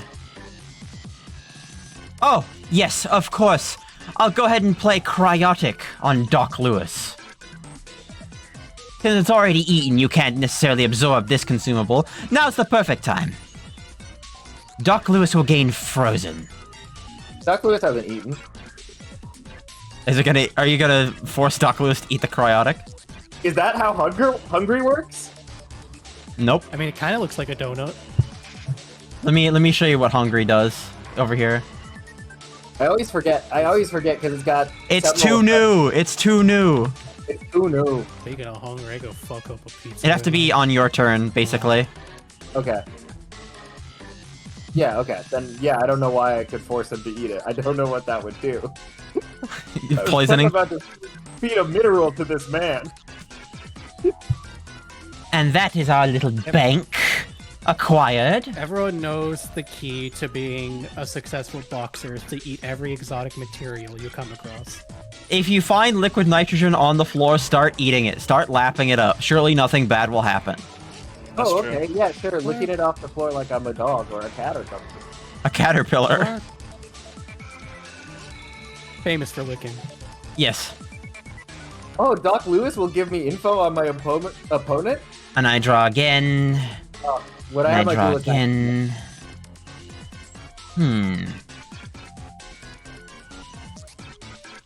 Oh, I know what I can do. I'll go ahead and play 100 Cowled and turn speed into silenced. Huh. Okay. I've not seen that one before. You ever have a thesaurus near you in your kingly domain? The Saurus.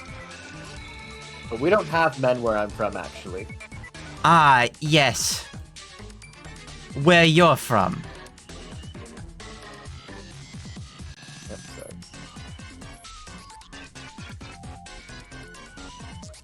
Now, the question is, where exactly do you think you are from? What do you mean? Oh, I do some digging every once in a while. Sometimes I'm a little bit curious about exactly what you think.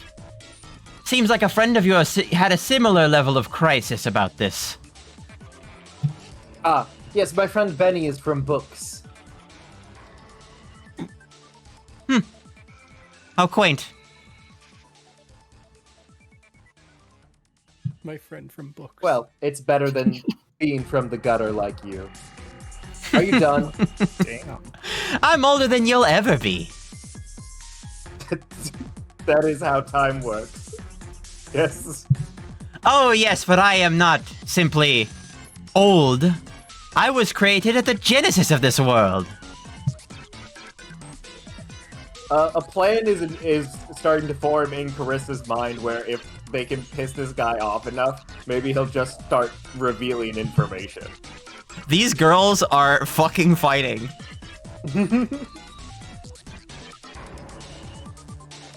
Yes. Well, I would like to make sure that you have maybe a little bit more time.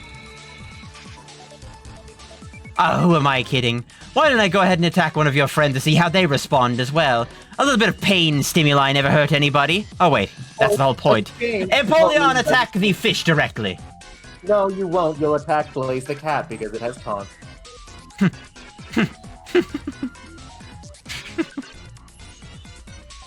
Will I?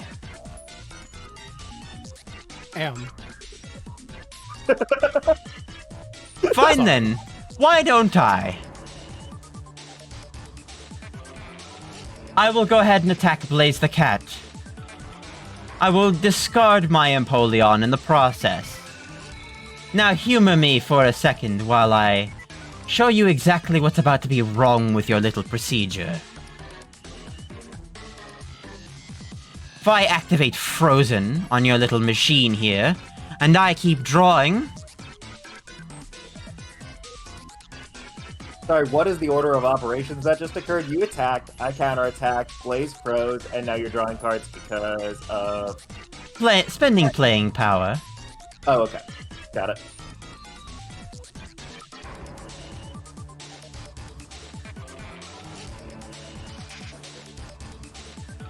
Why don't I show you what else we can do?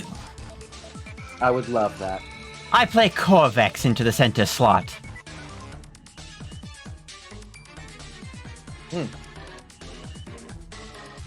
Okay.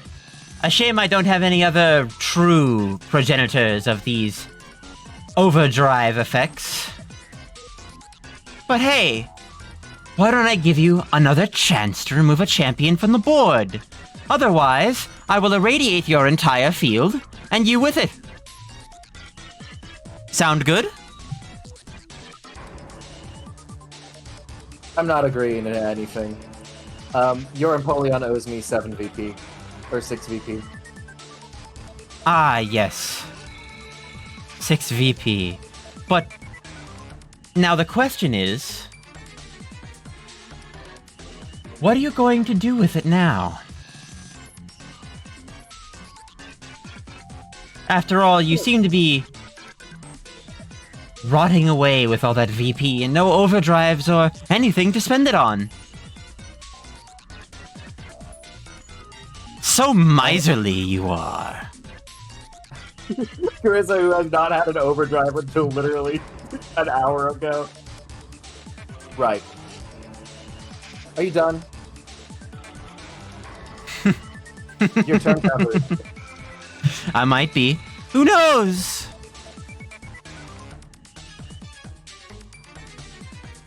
You, presumably. Yes. That'd be Wonderful. correct. Great. Then I'm starting my turn. For playing power, I believe. Yep, as you are in the 4th chapter, of course.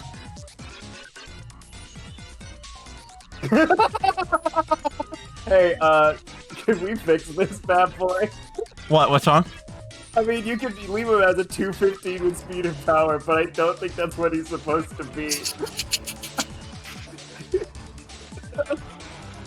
The 15 stays. Yeah. Oh, okay. Great. Yeah, please. What the fuck up with your corn? It's not even my corn is the thing. It's graham crackers. Oh, and it appears you're a thief too, not unlike the other people that you visit. It was freely given with the, with his will aspect, or their will aspect. And I'm going to go ahead and play it now. You know, that is too bad. I'm going to go ahead and spend 1 MP to stun 3 cards. Alright. 1, 2, 3. Stunning all 3 of those cards.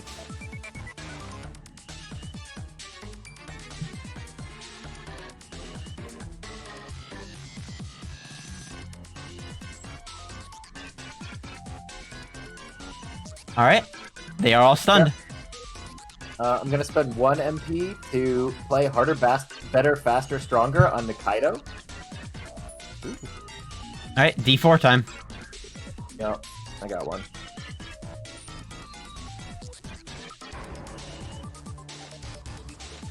4. That is Power. power. Darn it. Well, we tried. We ain't got any clowns in the field, so.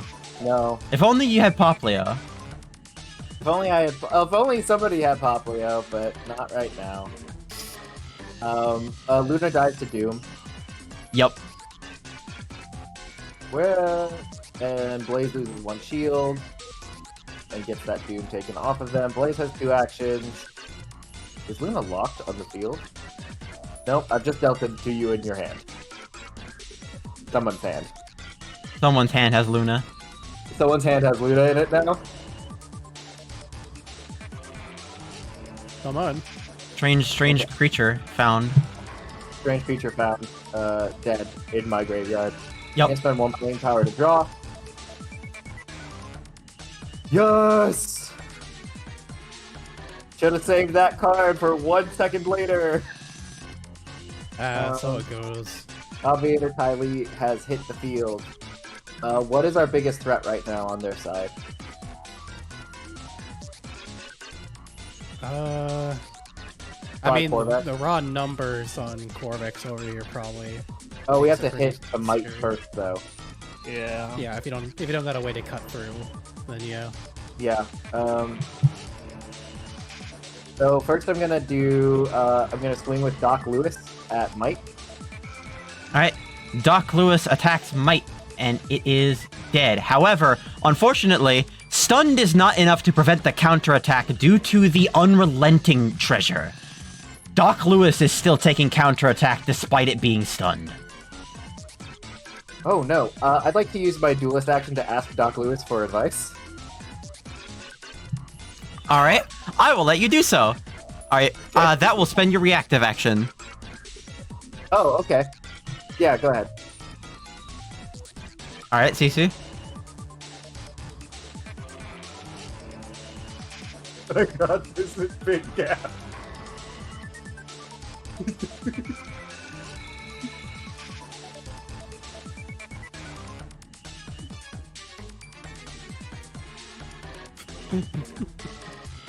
Saluting. This is Doc Lewis's advice. Thank you, Doc Lewis. I guess. 5. Gonna spend 1 more playing power. No, I'm gonna have Ty Lee go ahead and swing at Corvex. Perfect. Ty Lee swings at Corvex. Ty Lee deals how much damage? 3 damage to Corvex. Yep, and Corvex is silenced. No. Whoa, weren't they just stunned? No. Did you forget about a little status called immune? I did. I 100% forgot about a little status called immune. Okay, that was a bad choice on my part. Oh, that's true. 2 damage. Okay.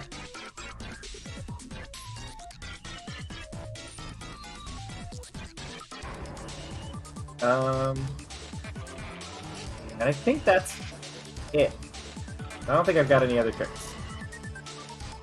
Oh yeah, Corvex does counterattack for 4 damage. Okay. So Tylee will be dead at the start of the next turn. But if we need to re-roll any dice, we're good. Yep.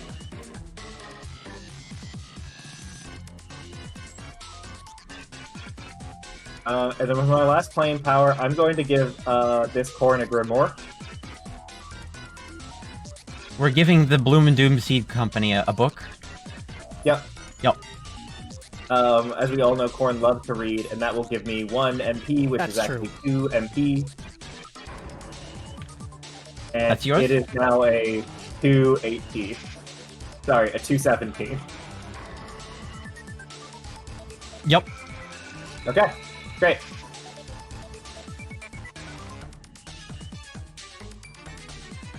And my turn. Alright. Spend a playing power to draw a card, and it is a visitor. Alright. Put up the spot show. Turn order starting from me. Player draws the topmost sumo in the explore deck.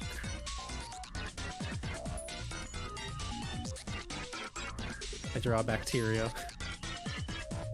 Bacteria is here.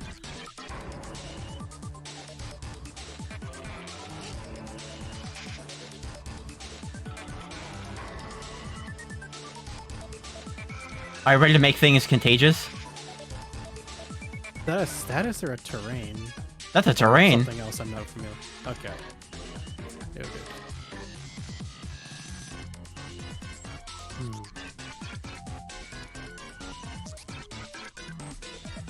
I am going to have Nikaido with her obviator and her power.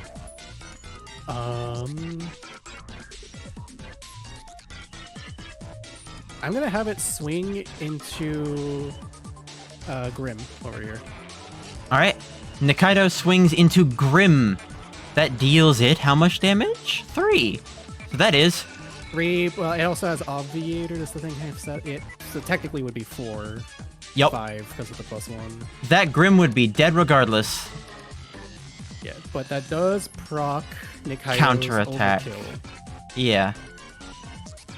which means I draw my topmost discarded consumable.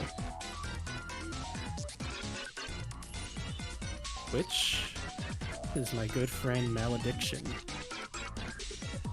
I am then going to attach my good friend the Bolt Shark onto the Rocket Devastator. And who would I want to choose?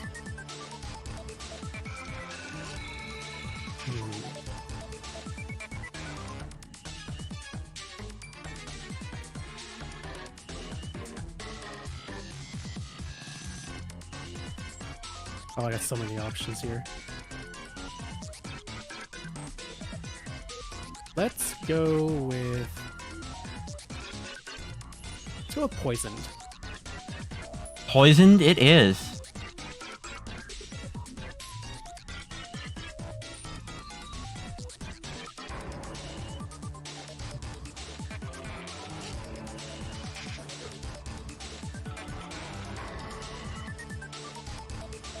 Oh, and it kind of does get 1 doom because of the phenomenon. Oh yeah, by the way, I was pulling it up. Here's what this thing will actually do. Oh, okay. Good to Oh, that's cool.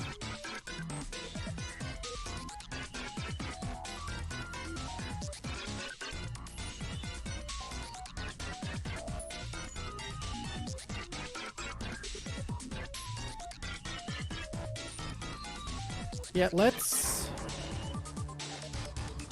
I'm going to... I'm gonna play a Bacteria Alright. for 1 playing power. Oh, thank you. Playing Bacteria. And I am going to choose... Let's do the Snow Pests slot. Snowpest gains Contagious in its slot.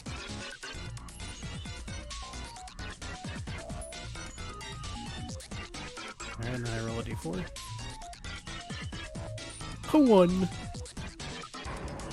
Alright. That's a 1. Nothing happens in terms of the other statuses, but you can make it inflict other statuses on adjacent cards when it's played. You got plenty of options now.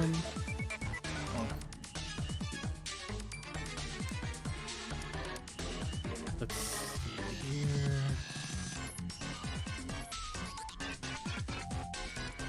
Oh, it feels like almost like a waste if I knock out that attendant right now. Yeah, actually this doesn't do that much damage. I am gonna go ahead and throw the Rocket Devastator at the attendant. Alright. The Rocket Devastator deals 2 damage to the attendant, and the attendant dies.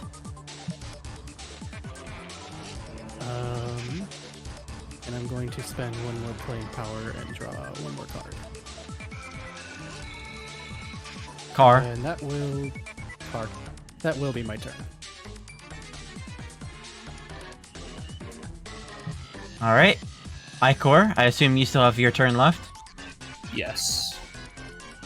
I'm gonna have Squidino act to give Corvex 1d4 ink. Yep. Alright, go ahead and roll for it. One. 1. One singular ink.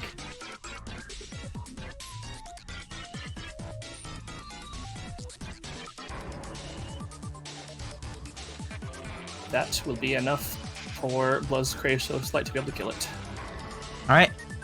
Blood Crazed Socialite with 5 and 5 deals its damage to Corvex and kills Corvex outright. But, unfortunately, Blood Crazed Socialite still takes the damage and dies in the process.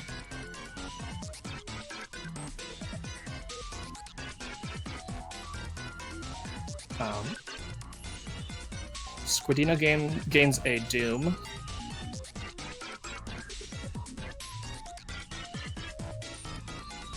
It's okay.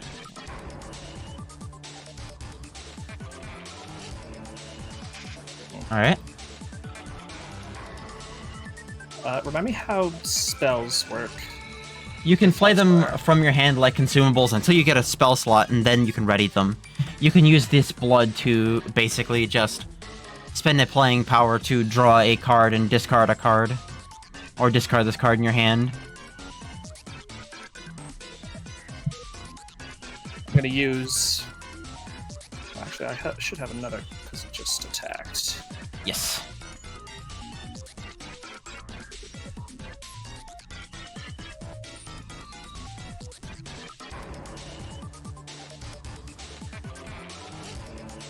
I'm gonna use one of these to discard another one of the bloods to draw a card. Alright. Oh, that's how you use that. Okay, that makes sense. Oh, there's the Popplio. There it is.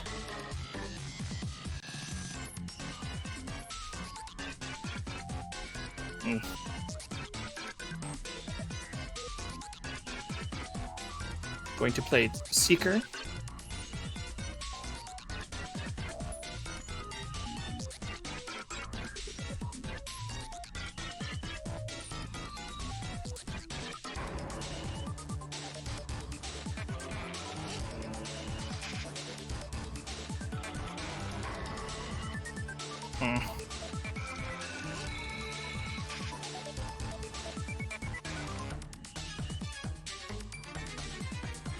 Radiation Link is really quite terrible. It really is. That's for true.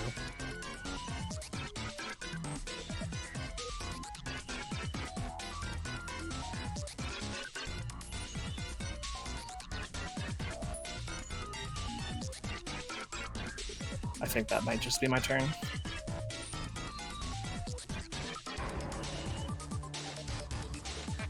Yep. Why don't you just use will to get rid of it? Is that something I can do? I don't know. You should be the expert on it. It's your aspect. Not been attuned for very long. Ah.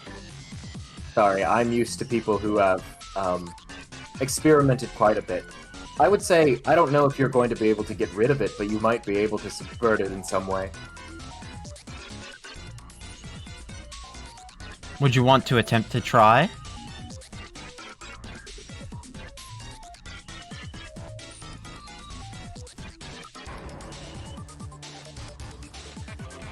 Yes. Alright. Go ahead and roll me Wits Occult.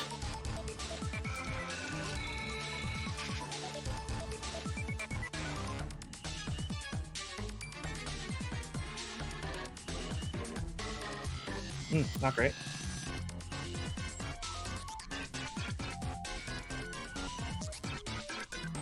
Not great indeed, but one success is at least enough to divert your fate.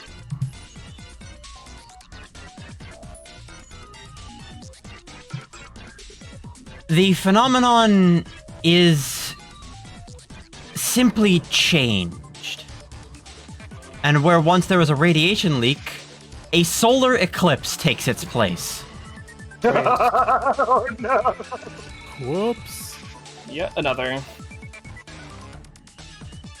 Oh! Looks like somebody doesn't really know how to control their little power spectral. Yes.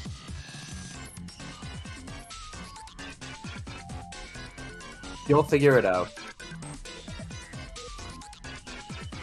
Yo, good thing you got those clowns on deck now. That is true. Yeah, there's at least one clown. Are there others? Just one. And she'll survive until next turn, so...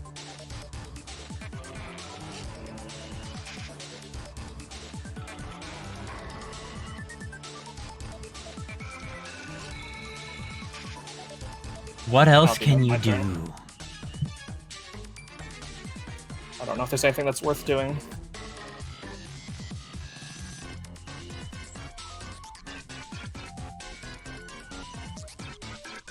Yeah, that'll be my turn.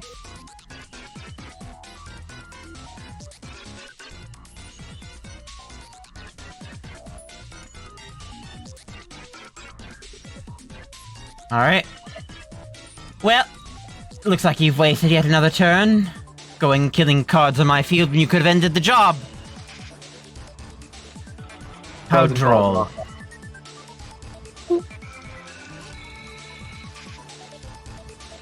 Right then, I'll play Snowpeckery to my leftmost slot here.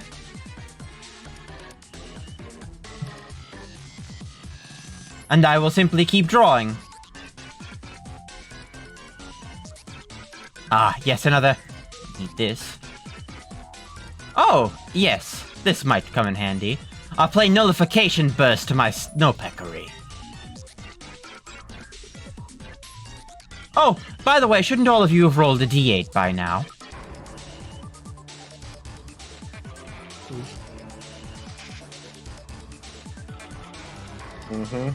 Naughty, naughty, don't let me catch you cheating again. I'm good.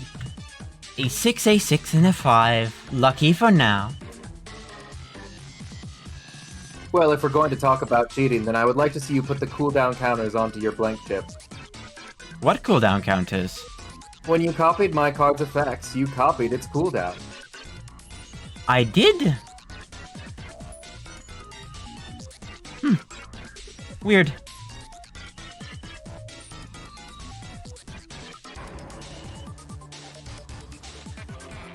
It's almost like I've already exhausted its effect. Oh no.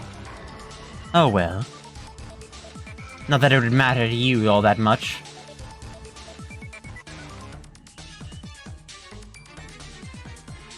Simply just keep drawing until I get something of what I want. Ah, much better. I'll play Tormentor. Oh. Oh no, Nikaido has 2 of those.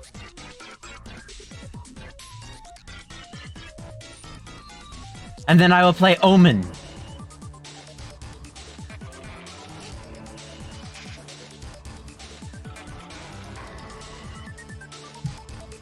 Now, is there anything else I could go ahead and draw that might pull me out? Oh! Oh! Oh! Oh! Oh!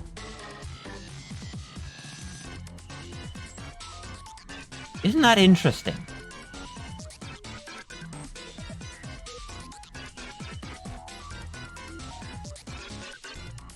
I'll play Letter Opener and remove Ty Lee's second sentence. Yeah, that's a pretty good move. Well, I can't be mad at you for it. Isn't it? I thought it might have been a good move myself. I play Frost to my center slot now.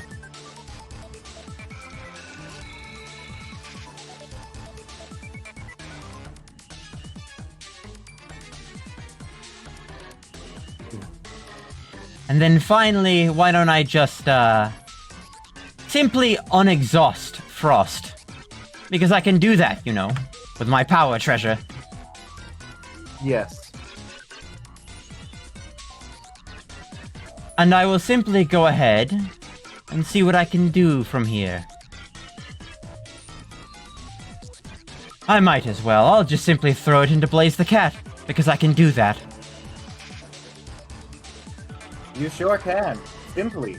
You can do that. Oh, right, aren't you supposed to be frozen or something?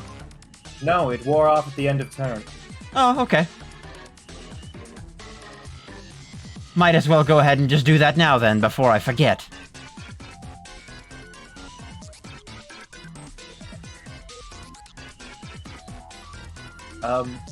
Excuse me, Iker, I hate to be a bother. Would you be willing to use out my way? I would.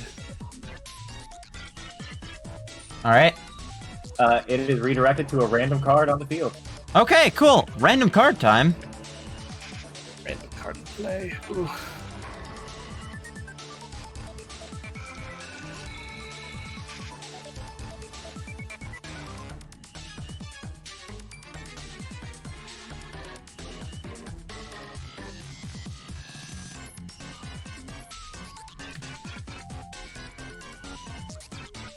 Ah, yes, my omen gains frozen. Nice. Did he? And that means Frost dies. Oh well.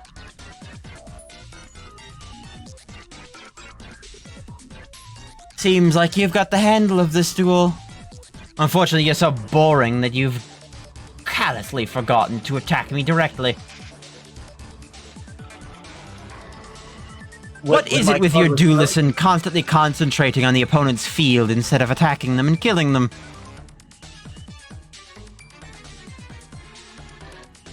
Now I've got a Tormentor with Taunt on the board, and now you have to go ahead and deal what?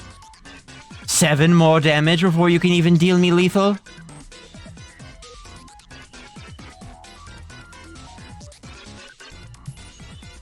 It's hopeless. It's hopeless. We could never count to 7. Are you done now?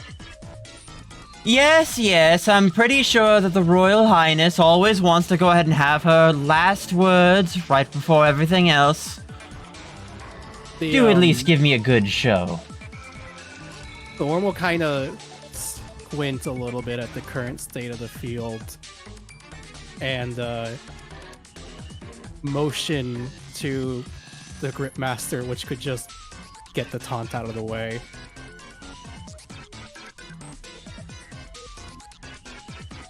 Yeah, you could do that.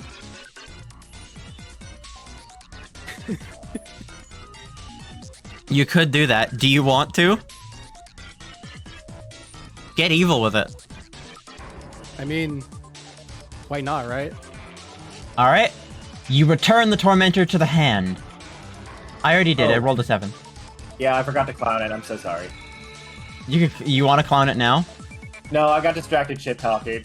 Lol. Lol. It gets into your head, doesn't it? Carissa suboptimally playing, which she's trying to think of something clever to say in response. She's just like getting her feathers ruffled like this entire time, just like not getting any fucking responses. Gotta enjoy this. Stop fumbling. I'm not into epitaph. Well, Carissa's not. More than one definition. Okay. Well, I forget, does Doom go off at the start or the end of turns? That goes off at the start of turn, I believe. Alright. Yes. yeah, I already did all the Doom stuff on my field. Alright, so Gripmaster has returned the no hot card in the way. Let's see here. Okay, remind me, what did I pick up on how vehicles work? Do they also function as an attachment? They also function as an attachment, yes.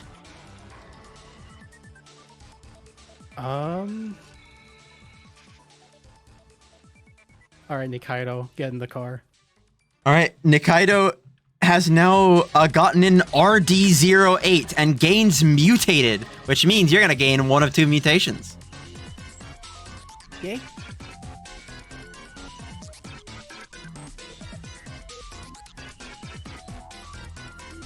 Alright, I'm about to ask you a very loaded question. Do you want Love Blood or Demon Wings?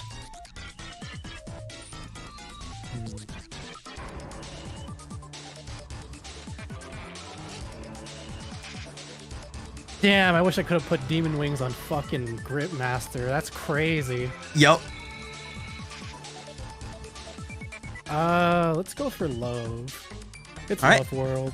Love Blood has entered Nikaido as the machine from the racing drone sort of takes over a little bit.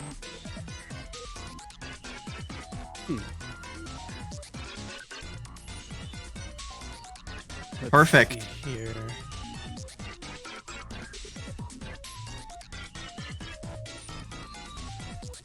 What else could I do?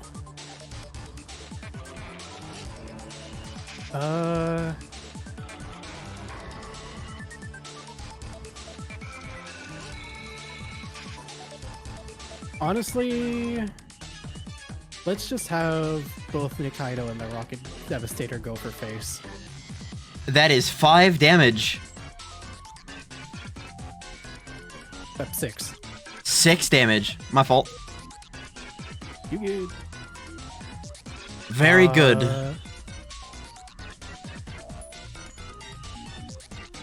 And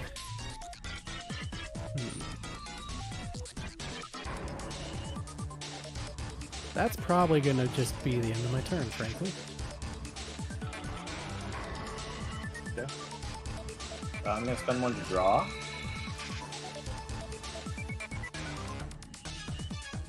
Okay. That would have been great earlier in the fight, but unfortunately.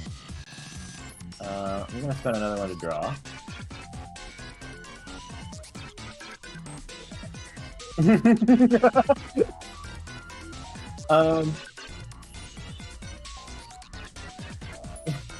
I'm gonna feed Doc Lewis some chocolate. You have to. It's Are you going to trigger Doc Lewis is hungry, or are you just going to feed it to him? I'm just feeding him. He wants it, so I'm just giving it to him. It's his. It's his. You still need to trigger a tithe. Have you triggered a tithe? Oh, I may only play it if I trigger a tithe. Okay, You do have well, an I invoke think on your I'm field not- if you want to try and use one of your treasures, perhaps. No, I think I'm good. I got plenty of mana is sort of the issue. Which I'm gonna go ahead and just stun the whole field. Alright. That whole field is stunned. That whole field is stunned. Gonna go ahead, spend 1, now to rock on Blaze the Cat. And I assume you are attempting to outright just attack directly, right? Yeah. You know what? Why don't we go ahead and speed up this endeavor a little bit? Alright. And then immediately, 8 damage to the face. 14 damage remains. Yep, hit it again. Yup.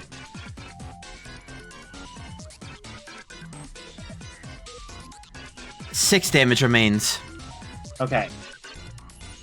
Now I feed him the chocolate and activate the hungry to give him +1/+1. Yup. Yes. Nice. It's come full circle. We end as we began. It's come full circle. Doc And Lewis eats the chocolate. I will have Doc Lewis swing unless you want it, Icar. Doc That was Lewis only has 5 damage. You're right. Every number is counted thus far. I look at Icar, ask them if they want the last hit. If you want to make it and you're able to, you can. I'll draw 1 card. I'll spend 1 and draw 1 card. Here's the thing. You still didn't hear exactly what this protein was that I mentioned earlier. Do you want to know?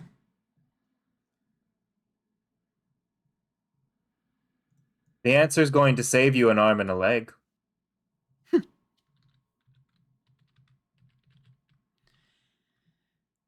Prime Executor of the Court of Seven, the Scion of Purity, Gabriel Zinnia. Is a protean? Not just any protean, the God King of proteans. We don't. Have What? men? Not anymore.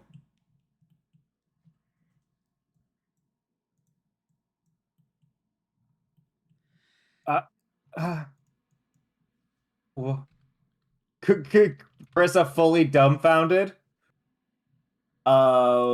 Just doesn't swing. What's the matter? You suddenly cold-faced now? I said it would save your arms and legs.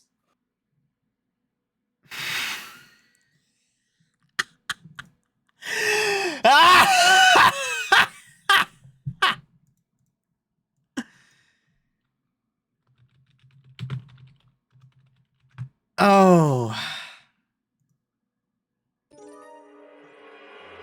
But what are you to a god? What is a ruler to something far greater?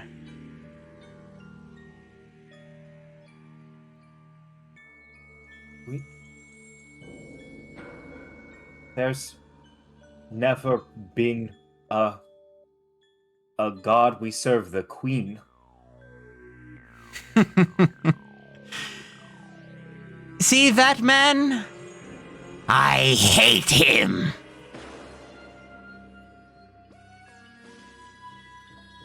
His little prattling is what led us all to this situation in the first place. For if you can wish to be anything, why can't you wish to be whatever you wanted?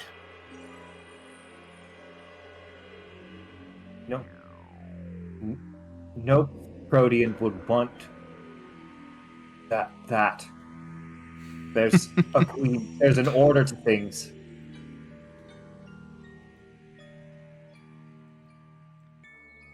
Yes, of course, and that order still remains intact, doesn't it? Trust me. I've watched the films you come from. We in fact still have them at the library if you wanted to check them out.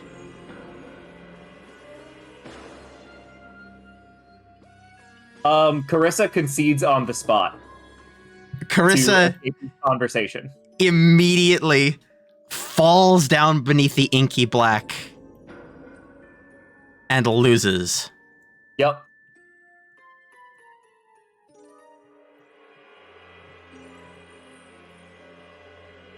Any of you want to make any more bold moves, or are you going to end this fight in a victory and advance a floor? Worm kind of just turns to Icor and just like gently nudges its head towards the our opponent here. There's Epitaph.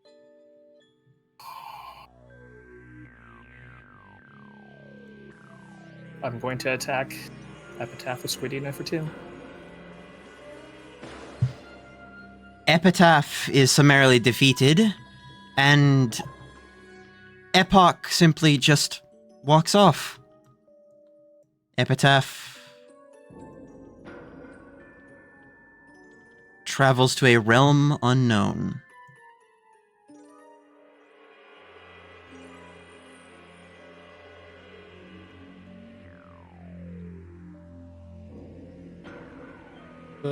The worm is gonna kind of approach the spot where Carissa just was and sort of inspect it, clearly a little bit confused.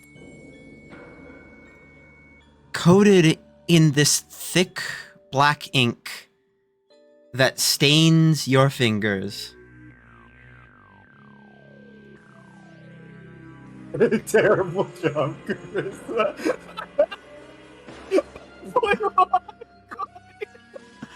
No, give her the small one.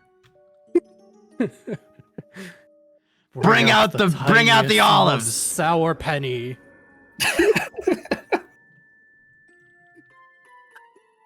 Boyo, what's going? It's real. Oh, I have now the biggest and smallest currency in the game. Oh, I'm glad someone painted it green. I was about to do the same thing. our most sour piece of currency.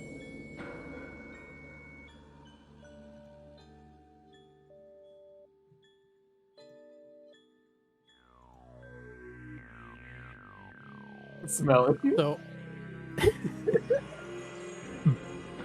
Both the The worm worm and kinda- Icor have a gateway appear in front of you, triangular in shape, bright white, open to a city in front of them.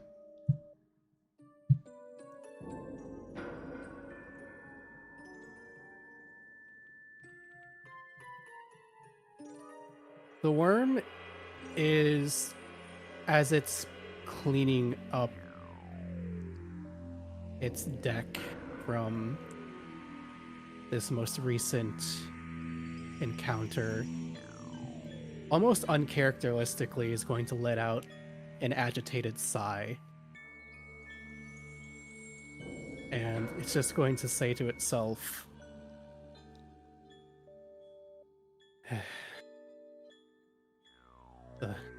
not often I get the chance to meet a lucid one. Shame that passed up. Oop, that's not my card.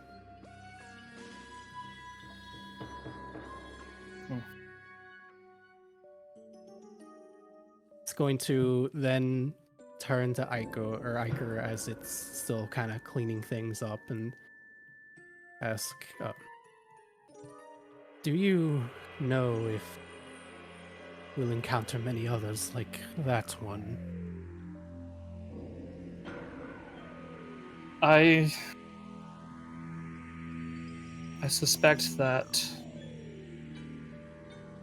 if you're looking for them, you'll find them, but otherwise it's nothing to worry about. Hearing that almost kind of relaxes it, knowing that it can be sought out. And regaining its composure a bit, it simply just makes a few more notes in that irksome notebook and starts walking towards the gate.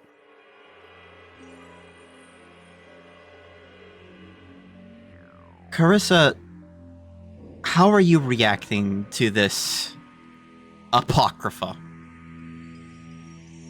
This obvious lie being told by this miscreant. Right? Proteans don't have gods because they don't even have like souls conceptually, right? There's one they're all one hive, so there's one soul across all of them. So the idea that they would have a god in the first place is sort of like not a thing that would have ever been invented in their society, which means that this is something that this is like purely a thing that it has sprouted up because of contact with Arcana and Primero, right? Like this is not a thing that would exist on a Protean homeworld because they don't have that a society that exists in that kind of structure, right? Yep. So the idea that there would be one and could be one is sort of shaking her to her core a little bit, but there's also a part of her that has been reading a lot of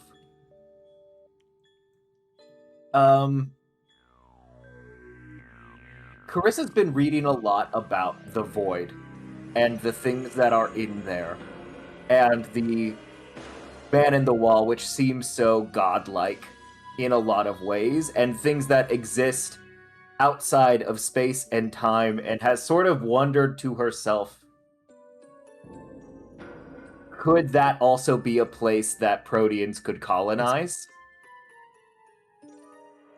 But would never like speak that into existence because that feels like an anathema, right? Like Carissa's been working out a way to try and inhabit a thought space for her people, and she doesn't really know if there's a difference between that and being a god, right? Especially if this is a god game. I think she's trying to connect some dots and can't quite do it because there's a part of her culture that forbids her from having those kinds of thoughts, right? Conceptualization, Prox. Oh no. Resolve and mental. Okay. Then the only way that a protean could connect these dots, if they were to, say, for example, rebel against the hive mind, rebel against the mind of all the proteans.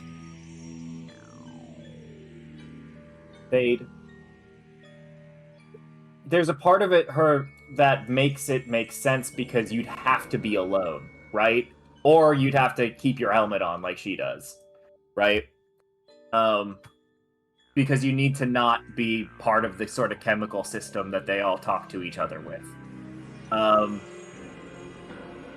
Which it also sort of freaks her out, right? Because it makes her look in the mirror a little bit. You know, the nobles aren't supposed to be hooked into it because they need that independence. And like to be able to develop an ego to eventually become a queen, but like this is the idea that you would go even a step further is hard because it would mean not just rebelling from the hive mind, but it would mean eschewing all of the power structures that already exist. Someone has defied your biological programming. If they are truly a protean, then that means something has gone horribly wrong somewhere.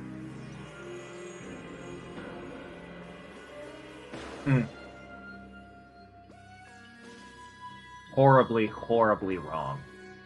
If they got here and they were supposed to colonize, they haven't done that, but they've still implemented them in a position of power, right? So, like, their prime directive has just been ignored for something else.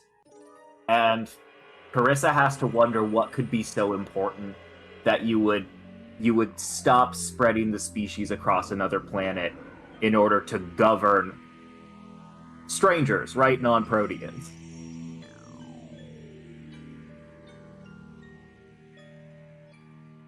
And she can't think of what that could, like, what could be so important, actually, that you would stop the existence of your species. Because if a protean gets here by themselves and dies, that's an entire lineage of people gone, right? That's an entire terraforming experiment that's failed.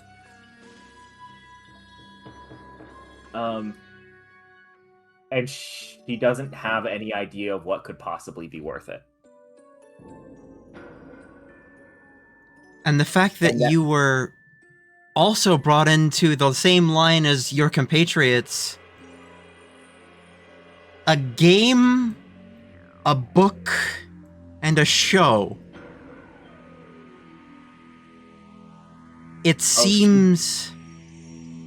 No, that has to be a lie too. He has no reason to trust Epitaph, but Epitaph has no reason to lie to her just to hurt her, right? Epitaph seems like the kind of person to weaponize knowledge, and the truth is always going to hurt more than a lie. It's too... Both of these things are too specific to feel like they've just been made up. Then you're going to have to figure out what went wrong. And even if you are a form of media like your compatriots, you're going to have to figure out how to contend with that. Yes. After all, it's what proteans do, isn't it? Adapt. Yeah. It is.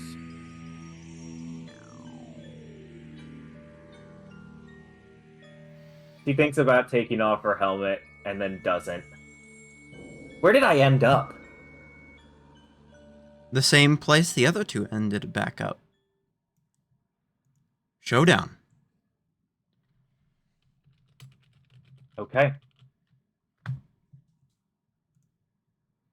She As is- in that exact same eerie place that you took the photo. Yeah.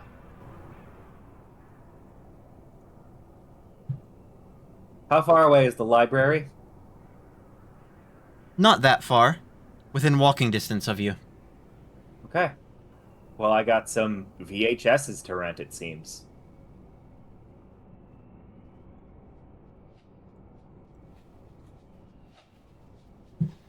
And for the others,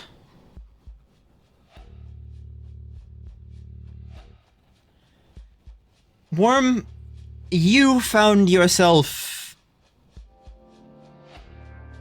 upon more solid ground, escaping from the oh-so-vaunted dreams that you have researched into the waking world. How do you feel? The worm is definitely a little bit frustrated, having encountered what it assumes was the potential source of that dream.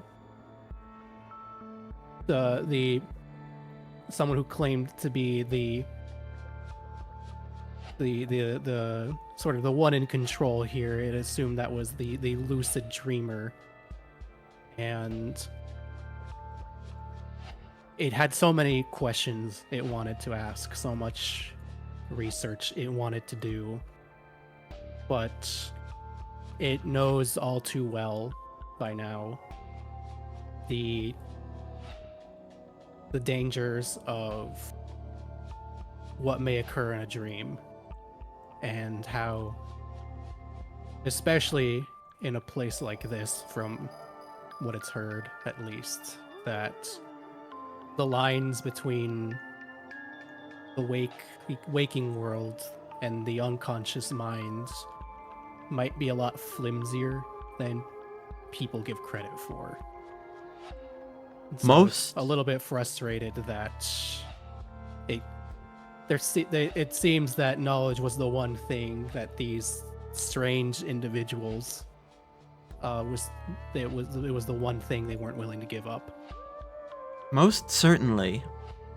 It's very odd, especially in this place. It's strange. You'd almost think that they'd have some sort of aversion to this type of dreaming.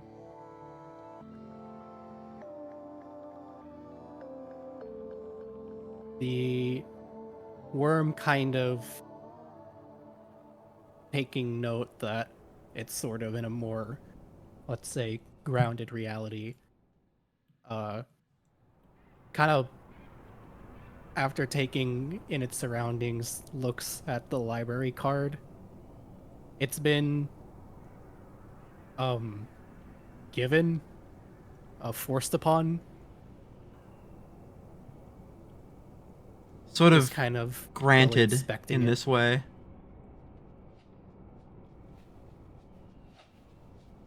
And it just simply tucks it into its little pack mule situation along with all its other belongings. How strange.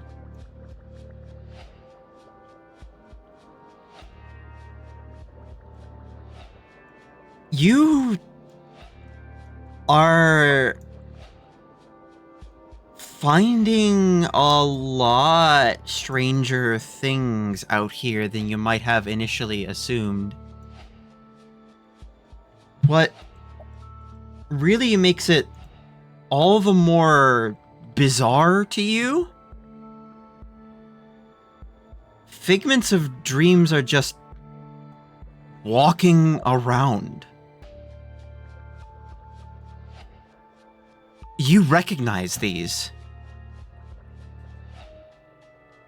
Demons, angels, imps.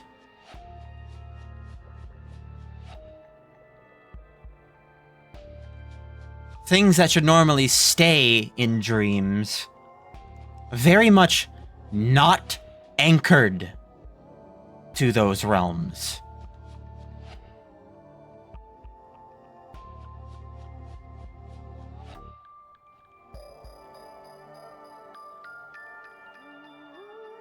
The worm is definitely taking note that it was drawn here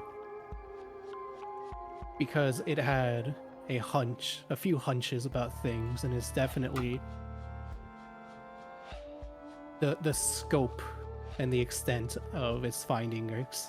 It definitely have caught it somewhat by surprise, to say the least. But as much as these unanchored waking dreams, so to speak, bewilder it, catch it off guard, contradict what it thought it might have known coming into this, it does just as much fascinate it. And it just cannot help taking down every last little detail in that rather irksome little notebook of it.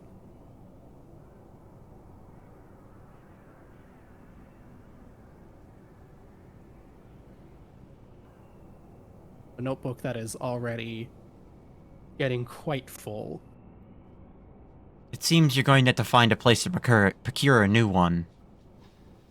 Especially with all that you've discovered. And it kind of briefly thinks about that perfect recollection vending machine and then decides better. It remembered. It is time, before we go on, this is technically where the session itself would end. However, we have plenty more time for roleplay, and we have to do at least one thing before I leave you for tonight. Because it is your first session, I'll be giving you boosted experience for this, but Yay! Everybody here levels up. Yay! Alright. The worm gains 16 experience, while Carissa and Icor gain 12. So full from experience, yum. Oh, I almost leveled up twice. You did. Oh, Wouldn't be the that's first time. Speaking of, Wait, I'm each at of you may pick a 69. path. Nice.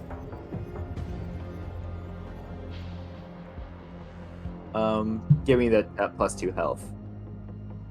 Alright. That +2 health is yours. You are now at 14 HP.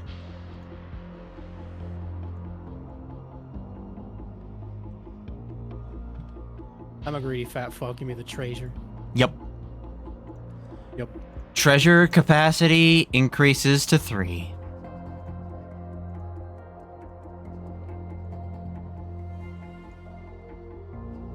Not that it's relevant right now, but I do have to ask, is my Gripmaster's Resourceful being considered in the calculation for my displayed treasure?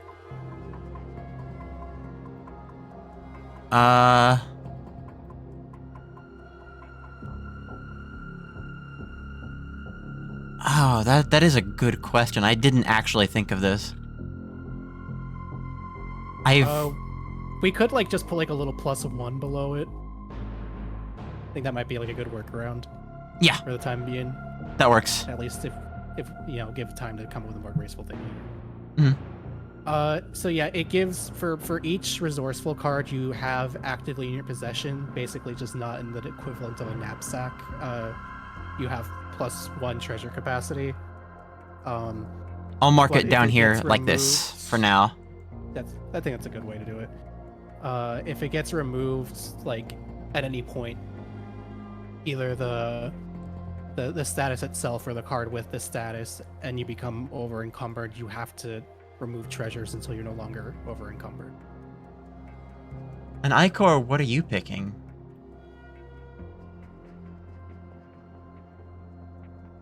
Hmm.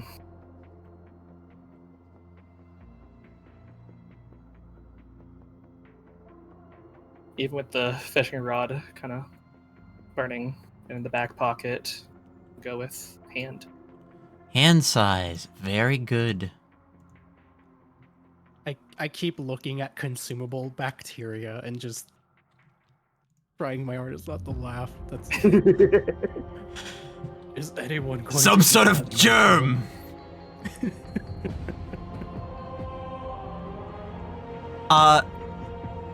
That isn't the only thing that you'll be getting. Let's go ahead and start with Icor. How are you feeling after the encounter with going out? Delivering on that concept you found in the golf game. It wasn't as bad as expected. Not to say that it was good, but it seems to be something that can be handled.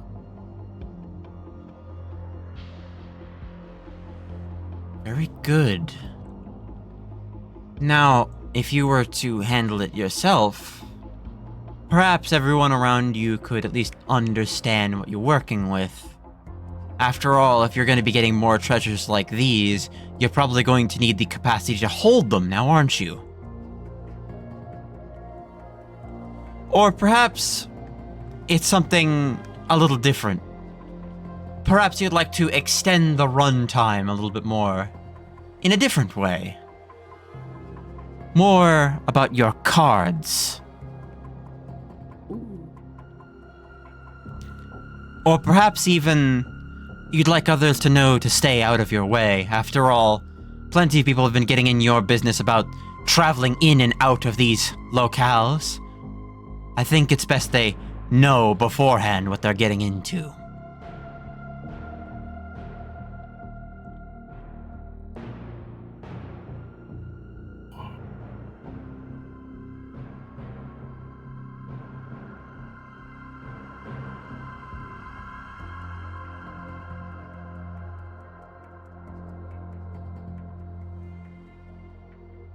I think even though it's likely more treasures will appear, unlike the ones he already has, and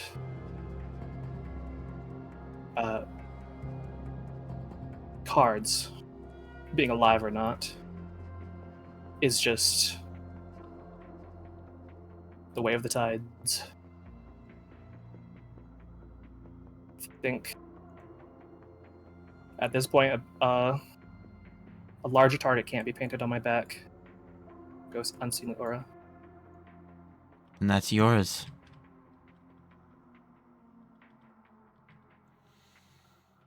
Carissa, you have just been told some of the most apocryphal things that you have ever heard in your life. A masculine protean. Something tainted by the ideas and concepts of this world. Something that shouldn't be possible by any stretch of the measure.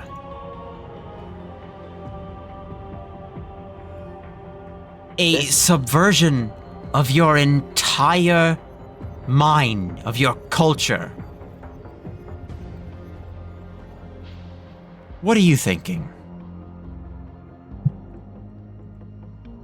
I'm thinking more on it. And I almost wonder if this is a trap that they are laying to get me back into the library. And I know that I'm going to fall into it. Well... Because? the things they've proposed are too specific and too anathematic. They are an anathema to my people in such a specific way. There has to be a kernel of truth in there somewhere, even if I don't know exactly which part it is. And that is going to be an interesting little thing for you. For whatever sort of disease plagues this rogue protean, perhaps you think perhaps you could fix it yourself. Oh. Or perhaps you will need to simply become stronger to face whatever comes in your path. Or worse yet, you could figure out the source of their power and begin to embrace it.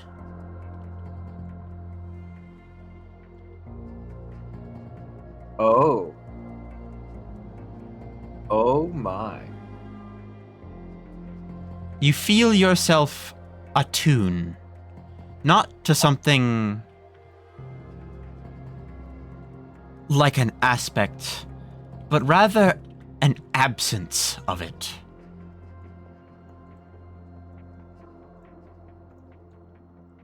You may place this wherever you so wish. I think it's fine there, but why don't you go ahead and get me? That's my coins, not my experience. Why didn't I get you what?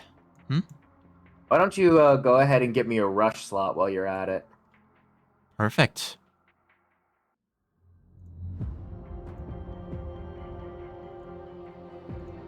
Thank you.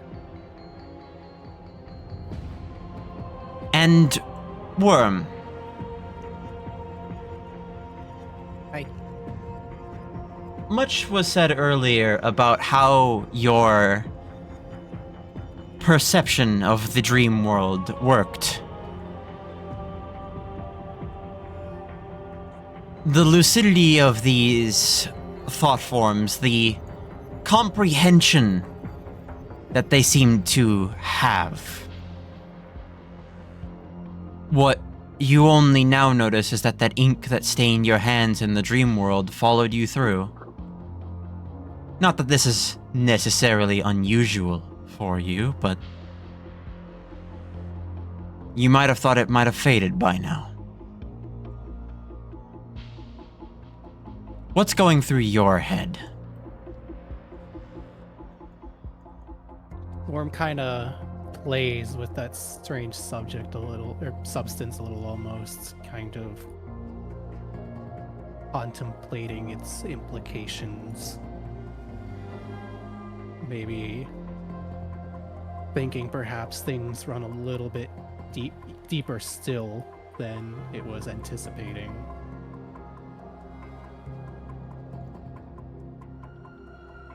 Perhaps you would like to learn more. Perhaps you'd like to try and figure out how to link this sapient dream. Perhaps you'd like to become a little bit more inquisitive.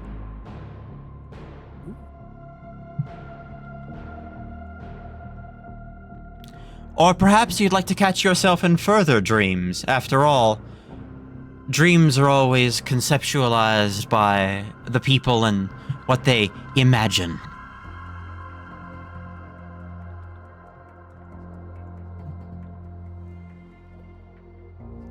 Or perhaps even still, you might have something else in mind. Perhaps if there was truly so much danger as it was presented to you before for being in these unloaded lucid realms, perhaps you'd like to try and figure out an escape strategy next time. Didn't roll the +1 pregnant. Pack it up, boys. Nope, that's for the seahorses. Damn. Fuck.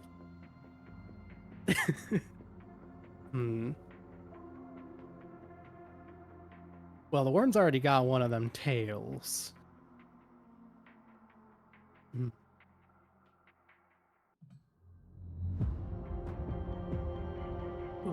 I think had this, let's say, hypotheses Worm had when it first found itself here. I think if those hypotheses seemed more aligned with what it just experienced, it might have considered itself to be the more inquisitive type. But after how much what it thought it knew completely diverged from what it experienced just in these short few moments, it can't help but wonder where things are headed.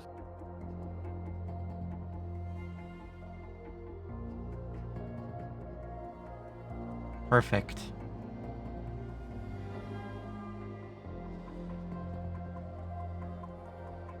I am so glad.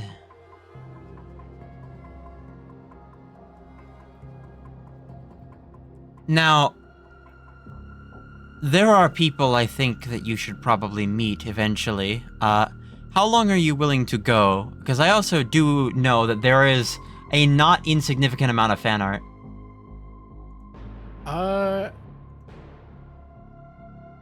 I would leave that up to the rest of y'all. It's only 9:30 here, and I'm basically on a mini vacation right now.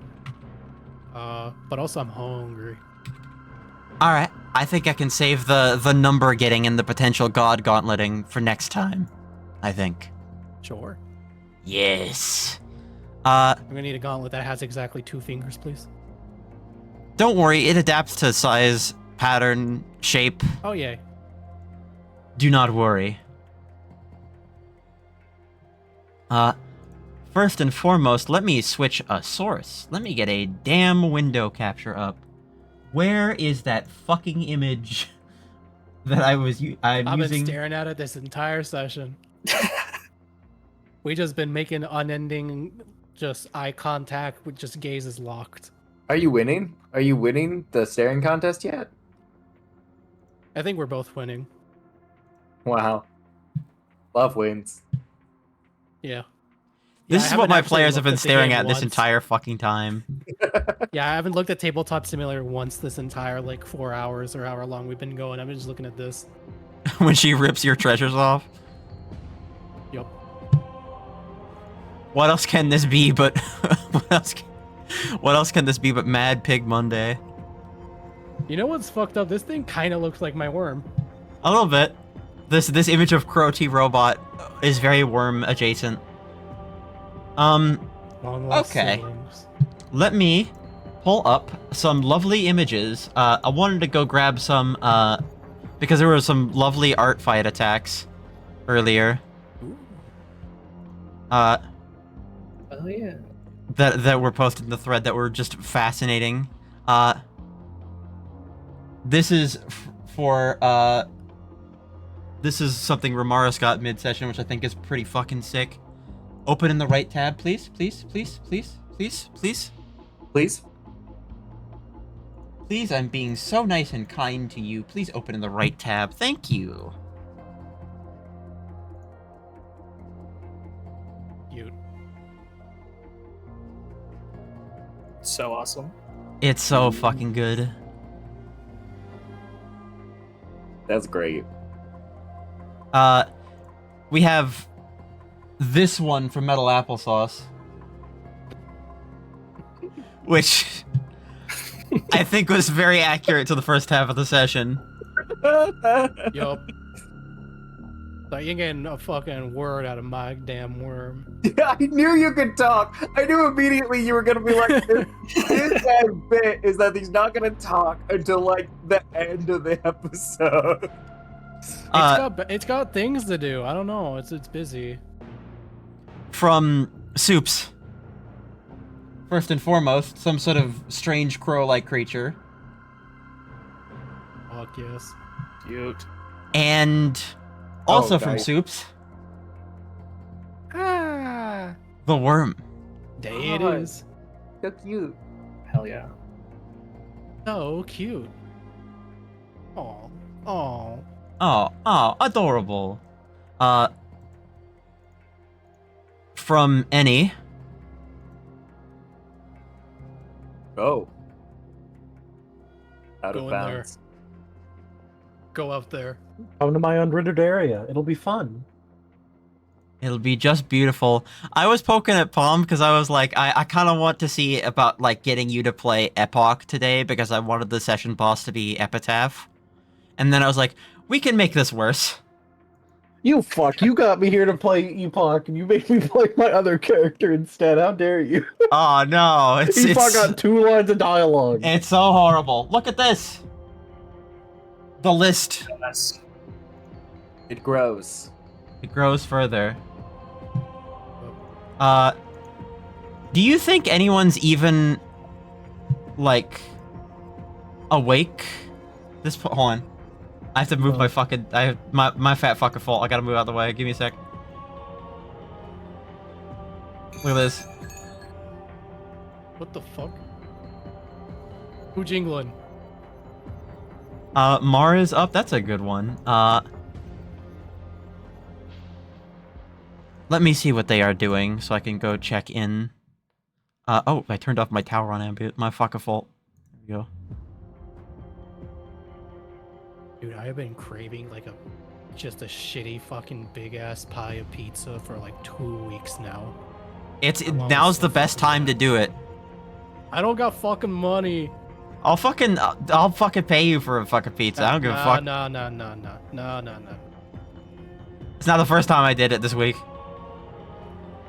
Alright. Yeah, I think I'm gonna send you to, Markatoto. They are playing Shrek Treasure Hunt, if that Oh, should great. say exactly what you're looking forward to. What should the raid God, phrase yes. be? Oh, that's a good question. Hmm.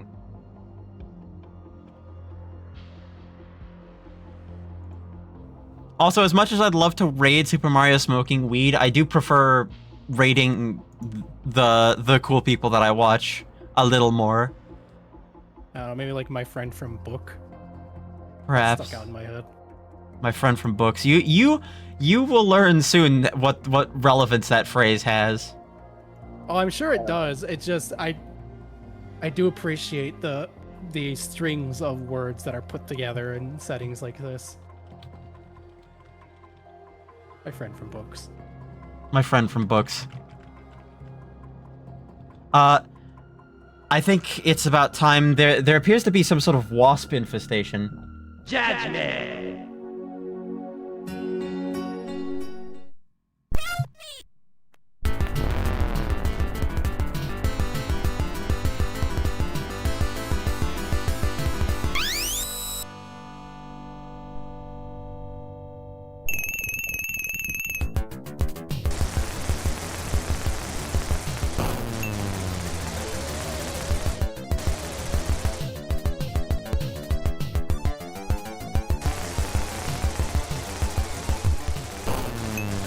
Oh my god. Alright. Yes! Yes!